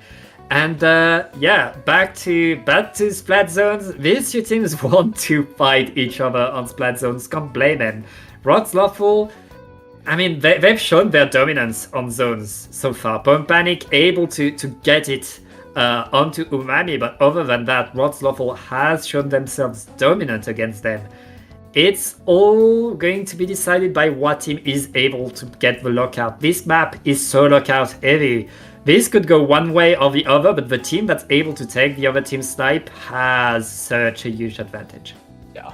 It has a similar playstyle to Umami in its choke point, but besides that, the maps are shaped. They have a similar shape and a similar choke point, but the positioning of cover and that are very different. So this kind of leans a little bit in a neutral area because both teams, Wroclaw, they have 3 zones wins, but Poland Panic, their only zones win was on that Umami. And by the way, if anyone's keeping track, we have zones Robo Ramen ready for Game 7 if we need a final zones map, because that would be the last one we can have. Yep, but right now our teams are fighting for that zones. The blaster is back to the regular blaster, but 2 down onto Poem Panic right now. Everybody's tactical out, so the jumps will be back in there pretty soon, but at least Wroclaw is able to get that first control over the zone. They are. Ooh, the sloshers, they see each other. They're trying to fight this out. We have a lot of Zukas back and forth, but that's going to be Wroclaw coming out on top. The tri-strikes, will they come out here from 9? Will they force the members of Poland Panic to jump out from the position? No, just opting to hold on to them and let them just fall back themselves with bomb pressure. Yeah, Rod's already halfway through in terms of points. All the strikes are going everywhere, and we are still fighting for the zone. Poem Panic not able to capture the zone yet, but Wroclaw is still holding strong. Oh my. They're not able to pay, they just have Atomic and Pelu. Atomic needs to... Oh, wait, Atomic is down. Rod is going to get that game number 6 right there. Not quite yet. There's still a little bit of time here, Pat. It's going to be a splattered miracle at this point in time. And now I'm going to call it. That will be the game. And that will be a reset. Oh, Pat. My goodness. Was that a turnaround from the previous matchups between these 2 teams? Yeah. It was... I mean, Poem Panic, they showed they can beat them. They brought themselves back in this set number 1. They managed to get 2 games, bringing it to a game 6. But Wroclaw has shown the dominance in that first set. And now, as we're going into a bracket reset, Poem Panic, I mean, what do they do? Do they switch players? They have other players. Do they switch strategy? Do they keep counter-picking zones? We will know very, very soon. But, I mean, that first set was huge, was long, and was pretty close between these 2 teams. And we're back to zones on Mahi Mahi. I believe... no, I believe our start is on zones on... let's see. Grand Finals. What's our reset map list? Our reset... Oh, you see Grands here. Yeah. That's all I see. I don't see it. Barnacle and Dime. Start on Barnacle. So... Boom. There we go. Barnacle and Dime will be what we got. Before we go into talking about Barnacle and Dime, which is a map that we literally just saw, we gotta remind everybody, this is a charity tournament. And people, this is Grand Finals. This is the last opportunity you could donate. This is reset. You got no more chances. So, I'd like to see that number down in the bottom corner. Yeah. There. Down there. I'd like to see that up to 3K. We've got not too much more money to get up there. Mm-hmm. Give or take $130. So, we can do this. I know we got 2 streams. We can do that. And you guys have been so generous this game. And yeah, we are helping Gamers Outreach, an organization that allows kids in hospitals to have a good time, which sounds like not much.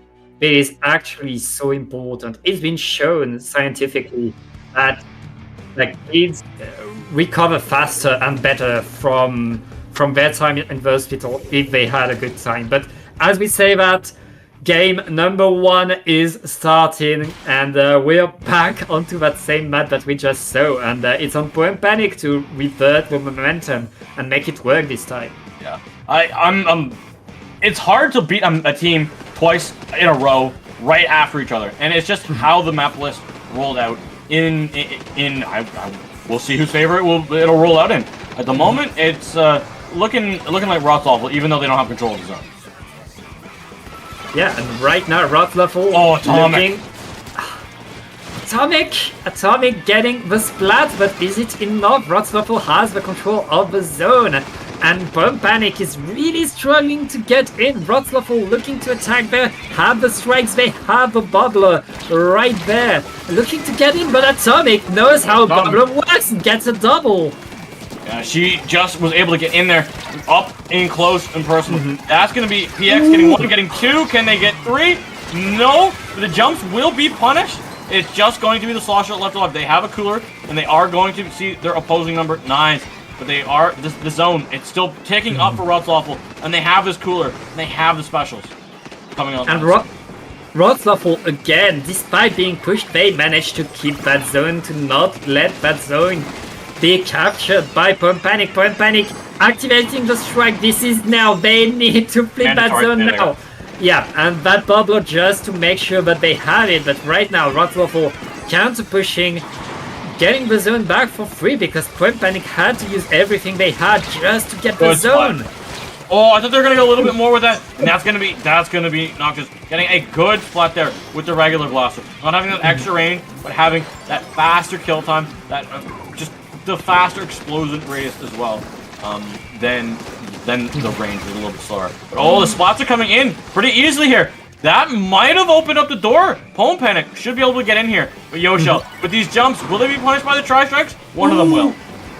One is Atomic is punished, deploys the bubble before, but at least Bomb Panic was able to get to the zone, but they didn't paint it. They didn't flip it. There's pretty much no penalty left for Rothloff, and Rothloff is looking to get that game number 1. Bomb Panic have to run at the zone and paint with everything they have right now, just a few more points, and Rothloff is going to get that first game. No, their strikes missed. They hit 2 of them into the wall.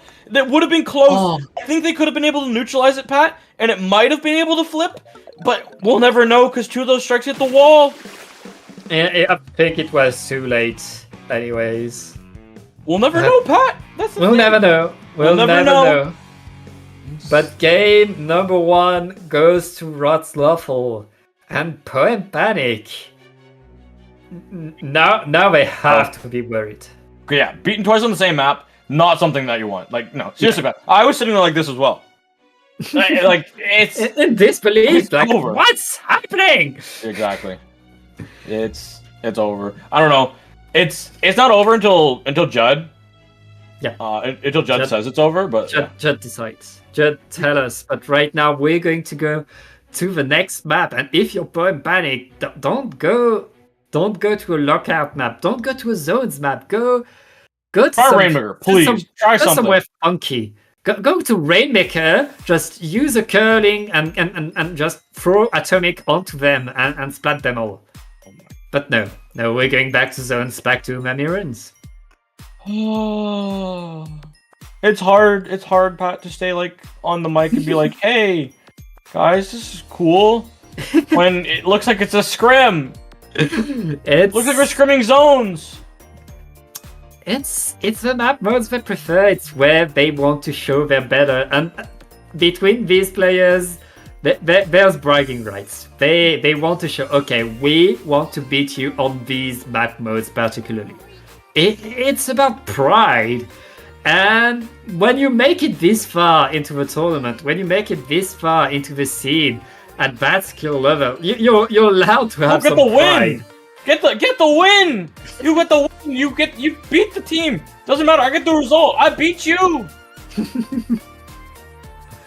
Amen. And I feel like they can win here. They need to show it. They've done the winning. Also, it's a different roster. They had Procharian yesterday. He's not here today. Yeah, but that's the map where they won. That's the map where Poem won in set number 1 of this grand final. So they can feel like this one at least they can get it, but they need to make sure that they keep the surprise going, that they keep the splats happening. Yeah. Ooh, it's time. Umami. This was a map that they did win though, so I'm Yeah. a little bit more okay with that, but we'll see. We're gonna have that V blaster come out again from Rod's Awful. But besides the opening moments here, we need to see a different story here from Paul Panic, and right now it's looking like the same story. Well, it's the story of them at least getting the first control over the zone. Rod's Lawful has been pushed back. This is what Point Panic wants to get for the start. They want to avoid Bazooka's bow.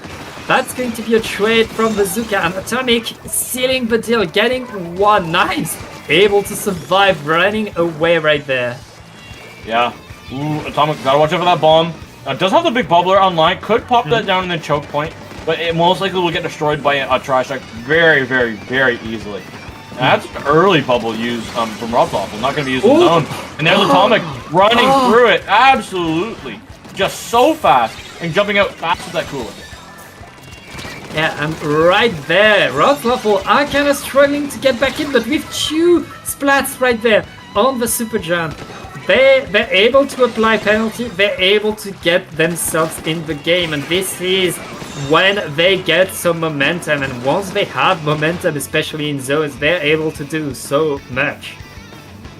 Yeah, and Pat, this high ground, and now being in control of Rod's Lawful, and we've seen how hard it is for Pwn Panic to get in. It takes them very, almost a miracle. Not quite, but very, very, very close. And again, they're going into this low ground against a blaster. That is very difficult. Seeing a roller and a sniper rifle try and get in here now, it's gonna be difficult. And right now the lead has swapped for Rod's Lawful, and Pwn Panic looking to get away in. The Suka is able to find the pig, but the pig is coming a bit late right now. Rod's Lawful just 20 points away from victory. At least one zone is capped by Pwn Panic, but only one zone is not enough. And Rod's Lawful is cleaning up right now, just 15 points left. Pwn Panic needs to cap now.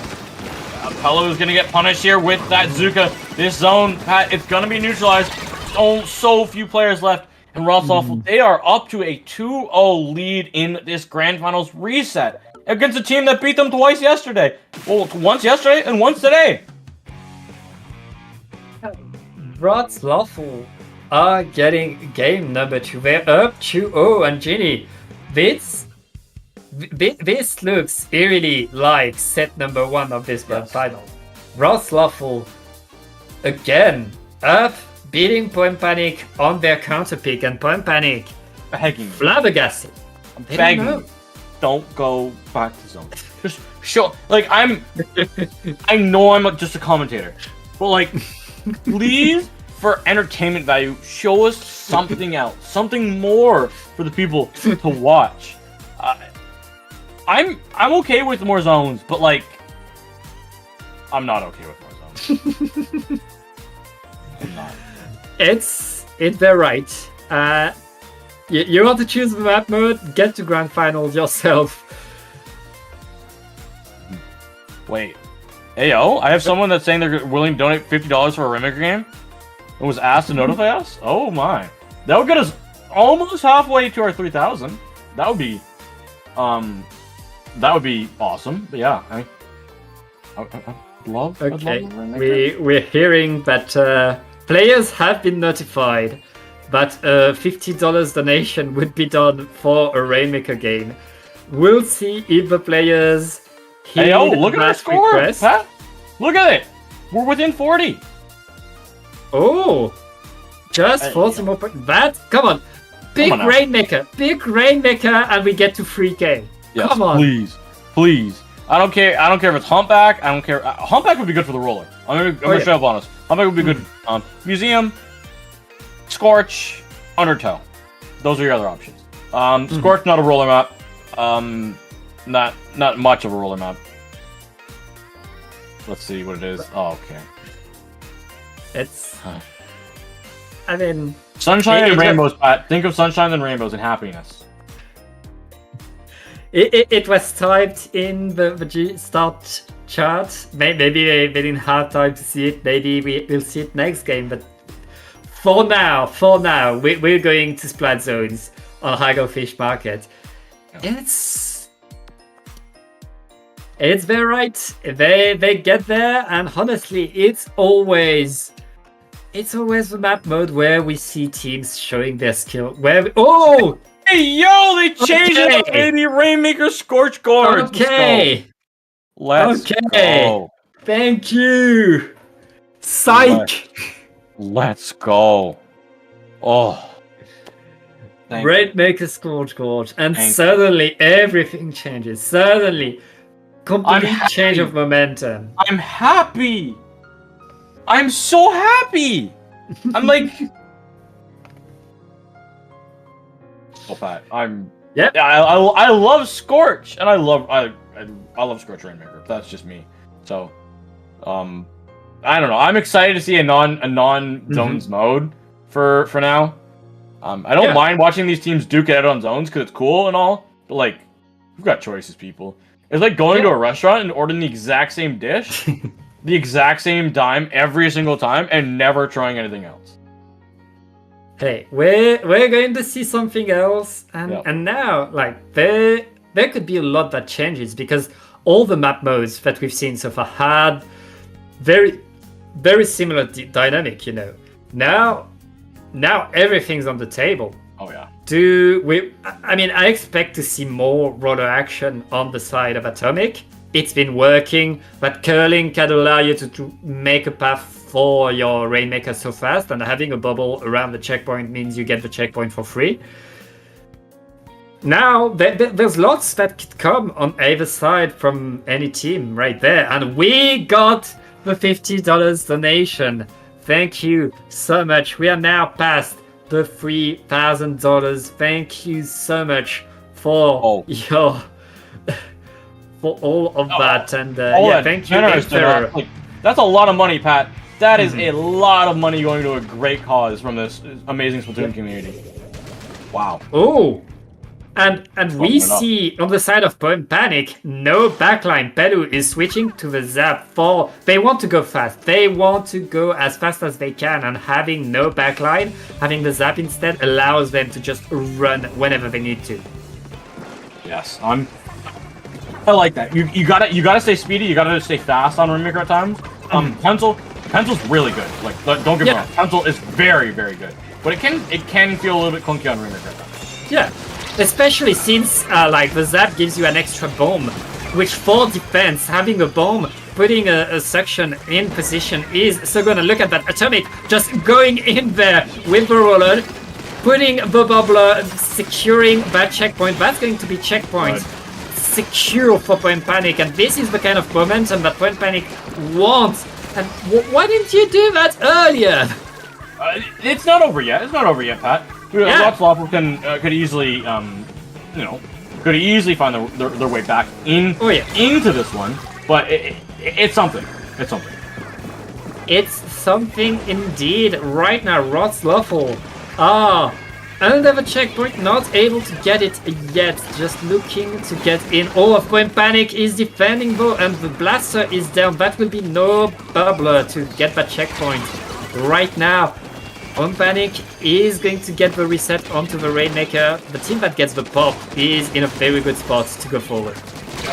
Oh, there's one down. Pat, they get swung on. The trade is there. Hello. Back onto the Zap, has to watch out. They need to keep their team alive here. Oh my goodness, lots of people back and forth, bro. We are just watching it, and that's a wipeout. Rotzlopper should have this checkpoint for free now, Pat. Yeah, that's a wipe out, and I don't think they had the tactical active right there. Rotzlopper is getting the checkpoint, and they're going to get a lot of more points from that. Any leaders? Any get the lead? Wait. Okay, thank you. Thank you. I was worried that they were all gonna fall and they weren't gonna take lead. Yeah, Point Panic able to answer pretty fast right there, and at least they're back into the game. Rotzlopper got the lead, didn't get that much point. We're going to see a bigger push before the end of this game. Yeah, but a lead is a lead no matter how small it is. Oh yeah. if you have the opportunity and the Rainmaker's sitting right there and you can sneak it to get lead, Oh yeah. please do it.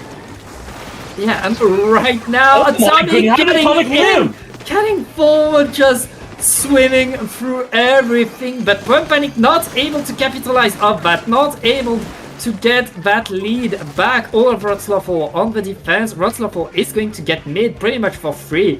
All of Point Panic is coming back from spawn, and Point Panic now, they have 2 minutes to get that lead back, and I mean it's going to look harder and harder as time goes by.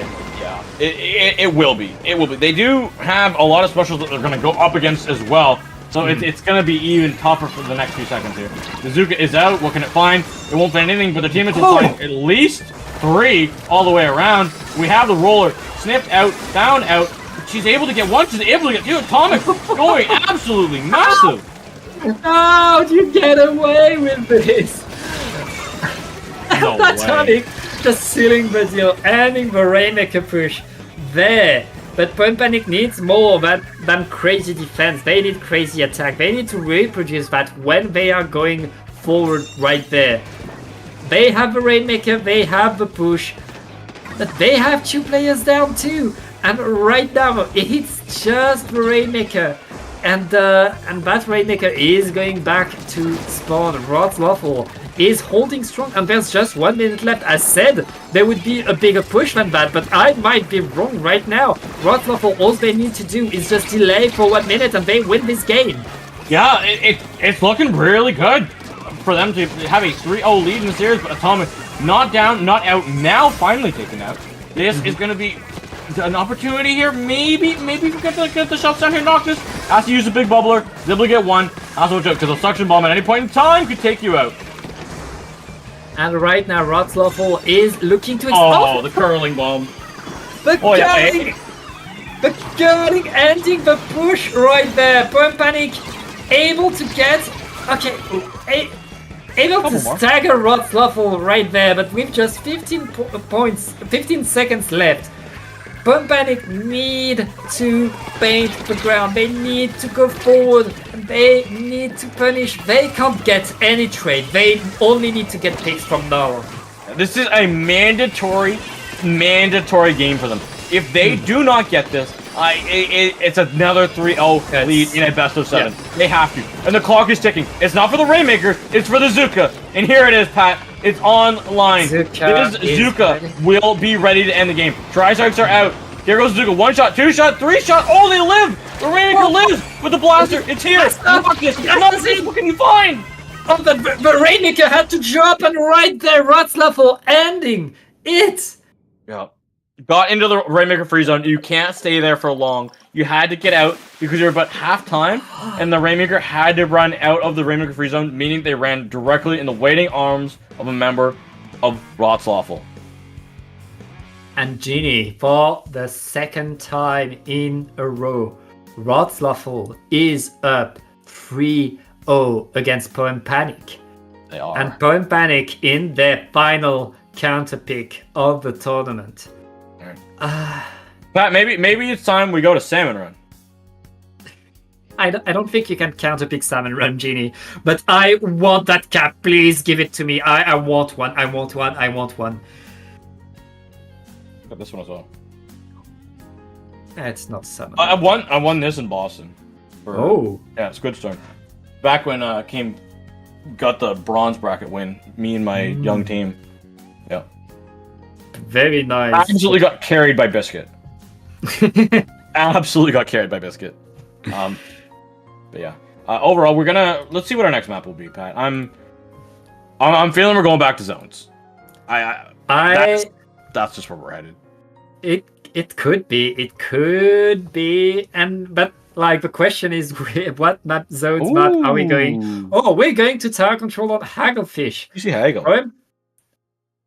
That was another map where Point Panic won in the previous set. Yeah, they won it not based off of good team coordination. They won it off of pop-off moments of individuals. Yeah, that's one thing I will gladly note. They signed outside a triple. Atomic had a triple. Pelu stayed alive because that's what Pencil does and throws coolers down right now. And they get their splats when they get their splats. And the Slosher also got a triple.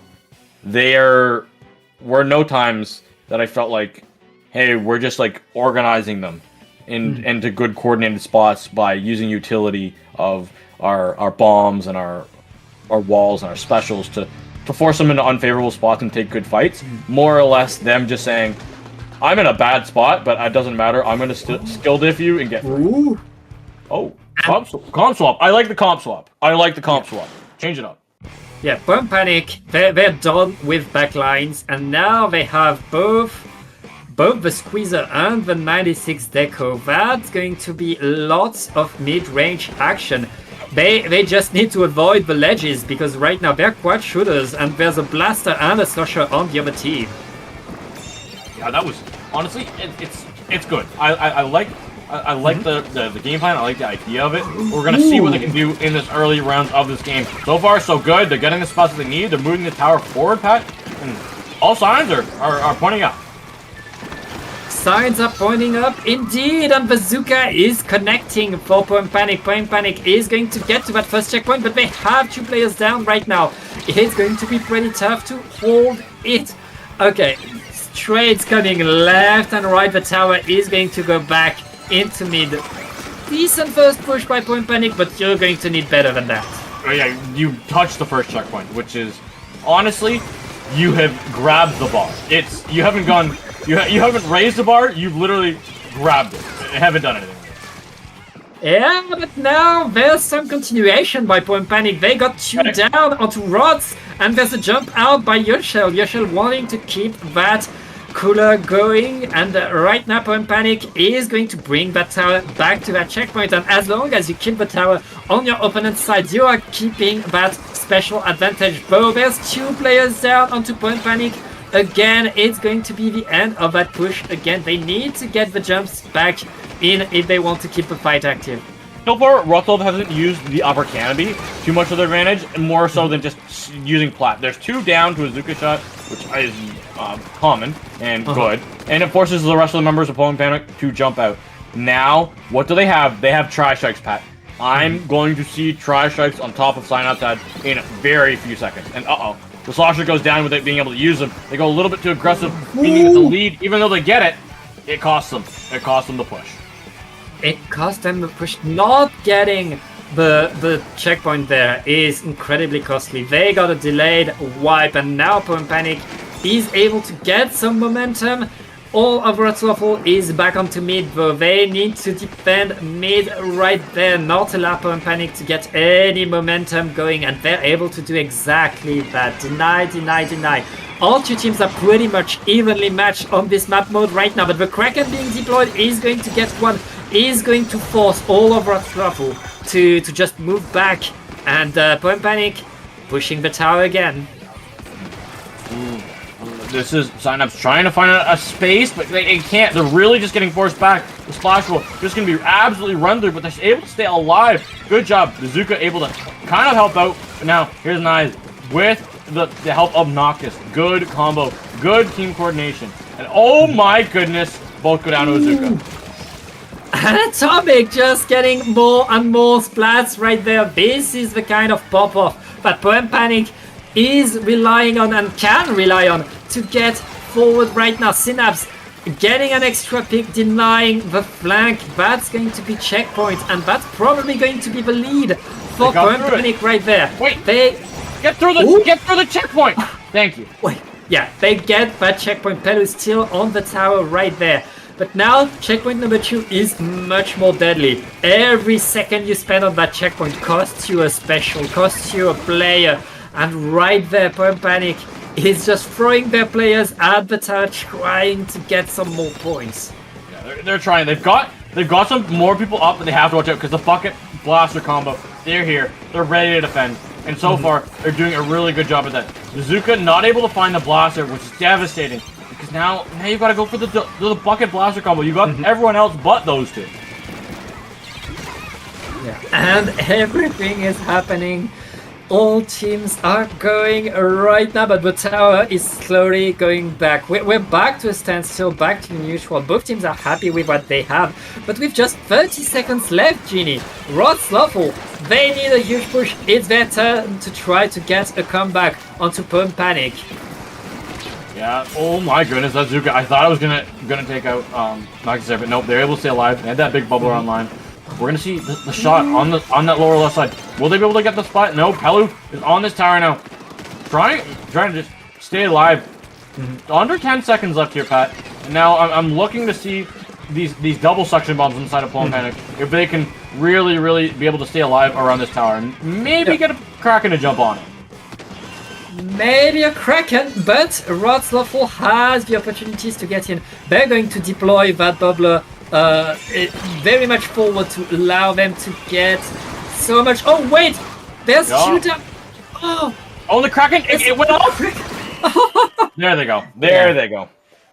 Kraken is a special that even though you can push it off tower really easily, Pat, getting it on the tower and keeping it off tower in overtime is actually really difficult because it's kind of invincible.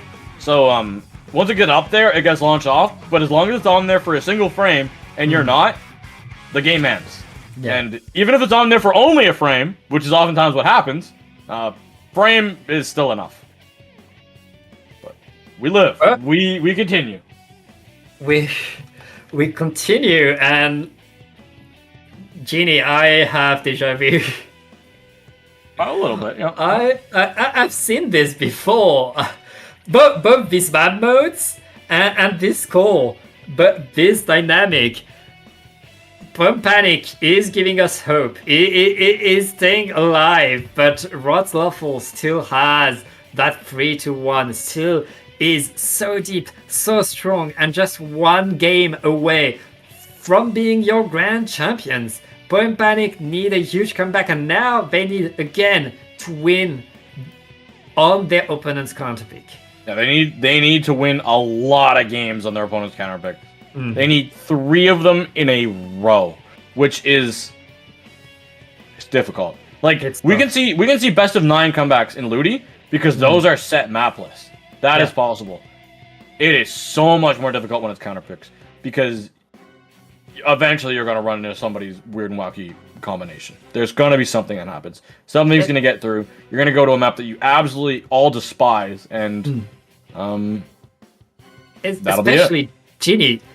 This is a 2-day tournament, and we're now in the bracket reset of the grand finals. This is as far as you can get into a tournament. These players must be tired, and we're going back to Splat Zones on Macomalt. Yeah, these teams have played, Pat. What game number is this? This game 5? Game 5? In grand finals, this is game number 11. This will be the 19th game against each other this weekend. Yeah. 19 games against each other on a weekend. I remember paddling pool 11 when we got rid of best of 7 in grands because in winners finals because a best of 21 was too much. Winners finals, grand finals reset. 21 was too much. These teams are at 19.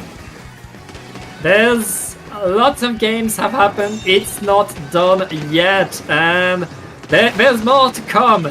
Pump Panic opening pretty strong with Bazooka. They have tactical active. They're going to try to clean up around the zone, and they do pretty well so far.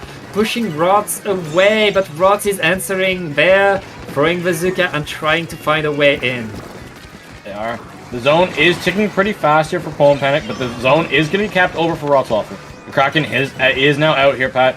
We're going to see it try and pressure this blaster. Smart, just jump off the map. You get faster respawn. Yeah, faster respawn. That's your quick respawn at home for you. But right now, Rotzloffel has 2 players down. Pump Panic able to capture the zone again and try to establish some territory. But all of Rots is already back on the attack, back in the fight. These teams. I mean, this map is so small. You're constantly being in a fight. Oh, there's no safe space on Macomart at all. That's just not how it is.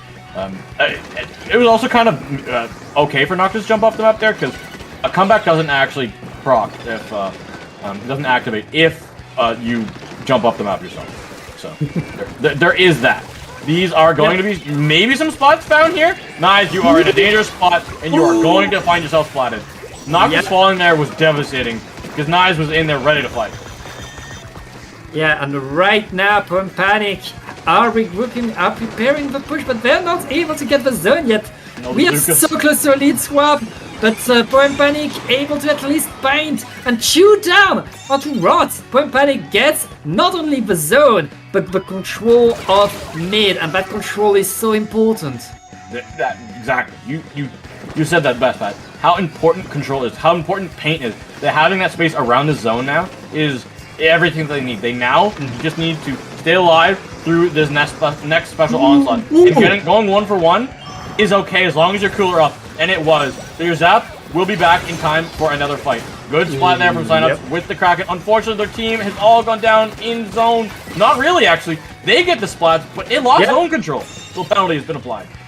Penalty has been applied, but other than that, everything has been going Perm's way. Rotzloffel back on the attack, though. They have the cooler ready, so they're going to be able to get back forward soon enough. We're halfway through the game. Both of these teams are still fighting for that zone. Panic able to get it back, keep that lead, try to extend it. They don't have that much penalty applied.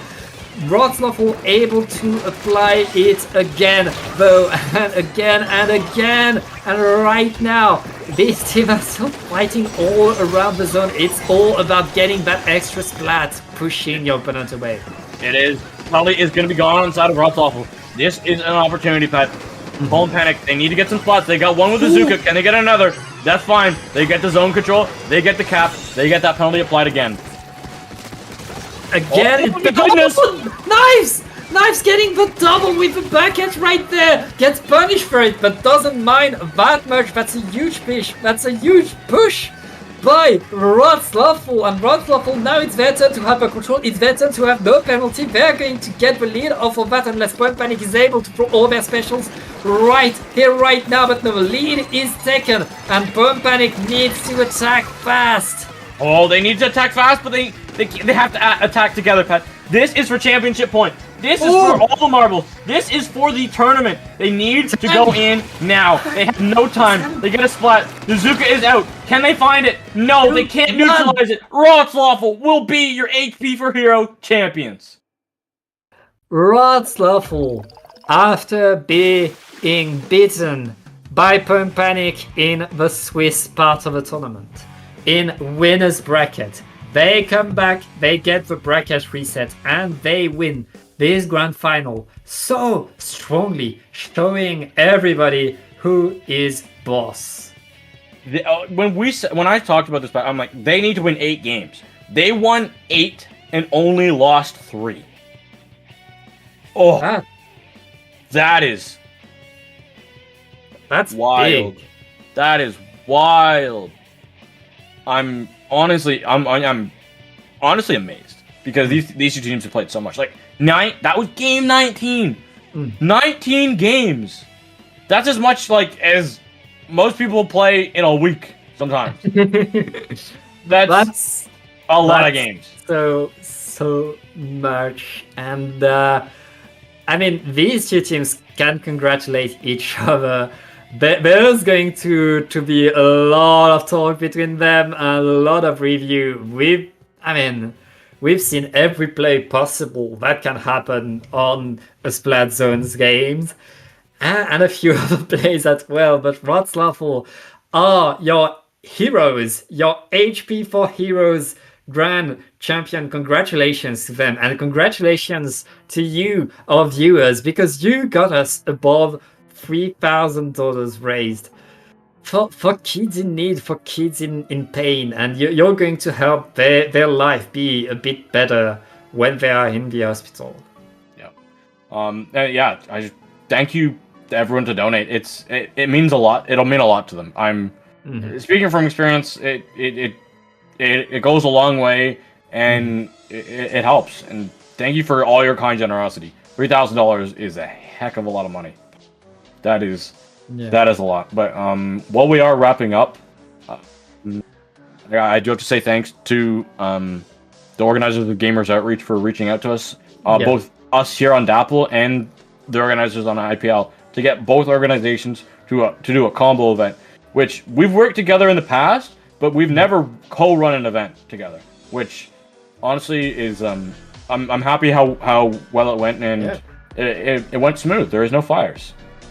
Yeah, everything is working so well, and I'm so proud of this community and what we're able to do. It's such an honor to be there representing this community, talking about these players and helping raise some money for good cause. And having both our biggest orgs in the scene collaborating on that it's such a pleasure. It's so cool, and I can't wait to watch some more. It's been a huge tournament. Congratulations to all the teams who've played here today and yesterday. It's been a blast to watch it. But with that, Pat, I think we're gonna wrap it up here. So while we are still here, before you guys go enjoy your time at Squid School, where can the lovely people find you, Pat? You can find me in the next paddling pool here on Dapple Productions this Wednesday. And Ginny, where can you find you? You can find me at my lovely Twitter handle. Here. My light is so bright. It is so bright today. But yeah, that's GEENIE7. Underscore on Twitter, no underscore on all other socials. I'll be here commentating Splatoon when I've got the chance between school and hockey playoffs. So, wish me luck through my endeavors of hockey playoffs. But yeah, thank you, Pat, for being awesome. And everyone, Dapple will be back with our next event. As always, paddling pool on Wednesday. But not as always, it's a golden one. It's a special one. Yeah. And thank you to everyone behind the scenes. And yeah, that's all we got here, Pat. Yeah, thank you so much to Brownie for being our observer. Great work, and stay tuned for the raid.